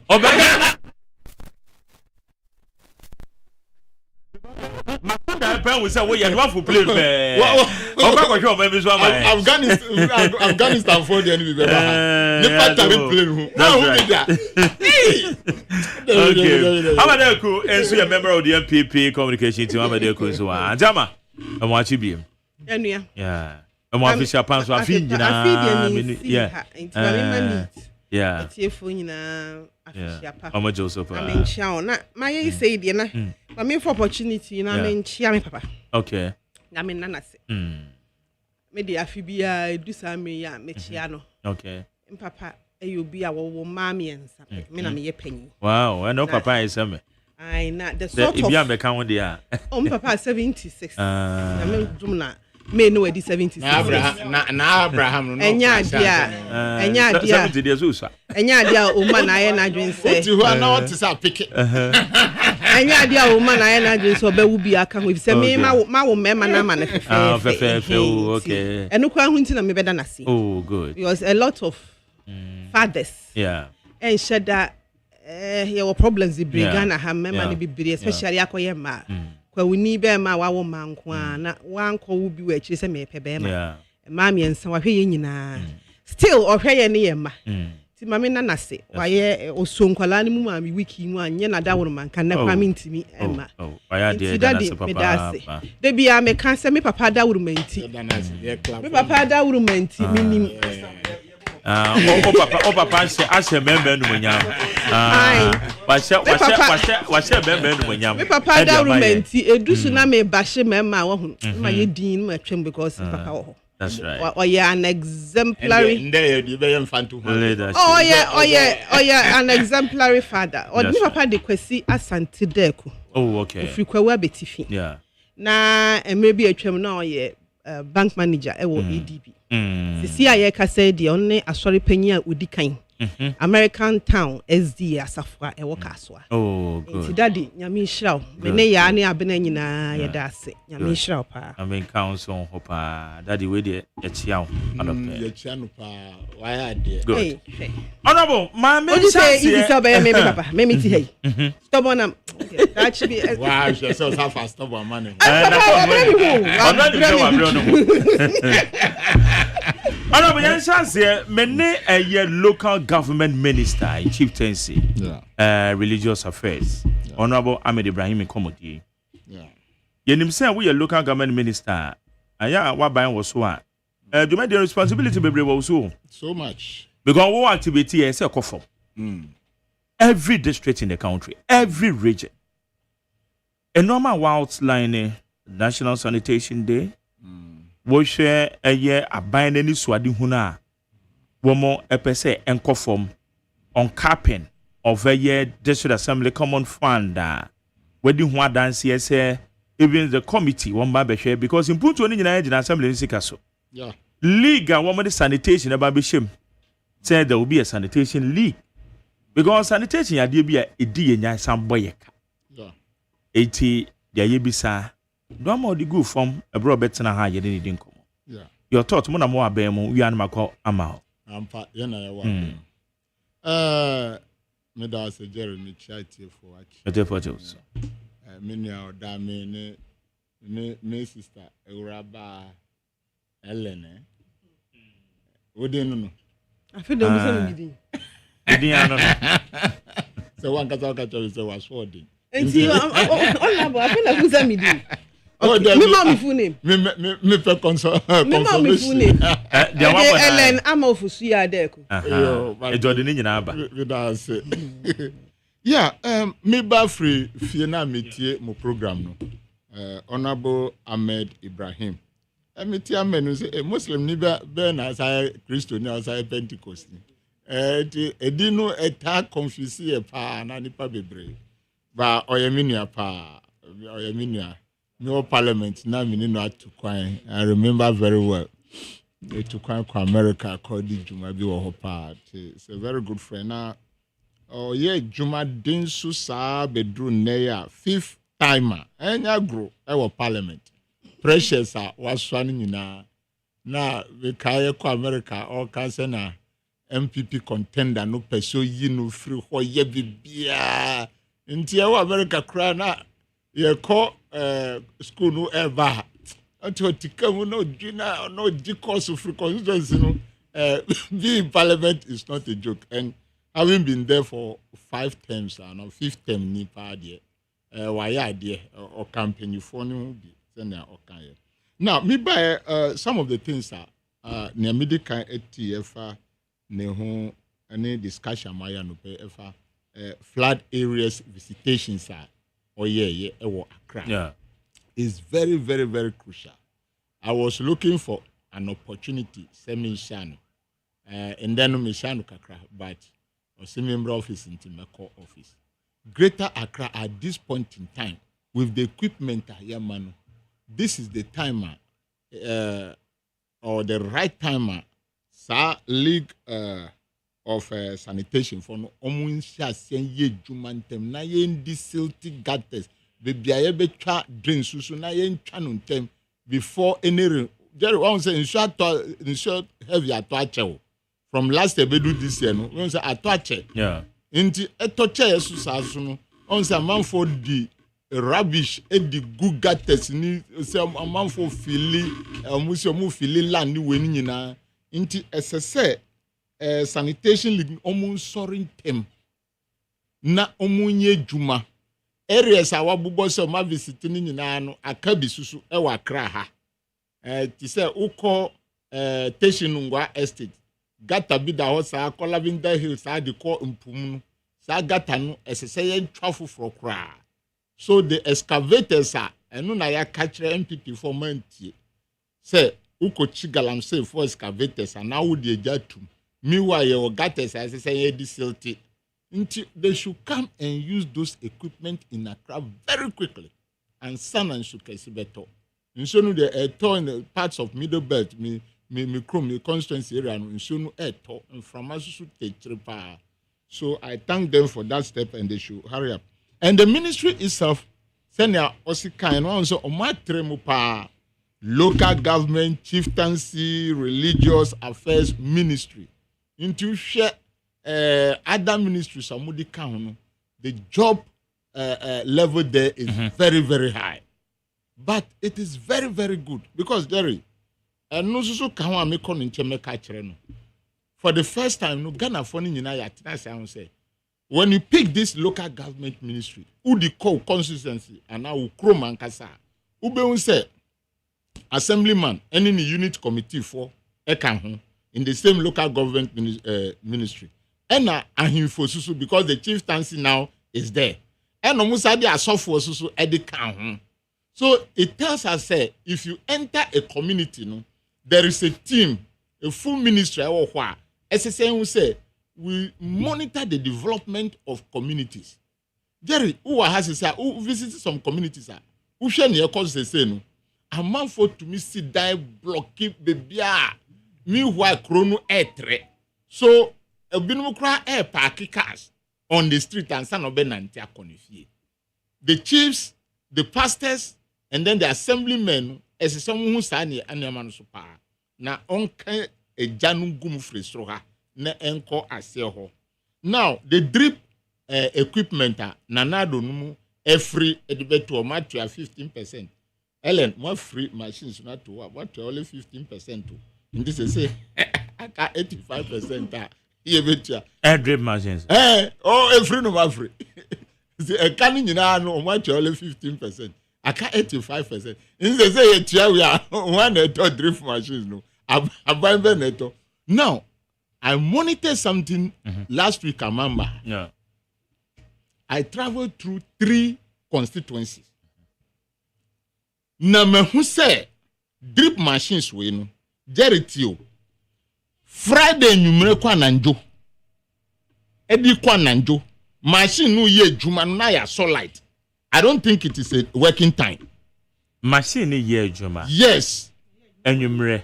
Yes. In one of the constituencies, I don't want to mention them. Why na here because it's MMBCC ni ho. Enya ban adwuma me my assemblyman pay. Did you get right? My MP pay. Ejuma mu yam tise mu grade obi asase e di ama no ama na a project. Friday evening tonight. That one I don't think it is a full government authorization project amuye. Nienti amika because enya wrong say obi ba be rent no wetu escadiam assembly no. Yes, so they say. Yeah. Because say machines ni wo ho.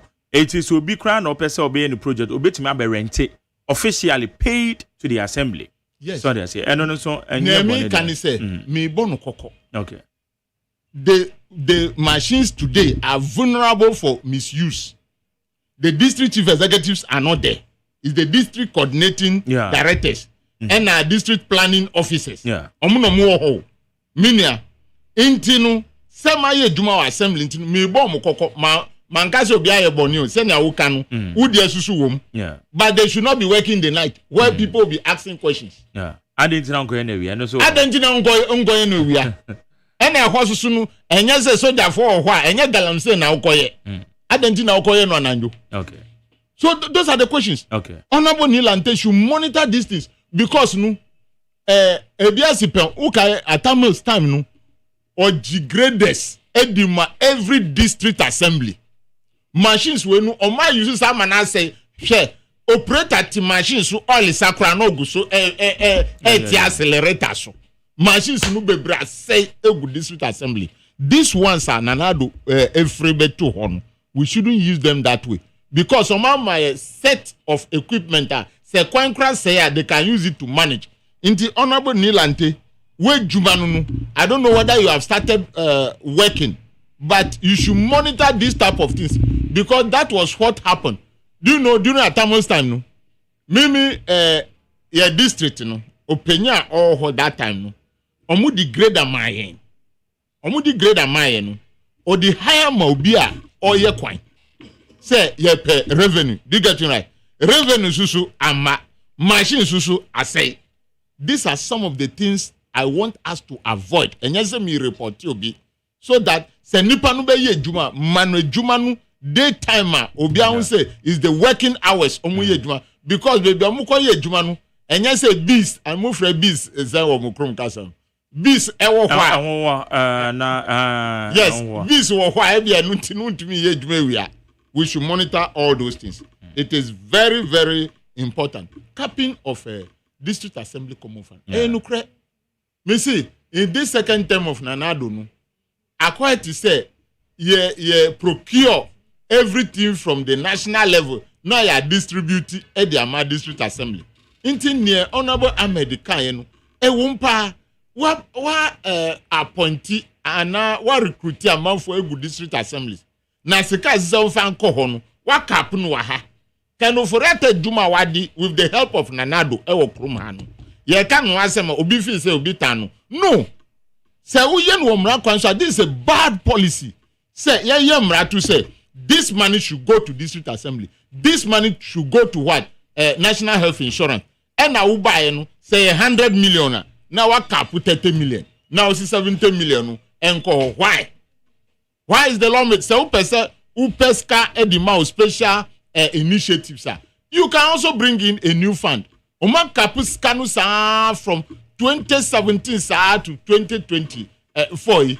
So you can imagine now those money who monitors them because who kapa now the Kogu consolidated fund. How do you monitor those things? So they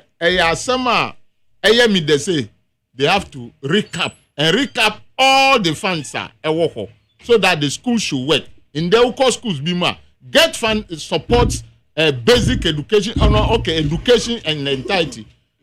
Providing the infrastructure, chairs, tables, and all this. Say Uko villages bima now nkoda did that form to say what primary no muchro mu yemso. Why should it be so in this country? So I think in short in some wakano wakanu ye na ye bompa say se camera na omuye ejuma na enkoso because budget no there ubetumi allocate a certain amount. But say be ye be kono. Say be ye obe raise revenue no e dia piano no. That is it. Jerry, you come to me, Mrs. Tasus on Kasa. But I think I agree with this issue. Say budget is too small. Because we should pay 13 million. Budget some of them agree in example. 1.5 billion year who say no na ADP agree. That 1.5 billion cedis. Billion. 1.5 billion. Yes. Okay. But you say other programs Juma Ura and we in feed Ghana and also discover. But we should spend more on agriculture. Say 5 billion, 6 billion crown. And essentially, it is that agro products that 2%. No, your friend is saying 10% of 261 billion. Say, but the appropriation bill, 261 billion. Yeah, it's 10% to be what? 26. Yeah. 26. That's 26 billion. Yeah. Yes. 26 billion. But we say that when the Biana become Maputo, Maputo agreement na yakwasan no abambia ni so da abambia ni so SSS kan ko pa na yenye juma pa mine lenkran for the first time obedo anan len dando anawe ya ko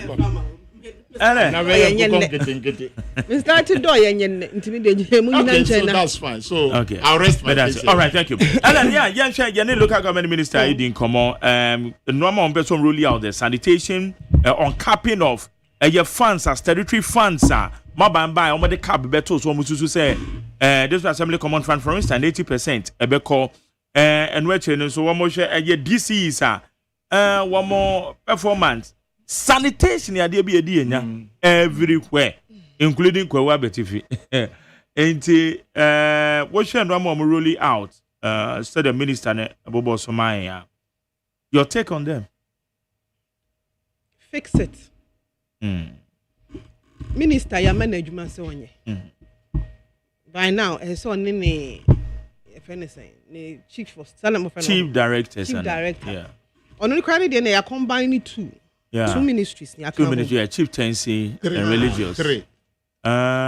Okay, so religious. First name chieftaincy and religious name. I said chieftaincy and religious name. Name into where Juma yet. Yeah.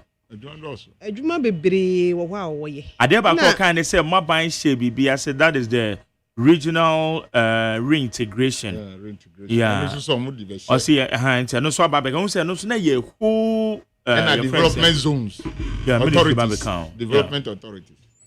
Oh, adwuma ye nti enye kasa dodo. Afe ni yama no position no. Minya sure say bosumi mienu kura wadi. Me so de honorable amedo ye mi neighbor. Say we nchi ni banda de. Oh yeah. Me yo mo me ye campaign ti ano ne pa me ni Jordan kwa. Okay, campaign oh. Me ye campaign ti ano. Anti we ka no. Me honorable Jordan kwa ye campaign ti ano. Jodi.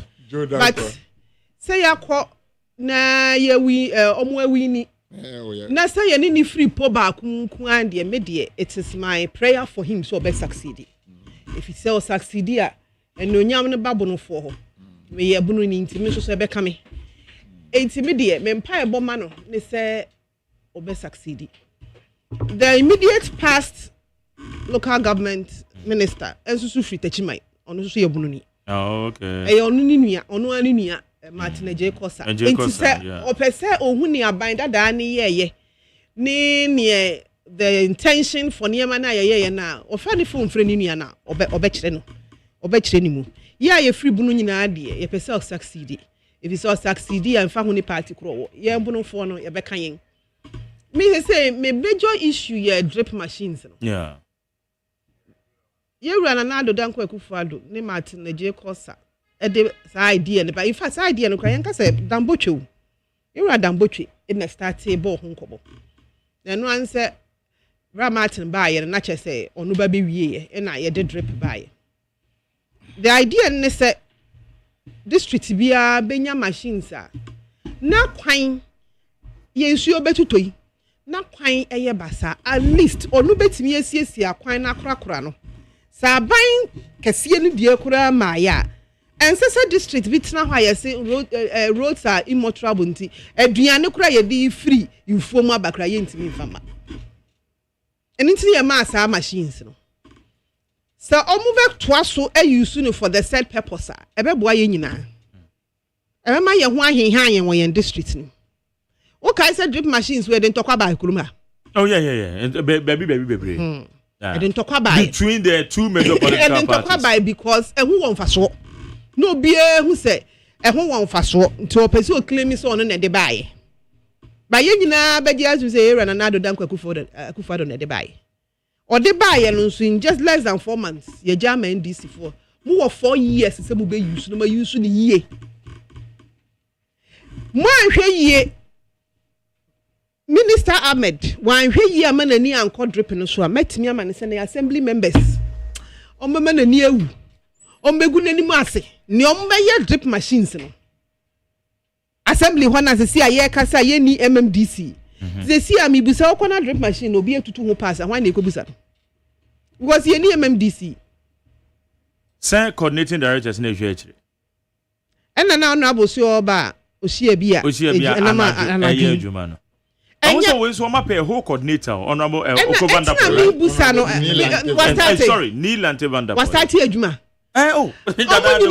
Overall boss, any minister for local government, because one nation I say. I make us one man and co. And you go see on the money in relation to these machines. Okay, Ghana for yenya to the extent to say, Obibe Timia Kwaka to 2 parts. Just to make sure some machine in Ejuma. Almost so many be adwuma no so wani ama ho a ye de be kwa ye nkrofo private business if you say ho no benya sika dodo na free nanso the main intention ti a ye de buy na enye private business o enye private business nti ye de buy ye de buy say ye de buy ya kwan enti omo na yes ye de shemu se machine be si wona ye idle ebia district na akwan a hese ye siesie omo timi siesie machine ni su ho eye idle na so obi baba district ni ho aka so oh me pe akwa ye medwuma kitua bia yes utimi de man no wanya sika ba ya hwe ya sa ya de man krofo akwa ye adwuma kitua bia ba eno be override the main one minim Ghana for minim yensuban minim se ne esiye ne akakra na be bo no ni botom no obedwen no ho na the main aim ni ntia ye de drip machine ne ba ye no na ye di ahye ho etimi de minister Ahmed Mesraw drip machines ni dey say utimi manage ni yie ebema assemblies ni ye nyina ye ho ahenhan yen e wo yen district ni afa sanitation asem oka no kura ni nyame anim sanitation asem no yen Ghana fo nso so mesan di blame ama yen se si aye ka se unsen ko first start to nsuo propru nani kakra won kran he ko first start to yemagu bola mu gotamu 3-4 days ago nsuo to ekwa hweka na shi ohu yen suban nye yen Ghana for meka hu bi yen suban enye enne kwa hwe call no yaye enti amfa ho ne se yebetimu mpre du yebetimu mpre oha yebesi ahwie ball agum bio de biara da ye de ye nsesan ye nsuban da ye wi a ba bia nsuo no susu gada won krankrom ha unse ye wo marshlands forest land mo kan say marshlands ne ba bia nkrofo esisi nan Ramsia site na aban bia beba so bia ye kobubu dan wo Ramsia site na so we crown matters action be create Greater Accra Regional Minister Titus Global papa ba ko no kwa de say Cote Harry Cote Okovan da point ohun mo de ofa nchenche femfem mayor Kufu amre so Atamil semre so Rolling semre so ya sanya ti ha 35 years and over mami nche ade ba kwa me hu se Ghana for ya so edin na sa Ramsia site asem ya adwin se ye mmobra wo ho ye nya ya adwin se ye betie nia Ghana impanyufo ka wonim se wo free Malam Junction koka so a babia Malam Junction overpass no so ho nyina na Ramsia site entu de nsuo tokasi a he bridge na se unse nsuo ne ko towards Dansoman 18 ho ekompona no eba befa wonim tuba junction ekwo wanim kakra unse den sunu nam ho a ekwo wura nsuo nu ti efa bridge kitu ebu pa tuba junction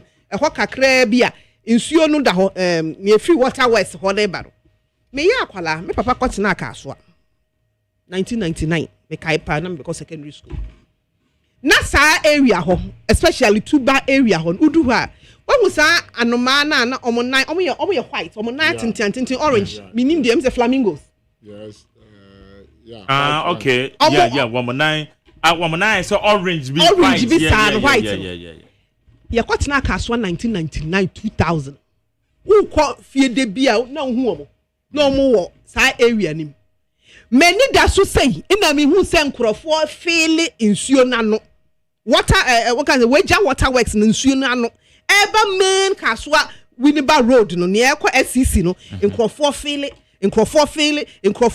omo feel na abanya bebu atu agu ya feel besi nne ye ka say ya feel ma say water works for mu bi nsuo na kwan na ye say na sada nsuo ne beye kakraka wo dam nim weja dam mu beye ma na ye bebie nsuo ne mmobbo wo sai 18 ho enkurafo bro san etimi fa first floor na onim ni omo ye edu ho a no mo atu nsuo no kofo mu a no mo asen aba enan na ya bubu ni nyina no mo asen abesi meka tuba area ho meka weja area ho ekompona no a kopim SCC say nsuo to a ba bia atala wo ne se yemfa ho na sikwan to obi a wo central region asamaba they say ka so me se me kosira me papa ana me koda di ho na nsuo mu na ma chia me ho na mada me nyansi ma ekrom me ye hwe o man ba krom na nsuo to a ama wo fie me se da me wo fie no aba onko fie efise ontimi nko fie ka so kwan no so na nsuo to a nsuo bubo na ni kakra bi obo na ni prepre yetibi di 5 hours for kwan no so 5 hours make we linking it to toll booth na NDC for mo sign the aba ya yete ka so ne de ye ne mo nya fan o ade already ye won nsuo problem nsuo beto ye wo match enti obi o te ka so bi oba adwuma wo kuro mu bia de wasate dwen ho okwan obafa so oba adwuma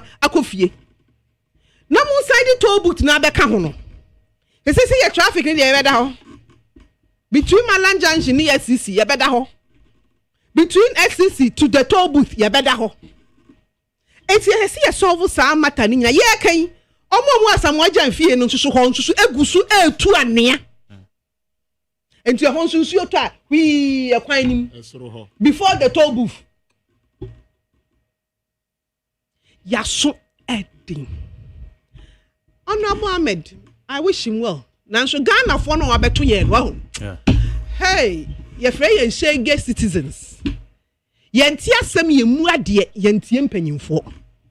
saa na yetie na nsuto brebe mu mu behu ye nyina ye de ani behu enti sanitation asem de well let's hope say omo betimi aye ne better achen because omo so betimi aye omo so omo reset Ghana ye hwe say sanitation area ho no betimi reset a me de ye attitude and san ebe ye I feel so sorry for him ono ni one minister na dwuma wanhwe yi a ebe ye din pa because ya so nti asem and then say nkranpo na nkranko na flood you kuma so start flood but I'm say enforcement na yan you na say enforcement say na make na ekobubu nan fiti 1999 me sim papa kwatena ka so a me te ka so a manyinya bedu nne afi biara sa omo de say assembly no omo budan ewiem ati ye na yes skies ni ye dry ewia boy ya ni asen akọ ni akosi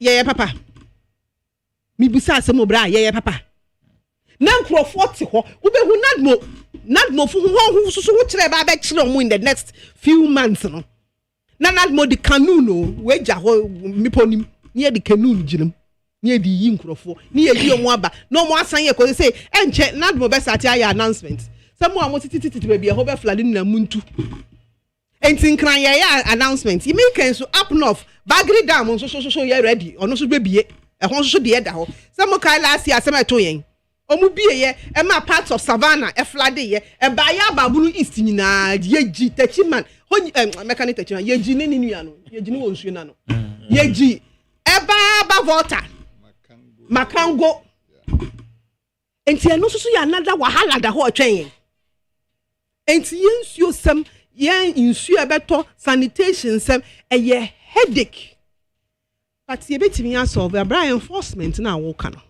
eye Ghana for na se pene so say enforcement ni ebedi akire enfa hu ni soja fo ahia de begu ho galamse enforcement ni egu so twe ho mansu eja ye wura amabo akwa ye water guard no misre wo omo be ye den another time galamse fo na omo kura tuo minister na so omo di atuo how water guard for no how are they going to manage and on be clear you see no so omo wi na water guard for no ko enye sankrofo ma na okoku mu ana wo be ame omo there be omo ame omo enti me na wo be so me se me nko nsuo so anajo enko hwese mo obi anyina so but I'm say it me demand further particulars because many minerals commission PR ne kasai be san all these questions no so anything one bed because we share story now minister ne kasai no said there will be a vigorous training including swimming it is our training one more call swim akwa nsuo na ani aye gono yeah okotom nsuo na mercury wo mu no that is why okotom no akoso chan fine ni mu ana I mean how are they going to do it we ye nkrofo a the navy Ghana army ewutimi ni omu gina no ebubotuo yen hwe so mo ye resetting with this water guard when honorable sadie we am say you be some you the fight against illegal mining actions be bring akoso JDM wabe president pen o take action Nana do Kwaku Fado by obe take action ni nyina no me ubi samia results ni nyina no yenya de say yetime the expectant results yensanka say yes ye be training emayu ne mema and according to the PR of the Minerals Commission also one by the liaison one by whistleblowers one majuma no something of that sort one mu ko hu no ma ba bo bamba for na mane na one ma ko take action in other words yes ye training woman vigorous training and navy for any training woman say one mo koye den one mo kutatuo den pa no mo kwakoye aye betima ensure say ye ko atia illegal mining.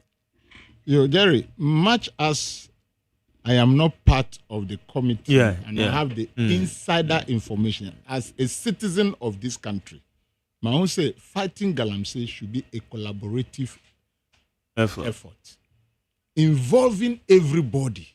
Obisa me mbrante ni mbaba wa yesi ebe training omuno.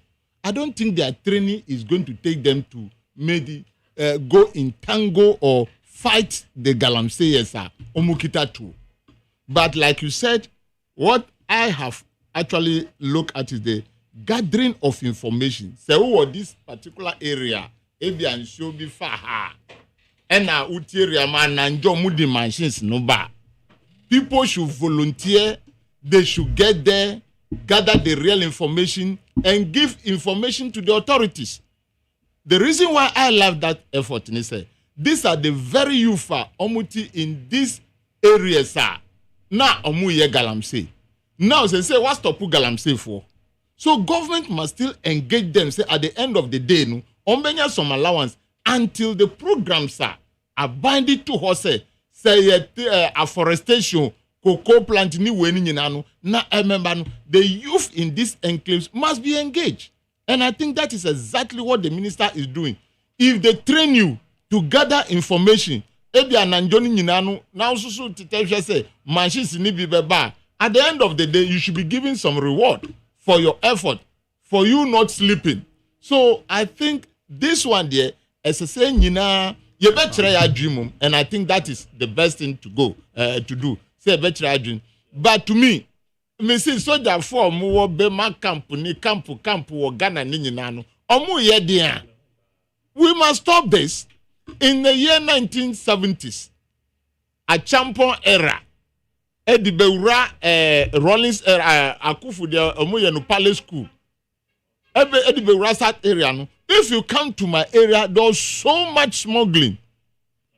There's so much smuggling. Cocoa, echo. By that time, we have border guards, and we thought that thing will never be stopped. But echo base soldier for be jina mupa, and now government susu are increasing the producer price of cocoa. The smuggling stopped at that for some time. Everything another time here. As I call Danity saying they'll come from cry na ye talk cocoa the Kotogo. Why? Because the world market price yedima Ghana ni Togo for no. Togo for the mube talk cocoa on the kruma. Now price no was through. A bag is costing about 6,000 plus. And a Ghana no a bag will give you 3,001. Hinfa now the beko. So the government of today must manage such things. So our brothers and sisters at the enclaves of Galamsey, they should put in much effort. And now, we, those who are not in those enclaves, I think this is the collaborative effort that government want to put in place. The youth in the area must be engaged. They should give information. Some information gathering. You have to swim across a river. So if they say they are going to train them, it is not training them to go and fight those people. They can't. But training them to be able to swim, maybe a bridge or hokrano, ungrofwe krabe to me a bridge no say would anyway. Ebe say no, say be obin to me baho. Who can go there and gather those information? It is only the person who can swim across these fast moving waters. Na onfa information no. I'm very, very sure, say the youth are being engaged so that the military, the police, the navy will all collaborate for all of us to stop this. But say be careful, Jerry, myself inclusive. I correct to say, why should we have gold or mineral deposits so much in the soil? But nyansa yedibe tunu say, yensa insu, yensa kwayenu, ase unyankupo anfan kaye nyansa. It is a very, very big problem. Because Bisan say, so maybe na wasa sibia gold ni diamond gumusia. Adentina yedi here. Adentina besin de yegusu di here. It is because we the politicians and namo esese yetu. Obroni be catcher say machines are be to gold and that diamond will chrome no to me to. Ba no to me suman koda omunum for. Nkete omu ya brofu manu. No ma omu the machine na mama be two. How many billions will it cost us to open a mine? A proper mine that will employ this youth of Ghana. In Kasese cry what 10 proper mines, large scales one kruma. In Kabul gold border 18 undeno. Ye talk gold ni weni na guhwa. Eba musena Ghana is here. So I think we must all send your Mrs. Tabisano.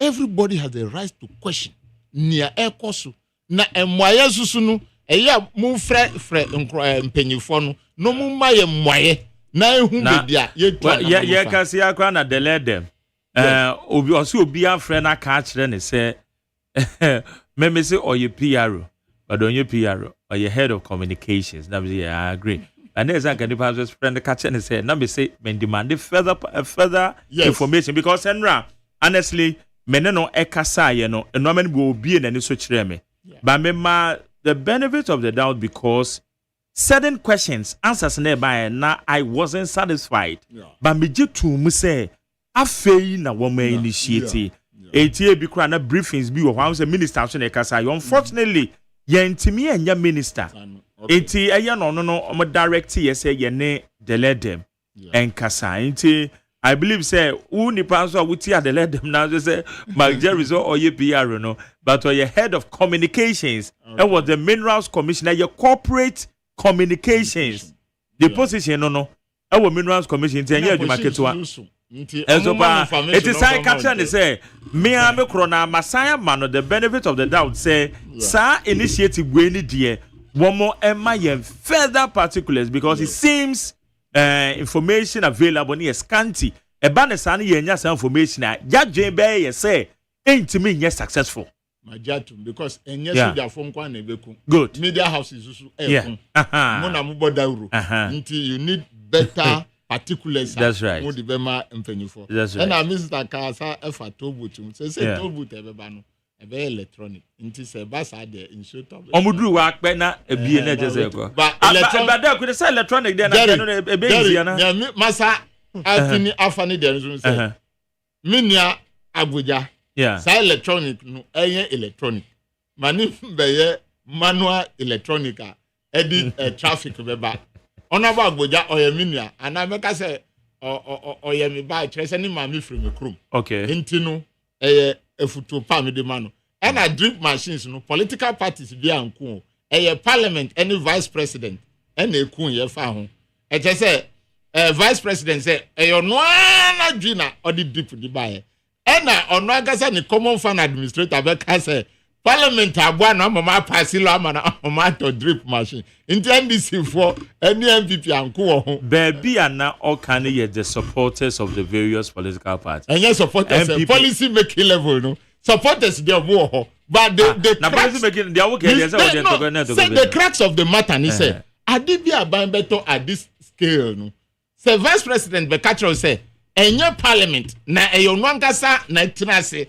adwin hu na okotoba ya ena common fan odwin hu a ebeba parliament no one can say parliament bibia anim sana vice president kai but they okay me said nato shi ba radio TV su ebe da parliament as say omo aboa no approve amanato machines no so nato show NDC ni ena vice president Alajima Baumia or NDC ni into this NDC versus NDC plus parliament mu NDC sorry MPP versus vice president of MPP in Ghana versus parliament mu NDC in free me pamocho that is how the matter is yes but na maybe say when okay na se kire ne say vice president ne team tnase ne yadwen ho kwan asemi especially na edu point bi a na ohwe a constituency bi okay say ye demonstrations e wo kroma say ya kwan yenye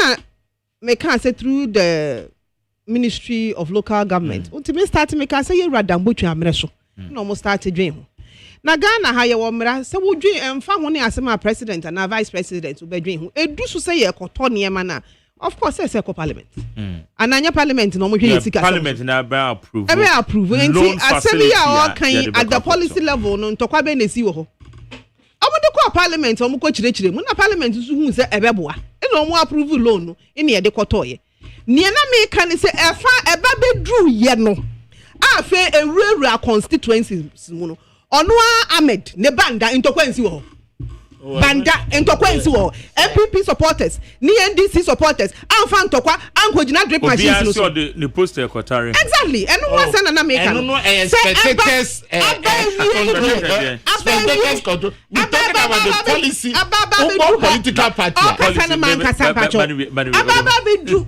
ayedi ye adwuma na wie die policy ni die obi na tena asedwen ho obi na tena asedwen ho former vice president Baumia ni team and adwen ho no mde to president na Akufo Addo anim no say ya asempa no Fred Ambotwe no mu nyina atena ase no mo start ye ho adwuma Martin Aje Kwasaba ye no no so implement ye. It is an MPP government agenda yaye moba ewo ho. Make sure you make use of it na nye nenti aye de ba ye no ye mfa nye adwuma na ntokwa na esi wase ho ne de esi ye wuntimi nka njem se ensi ensi wo one constituency esi all across the country esi moba ye hwe ne amode be ye mo mpa ye se mo mfa nye adwuma ngu mu botom nkrofo enko se na ho nso so corruption emma ho mu no NDC for you are known for corruption enti kokobo na mebo musuba ya no ne anim adenjo mahama wande ne si government official one enti animu ye nimu enti history musuba no ye nim sasa na motie special prosecutor say government official one wo mo say ne ho musuba no enti ye ma mo kokko se nyem na mo de bae obi na de bae enti waba na esi hɔ ya ban dia di hudwuma afa water gas no usom be den bra mi se tie no metie ne ye wo se the vigorous training to do what omo ya whistle blowers enti ya shwo mo so omo nko communities no medi nkonkonsa ema military for no mo nko ya adwuma ana den sa structure na ye de be ko galamsey no NDC for de no sa water gas for who are they omo shahifa e wo sa structure ni ma menka enra we tema marowa de eba be program no na no say recruitment process no recruitment for what for woman okay water guarding water guards for so mo go dey concern eti ma me hwa de o ma me ka de we on se no bisa say woman announce no we isi an me hu no daily post on say the Ministry of Lands and Natural Resources in collaboration with the Minerals Commission and other relevant stakeholders is pleased to announce the recruitment of river guards as part of the Blue Water Initiative, a flagship program under the Resetting Ghana agenda. This initiative aims to protect and restore Ghana's water bodies from the devastating effects of illegal mining and environmental degradation. We are seeking dedicated and passionate individuals to join this national effort to safeguard our rivers, which are the liveliness of our communities. Preference will be given to qualified applicants who reside within or close to impacted mining communities. It's the eligibility criteria no waha. Must be a Ghanaian citizen, physically fit and of good character. Minimum educational qualification, senior high school certificate or equivalent. Prior experience in security, environmental protection, or related fields will be an added advantage. Ability to work in challenging conditions and remote areas. Strong teamwork, communication, and problem-solving skills. Demonstrated commitment to environmental conservation and community development. Inti there could key responsibilities in India. Sada kasa concern. Also patrol and monitor designated river bodies to prevent illegal mining and other harmful activities. Collaborate with law enforcement agencies to enforce environmental laws and regulations. Report violations and assist in timely interventions to address environmental threats.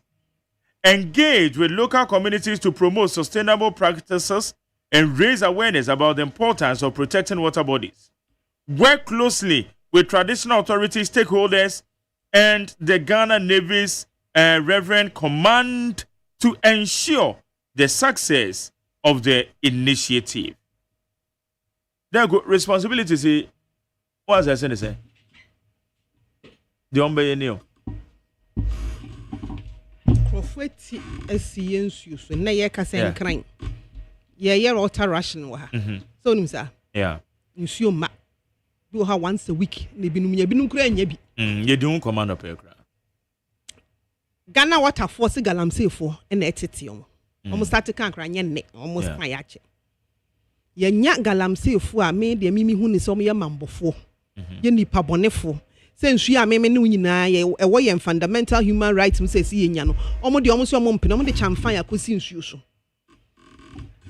time a etwam sankrofo we timi nya akukuduro kototuo ene minister of lands and natural resources ebe catch yen okay a few weeks ago say about 7 forest reserves or known in the forestry commission omu need access to the forest reserves if you say galamsey fo agi aboso na akokwa a etuo mu kuta no soja fo kura nkura bi ensuo na ehu hia ye nyina ye pene anom ne ye de ayade ye hu nsuo ne say national resource ensuo ye hu eni yakofa certificate senior high school for whistle and then omo dey ko no mo nkwankwa ya collaboration be whistle and then omo dey ko no mo nkwankwa ya collaboration between why galamsey yes no ne wo minerals commission oh yeah asema o kan nya sa na o kire collaboration with the law enforcement agencies law enforcement why police and a soldier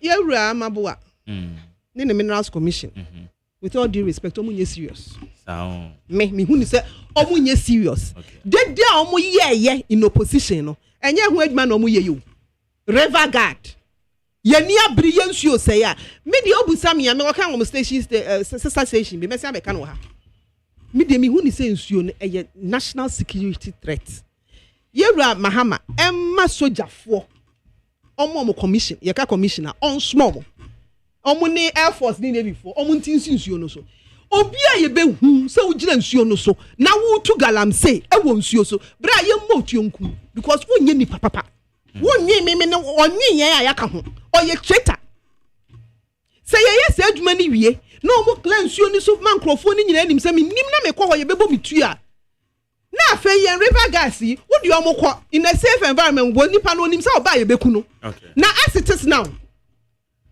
with the river gas na ikwo hosisi ana afa na ebe training won nti omo another 1 year bi na omo di soldier for na kokle ho omo ma yenhu akuga no so na ye so ye the communications whatever omo ma yenhu the road map all right enye sa ni omo wo opposition omo kan nye na omo ye we ya aguro bi na omo di they are not serious honorable Mrs. Dada Dada losing where hado but honorable anyone was no okay share galamsey yesi JDM ejina platform so ka say womo a sabre na nado danko akufu ado na ban na cheche womo no enya womo ena womo ye galamsey no because womo de womo ya somafo na campaigns na gaza wo obenzo yes womo cheche excavators ni bi o meka na ha ade che ya pen na JDM meka say e mo cheche excavators ni bi because I totally disagreed yes some obeka say enko cheche excavator when we go betim dey be before we dey yen easy mo fa mo man no ye fa ko ye aduma before yes ade che ya na JDM meka ba ye cheche womo safu enso ba ye onyi womo attorney general o KCC ebi wo ho minim crofo nsia o makwa kotu illegal mining achem ene nkokọ ni area wo mu gina court attorney general wonko yi wo masem no etemeso mi pusi wo what do we need to ban sa na nye di padwen sa na political talk minia yes say minister Kasa na wo say Ahmed nya minister no nya 2 months MPP for Kasa to say atena konja so be 2 years wenti na Devia Michel say they should shut up MPP for be to me MPP for mpeni for to me catch Ghana for say yes stop galamsey for the campaign time they will lose election man can okrum ha as at that time what were they telling us they should shut up why every look only obanyem kra it takes 9 months yanya even 3 months and MPP for the day na I want na konjasu 8 good years you rather aggravated galamsey ye catch him some stop mranten musi 2020 no akọ campaign wo galamsey areas intino enunti na malusi into 2024 no you will not stop the people. What are MPP people telling us today? They should shut up.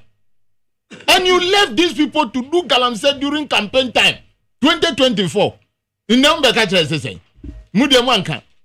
Me the MPP ne ka kire me say NDC is corrupt no. Me nka hwe.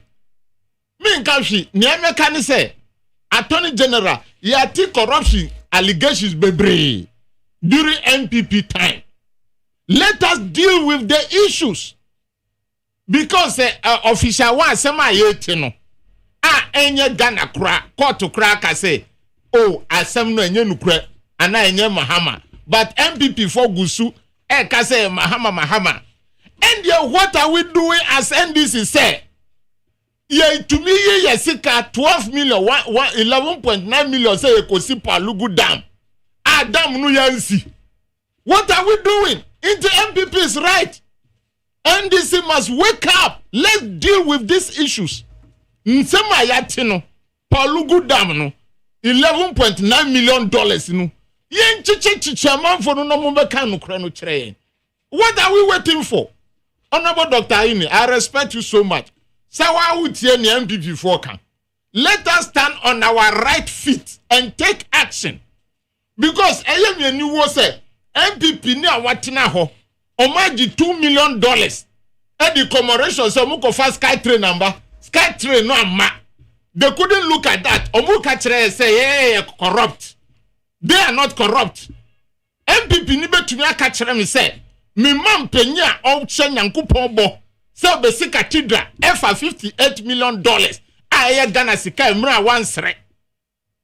Sika no susu no yahu cathedral no susu ni ho a. Inde obeka chere me Daniel Kosi Ashamani NDC say we are corrupt. Nanado our $58 million no ono onye corrupt.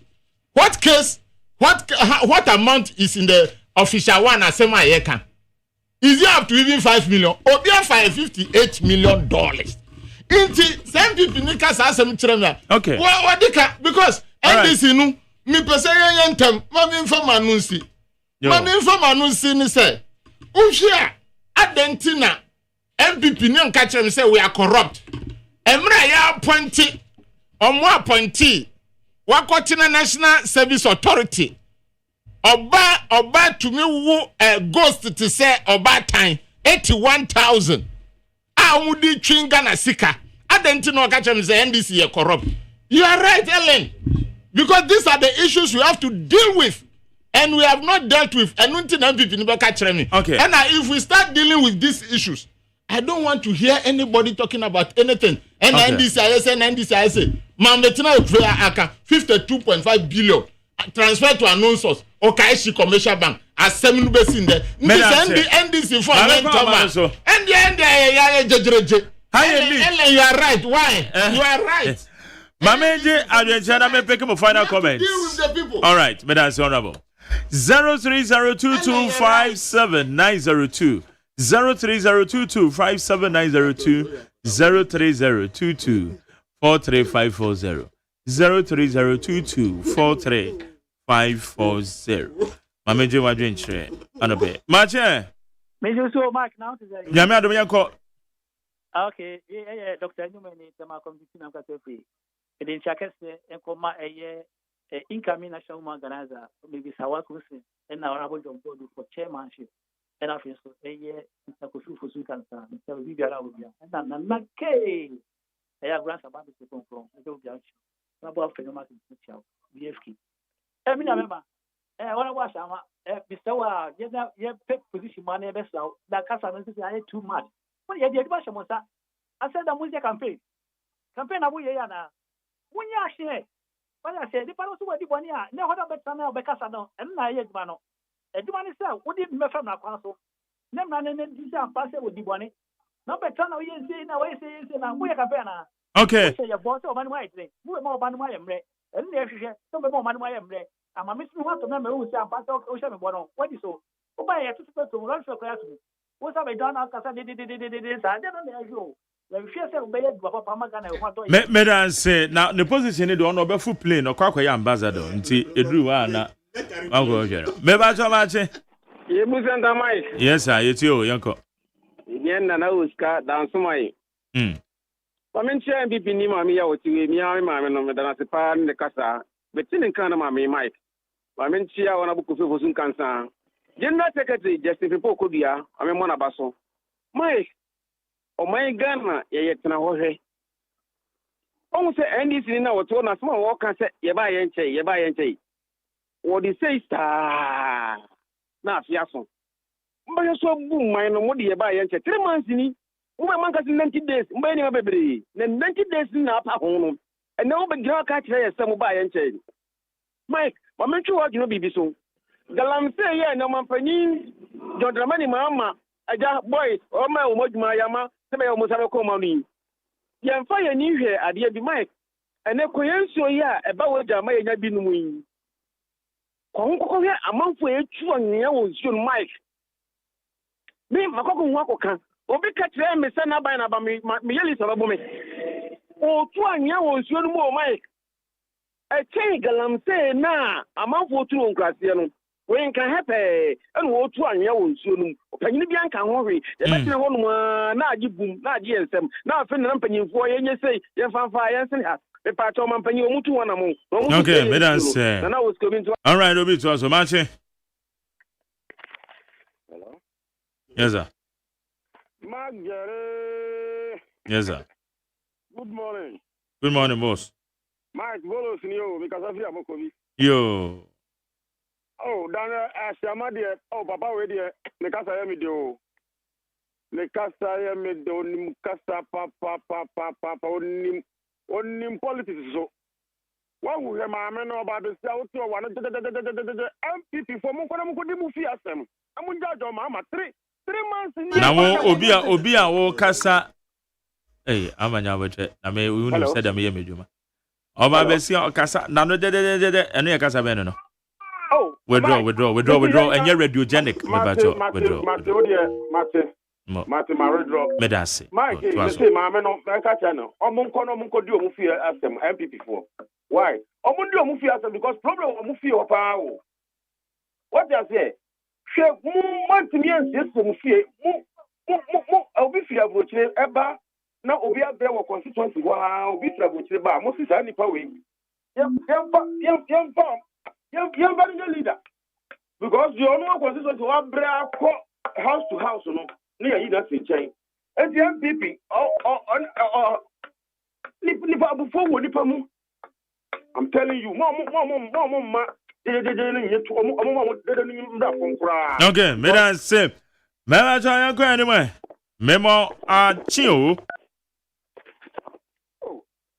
yes sir madam hello yetio magari ajani mo mi kaza bro fan ko beria we dia we manin chakura mi tiamo na se tiamo ma ho mana duro yesi Asante area ho ba bi e fra ba bi se abosia so obi ala tim se si ase kokofo ho nyina omo kan nyina tubu ama manafo ba ko obeyi ma su keje ase omo de page titi hu a o metutu agu enti so ahoma ne beduru a ani antampa ya abosia so e wa Asante region yeso ma ko chawa omo tutu koko no tubu omo ma homa no nduru one time na ya mbande wo mo ese omo tutu koko no omo de galamsey na omo de de ai galamsey omo tutu agu de ai galamsey ante abosia so ya se wa Asante region ente mo ahoma no nduru jesia na mentia covid cancer medase meba so me fa de odi o me mo ache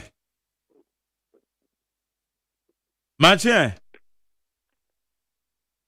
hello mache oh hello okay mache yes sir pacho de say na me adomako nyame shira oni juma pa oboma oman Ghana yes ba me di ambeka ni say nyame shi anka no kora before yanka say nyina yesu ban sa na tie sabi o mpanyinfo Ghana man ka say ya mo fancheme so obi opposition a okasa me ba mbe yese obope na watu achinchen wesu ba saa abrofo na nyesa na omoye na omode no kwa anim no abrofo ni di ne kura ye adwuma ba ya before ni de we ya minua we ya mi papa we ya mi uncle nti so odi bone kura na o defend ebe den na oman na kwa anim oh nti sa nyama no se yenyina amfa ne kura ye adwuma ye pa ye there still the same problem na ebe face wa Ghana okay NDC we ya minua we ya madamfo so odi bone kura na okova no ebe den na enukura ye adwuma wa oman Ghana Mr. Magere medase NDC bo MPP na medase no wadwe nchira me fa last one mache na Joseph Jerry. You too. Yo, Mama Dome. Na Jerry, by influence semana, your best friend, Lance Minister. We dear, when you have for no see says on him for me, now more come to my famanoa. Who beat me up what Amagalan saying, a twitch at many at Miano. It's your best friend, yes, the baby as a corner, they are no idea. They say, and this regional ministers, the name. Constituency chairman is secretary for you. Only Adam Wajigal and say no more to you. It's your best friend, the minister, Momo de no nine for no, Momo de any from Bonham, City Server. Let me thank the transport minister yesterday. They say we tie for air cry, a Jew 10 cities. Only in the Chomo. Now, so what to some first to be Tomo 10 cities. No man, a corner saying, my complaint is that my best friend. Transport minister often in nancy form they say the baby kakona no ayede And I say okay ha na me dis obi bia ofre yadamase mama send messages yadamase dagu alan final comment in to us on sorry na yapon my final comment I make can say we ye dede e wo opposition ewa galamse hu wampene ama wo yonko anya adwuma no yewura na nado danko akufuado ede ne presidency to so a edu point bi no na ya party mu na ye ne preso nkrofo ne preso galamse asem ye nyaa NDC for led by yewura John Mahama ekọ Ghana fanya nyina kohu galamse fo no mutu no ka kire mo se yewura na nado na ye nipa bone ndi tirimu eden ino so ompini momuntu galamse no no de oba obeye ne yema yie omo dam kuro be yi omo no mo etimi etu galamse ene ye nne enti omo so omo ye reset na the major reset na omo ye ese omo ye no mining industry ni galamse ni ye nsuo no ye mpe ho asem nka na pa se be ye yie jinyame ona wa shama yo Jerry, Niameka actually said all the appointees of His Excellency John Dramani Mahama. I wish you well. A Jumanu Yadin. Namuti Senior MPP for Ek, sir. Miss Remwa. Munye Jumanu. Na Ghana for any. It is not my wish, sir. Omanpenyi John Dramani Mahama Beka said. Why ye juma yintin or pamo? It is never my wish. Near me bompai mamunina ni say. Munye juma gen. Near ma enyenu. Muntinetino. Yenim say. MPP for Bekato say na we say Debbie. A drum raswa. Muma enjoy politics and any penny share. Na yen idea. Ebe boyema. Any Ghana dachi. Okay. That is my best wish for you. Medan same. High indeed, 100.9. We be our friend, Madam Masama send a message. Mama share, man send a message. Okran so went to me from Namodoso. Yadama say, another. And then I'm a there cool. Oh, yeah, MPP, member of the communications team. What's it? Abana edi botechino. Yeah. Ya soki wa keruzimu. Echeba. And that's not quite former member of parliament. Who am about to best was a member of the NDC communications for the Sobaha. Earlier, what's a minister for local government and religious and chieftaincy affairs on the Sobabeka year home.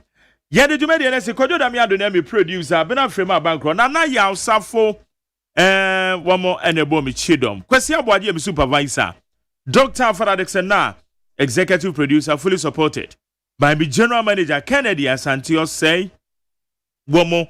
Ena ebomichido ma edijumedi ye de bro nyame adom ochena ye noma tutu ye ye ne honorable Sarah Ajo Asafo oye mrashebe enkane mrashebedwani wo domi kwabenya enoma tutu ye ochena ye ne no ebedi nkomo ewo ye program yi so live obebe studio ha na ye bisanse na ye di enkomo nti nyame ya adom a ochena embo no wotwede na waba enti enozo an wahwe ne mo ena efiada nso mrashebedwani a owo turobu about one person so your friend honorable Glory Obusu efiada ono so no watwe ono so ye nhyehyɛ a ye be host no nti fully packed na o chi say de brɛ no ye be ne sa na de akɔ anim I mean ko bibia me dey the Mark Jerry OSEI AGYEMAN.